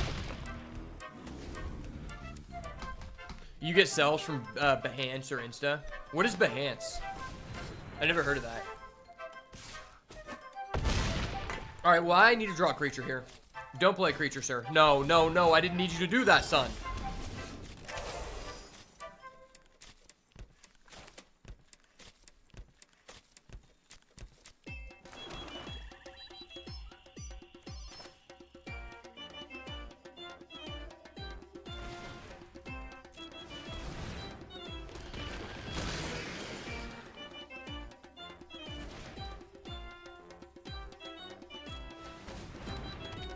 Wait, I think I'm just bonkers here.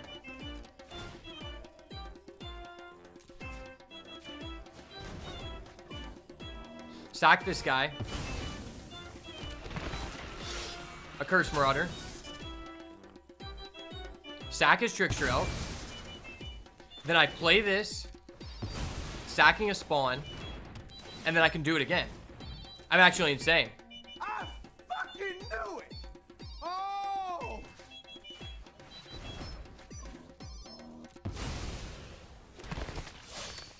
I told you, the Chthonian Nightmare loop has no bounds. Alright, don't draw removal, please. I need a Chthonian Nightmare a couple more times.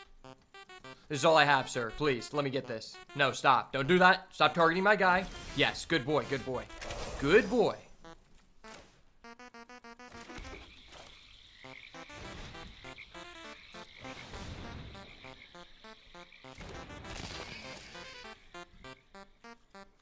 I mean, I'm never going to be able to pay the 2 life for that, so it's probably just fine to do this.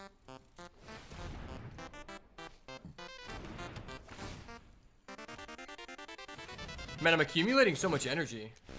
Yes, sir, Ski Brother. Talk about it.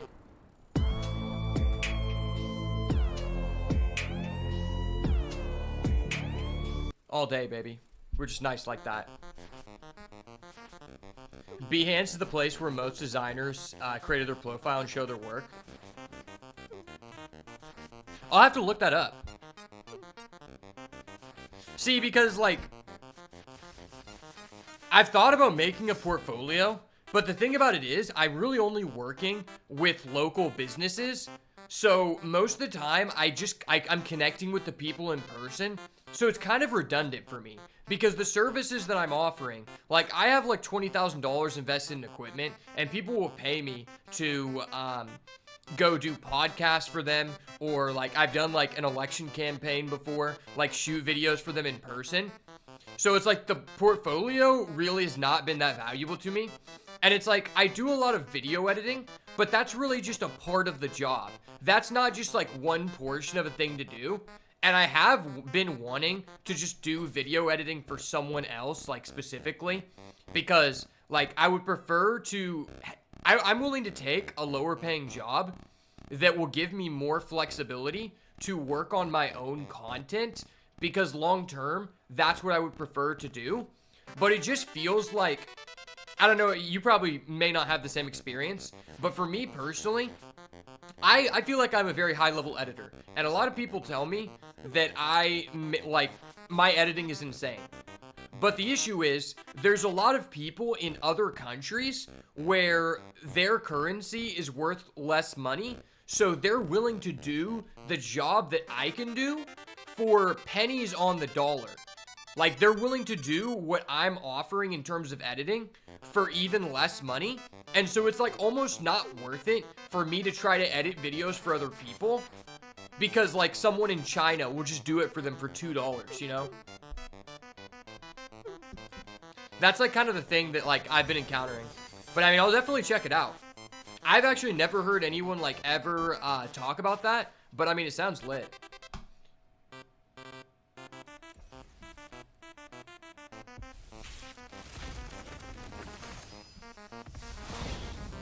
Ooh, baby. But yeah, so right now I'm waiting. Basically, I applied for this job where I would be making videos and running the social media for the police department of the city that I live in. And that would be a really good job for me, because it's like I already have all my own equipment. That's basically what I went to go to school for, because I have a marketing degree and an entrepreneurship degree. And it's like I've been running my own business for like 3 years. So it would work really well with what I'm doing. And it's like, I know that what I want to do long term is be either just doing contract work for videos for other people, or just doing my own videos. You know, like long term, that's what I want to do. But I'm realistic that that's not going to like happen overnight. So I know I need to have a job. And like, that's part of the reason I went to, you know, the university anyway. But like, either that job needs to pay me an exponential amount of money to where it's worth it for me to sacrifice not having as much time to be able to work on my own stuff, or it needs to allow me to work on increasing my skills at the same time, so I'm not getting behind. So like in this job, from what I understand, it would allow me to like be editing videos all the time, which is naturally going to make me better at what I plan on doing long term. So I'm willing to sacrifice that it's like a lower paying job, right? And it's taking up a lot of time. But I just have to hear back from that, because I've been having like a lot of trouble.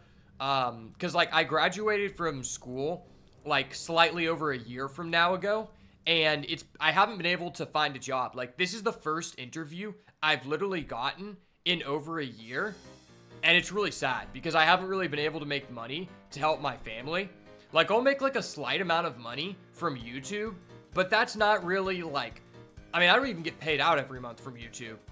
And then I would do like a lot of like coachings, like in the One Piece card game and in Yu-Gi-Oh! People would pay me to help them like prepare to go to these card game tournaments, because I've been playing card games like on what I would consider a professional level for like 10 years now. And so that was kind of the main way I was making money, but it's not really enough to like cover the bills. And I don't even really need a lot of money. Like, I already have my vehicle paid off, my truck, and then like I already own my computer that I need to work from and my camera. So like, I mean, I live a very modest lifestyle, but it's just been really difficult to find a job in the area I live in, because it's like, essentially what me and my friend call it the good old boy system.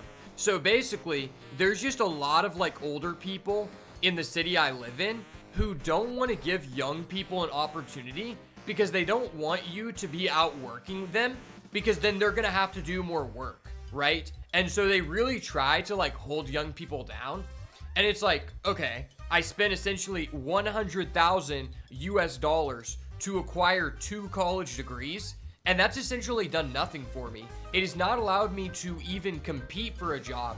And I've been consistently applying for jobs for over a year now. And this is my first interview.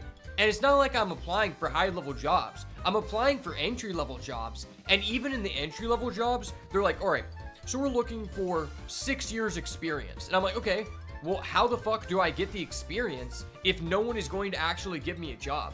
It's like, I've been working since I was 12 years old. I started working at my dad's store when I was like 11 or 10, and I used to do the inventory, and then I used to like run the register. Like, I basically did everything in the business. And then after that, I got a real job after my dad passed away when I was like 15. And up until all the way through college, I maintained a job the entire time.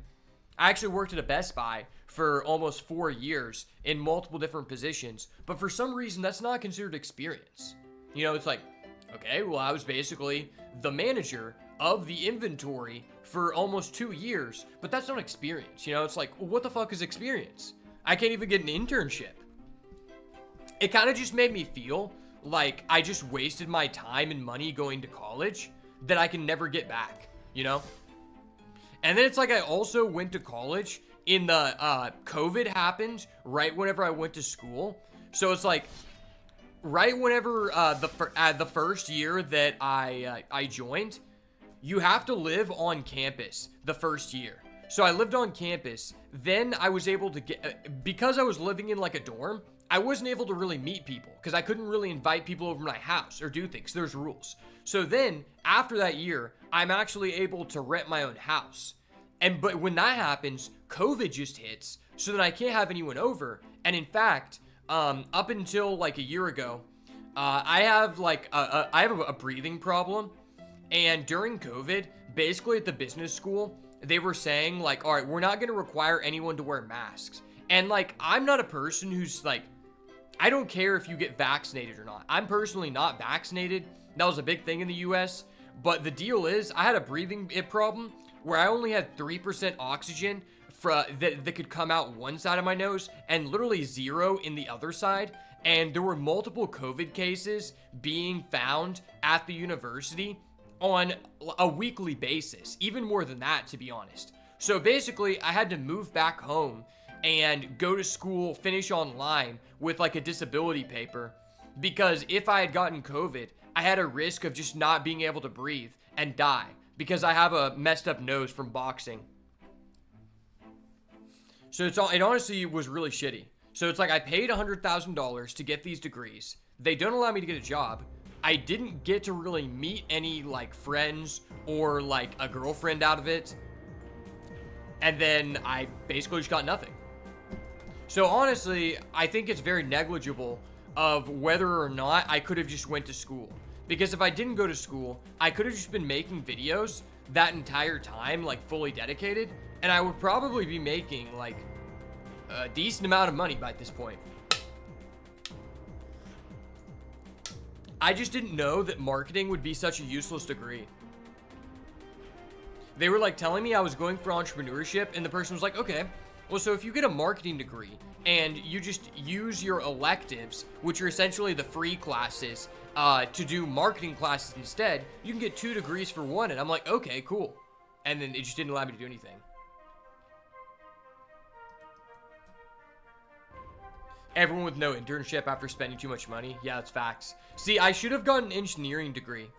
I don't really like engineering, and I wouldn't enjoy it, but I would have a job. And that's something that I wish I could go back, because I thought that I would have a guaranteed job. So essentially, I knew this guy who he was kind of like a mentor.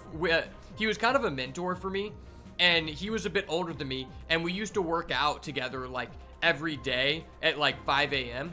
And he played professional football. So like, and he was pretty successful. He was an accountant. He had a CPA license, which is a certified public accountant. And essentially he told me, well, like a year before I graduated, he was like, hey, so if you or anybody else you know that's going to be graduating with a business degree wants to like work at this accounting firm, I can get you a guaranteed job as long as the person's trustworthy. So I'm like, okay, I'm planning on getting an accounting job the second that that I graduate. Then right whenever I graduate, the guy tells me, oh yeah, they changed the policy at the firm to now where you cannot be hired in any way unless you have a specific accounting degree. And I'm like, okay, well fuck, I wish you would have told me that a year ago, because now I'm just kind of screwed and I just have no job and just incur a lot of debt. It's like, okay, well fuck me. So it's been rough, but that's also why I've been streaming a lot, is because I haven't been able to secure a job. I probably won't be able to stream as much if I end up getting this job, just because I'll probably be working for like 40 to 50 hours a week. But that is the price of living. We live to work. The males in my family are known for working 60 hours a week and then dying at a young age because of it. Literally every single person in my, male person in my family has died at a young age from colon cancer. In fact, I mean, literally every single person that's a male on my dad's side of the family is actually just currently dead, except for one person.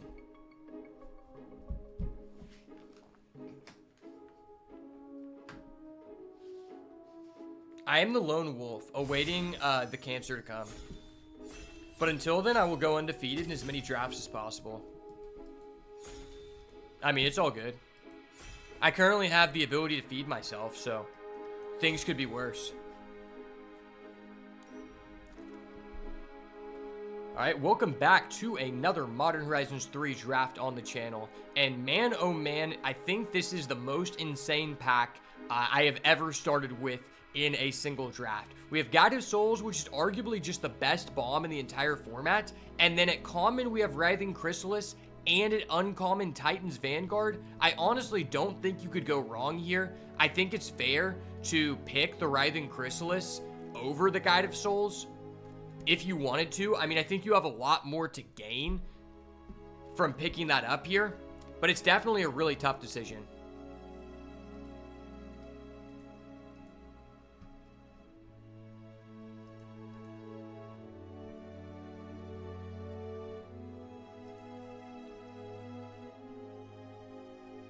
So Guide of Souls has a 60.3% win rate.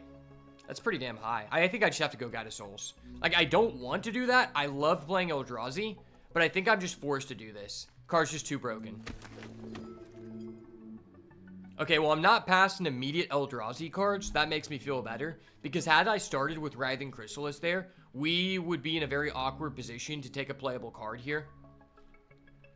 So going from highest priority to lowest priority, I think by far the best card in this pack is probably this Disa. How good is Disa? Disa is a C. Okay. There's also a Felda Profane. I'm very unlikely to play that in the same deck as this Guide of Souls. Going off of the basis that because this card is such a high power level card and so polarizing that I like 90% want to play it, I probably just take the lower valued card here and pick up this Fanged Flames. Typically, you don't really want to put all your eggs into one basket, but when you're starting with the highest win rate card in the set, you want to make sure you can play it. Okay, so I guess we're taking this Ghostfire Slice here to follow up the Fanged Flames. That's pretty fine. There wasn't really a lot of options in that pack. Wow, well now the green is flowing. Whoever got past that Writhing Chrysalis is going to be very, very happy. Considering I already have 2 red cards, I don't think this card is great. In fact, I think the Signature Slam is just a way better card. Maybe you could convince me that I should just take this, but I've been sending such a high green trail, it's really tough to say. And I don't really care about this Proud Pack Rhino. That's a card I would actually just prefer not to play because I think 3 drops are really bad in a deck like this. So I guess I'll just hedge on the potential chance of Signature Slam hitting. Okay. Well, there's not really a good red card, not really a good white card. There is a Faithful Watchdog if I'm going to pivot into green-white, which is a potential option here. Considering this is just a low-value pack, that's what we're going to do here. I hope you get the job. Thank you, bro. I really appreciate it. All right, well, this is just such a mixed signal pack 1. I guess I'm just taking this Glimpse here. really would love to play this Guide of Souls, but it seems like they're doing everything they can to make us not play it, which is pretty hilarious. Like, I can take this Molten Gatekeeper, but this is a card I prefer not to play in these decks. Just put it to the side. Prefer not to play it. There's a lot of black, but I have to play Guide of Souls.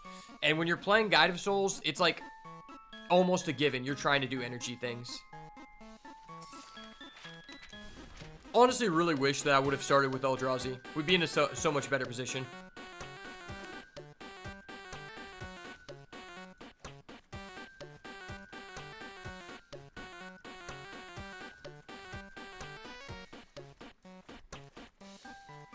Okay, yeah, so none of the good cards came back. That's hilarious. Alright, we'll just take this Axe. Try to play red-white, but it doesn't feel like red-white or Eldrazi is open. I feel like I'm in a really cuckolded position. Honestly, I don't really want to play this Axe. I have no incentive to say that we have energy. Good luck, bro. Appreciate it. Alright, it was good talking to you, man.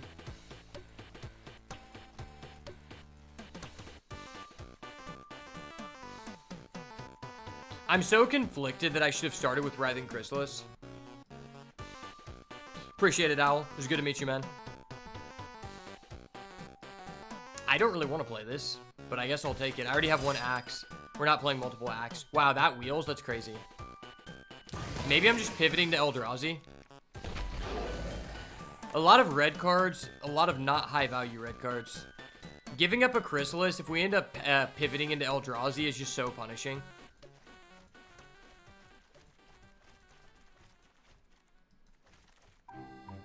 Into another Rose Cut Knight. That's laughable. You're never playing two of those. You don't even want to play one. Wow, I actually got 5 playable cards out of this pack. That's horrendous.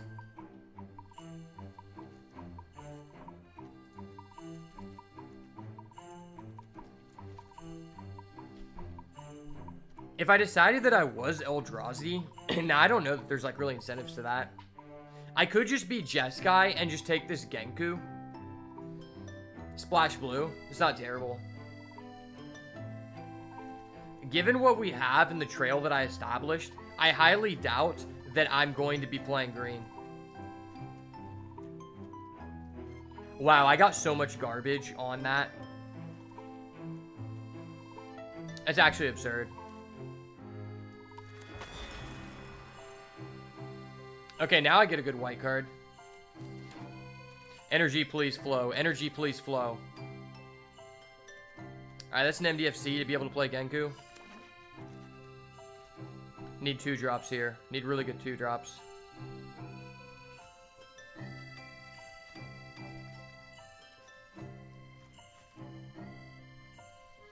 I don't really want to play any of these cards. I already have a lot of removal. Like, I don't want 3s, but I think I just take this. It's just slightly better. We need 2s really bad. Specifically white 2s. At least we're seeing white cards. Am I interested in just being base blue-white? Maybe? I mean, this card's just so good. Picking this up, pick 5 is a little preemptive. When I don't know that I'm even confirmed base blue. Genku is nice, though. Genku's real nice. Okay, that's a Riddlegate Gargoyle. I'm hopping on that, I guess. I'm just Jeskai. If I can get multiple Riddlegates, the deck could be salvaged. Jeskai Landscape, just too impactful here.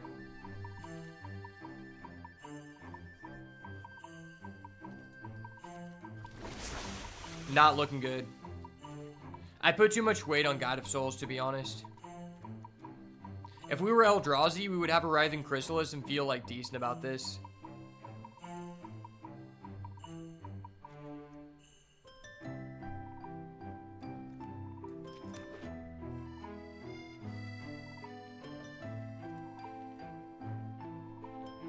Our curve is so fucked.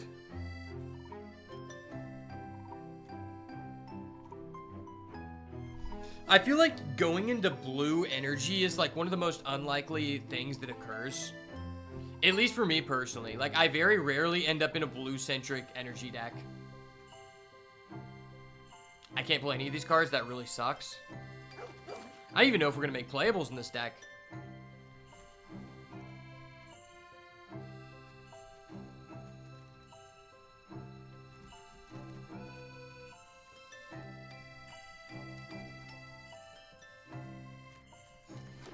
Yeah, this might be the worst deck I've ever drafted.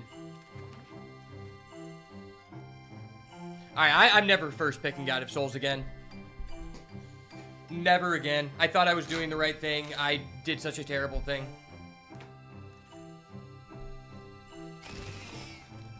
I've already wasted 9 picks, and my deck doesn't even have, like, minimum playables. I'm equally on all footing. That's so garbage. Oh my gosh. This is terrible. 2-drop. 2-drop.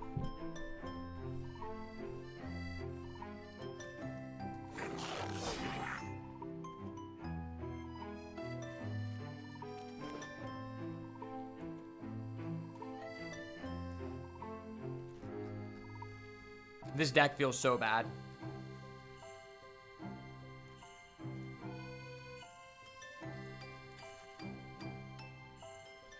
Oh my gosh, and the energy is just disappearing. I don't even have but 2 2-drops that are in opposite directions. My deck has 14 playables. Like, I'm not making playables. This is my first time I'm actually not making playables. Feels like I'm that one guy who was in the day 1 Pro Tour draft. For real, for real. Do not do this at home, boys and girls. Start with Writhing Chrysalis every time. Trust. You do not want to start like this.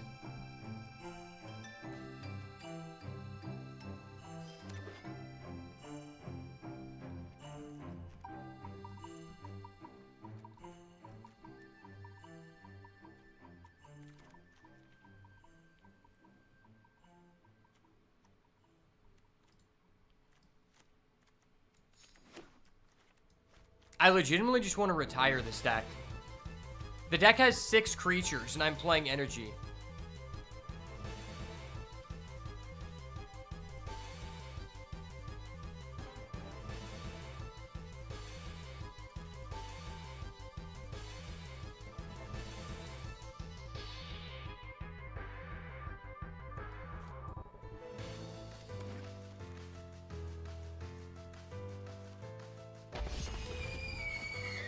Nine creatures. Wow. Jeskai Landscape, but that doesn't redeem it.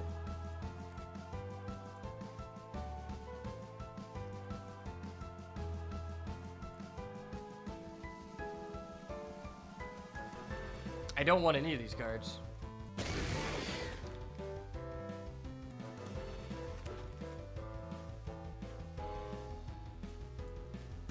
Axe with 10 creatures is so horrid. I think this is just an 0-3 deck. Like, there's no way we win with this deck, right?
All right, well, this is the deck. There's basically no ways to win with this deck, and it's pretty bad.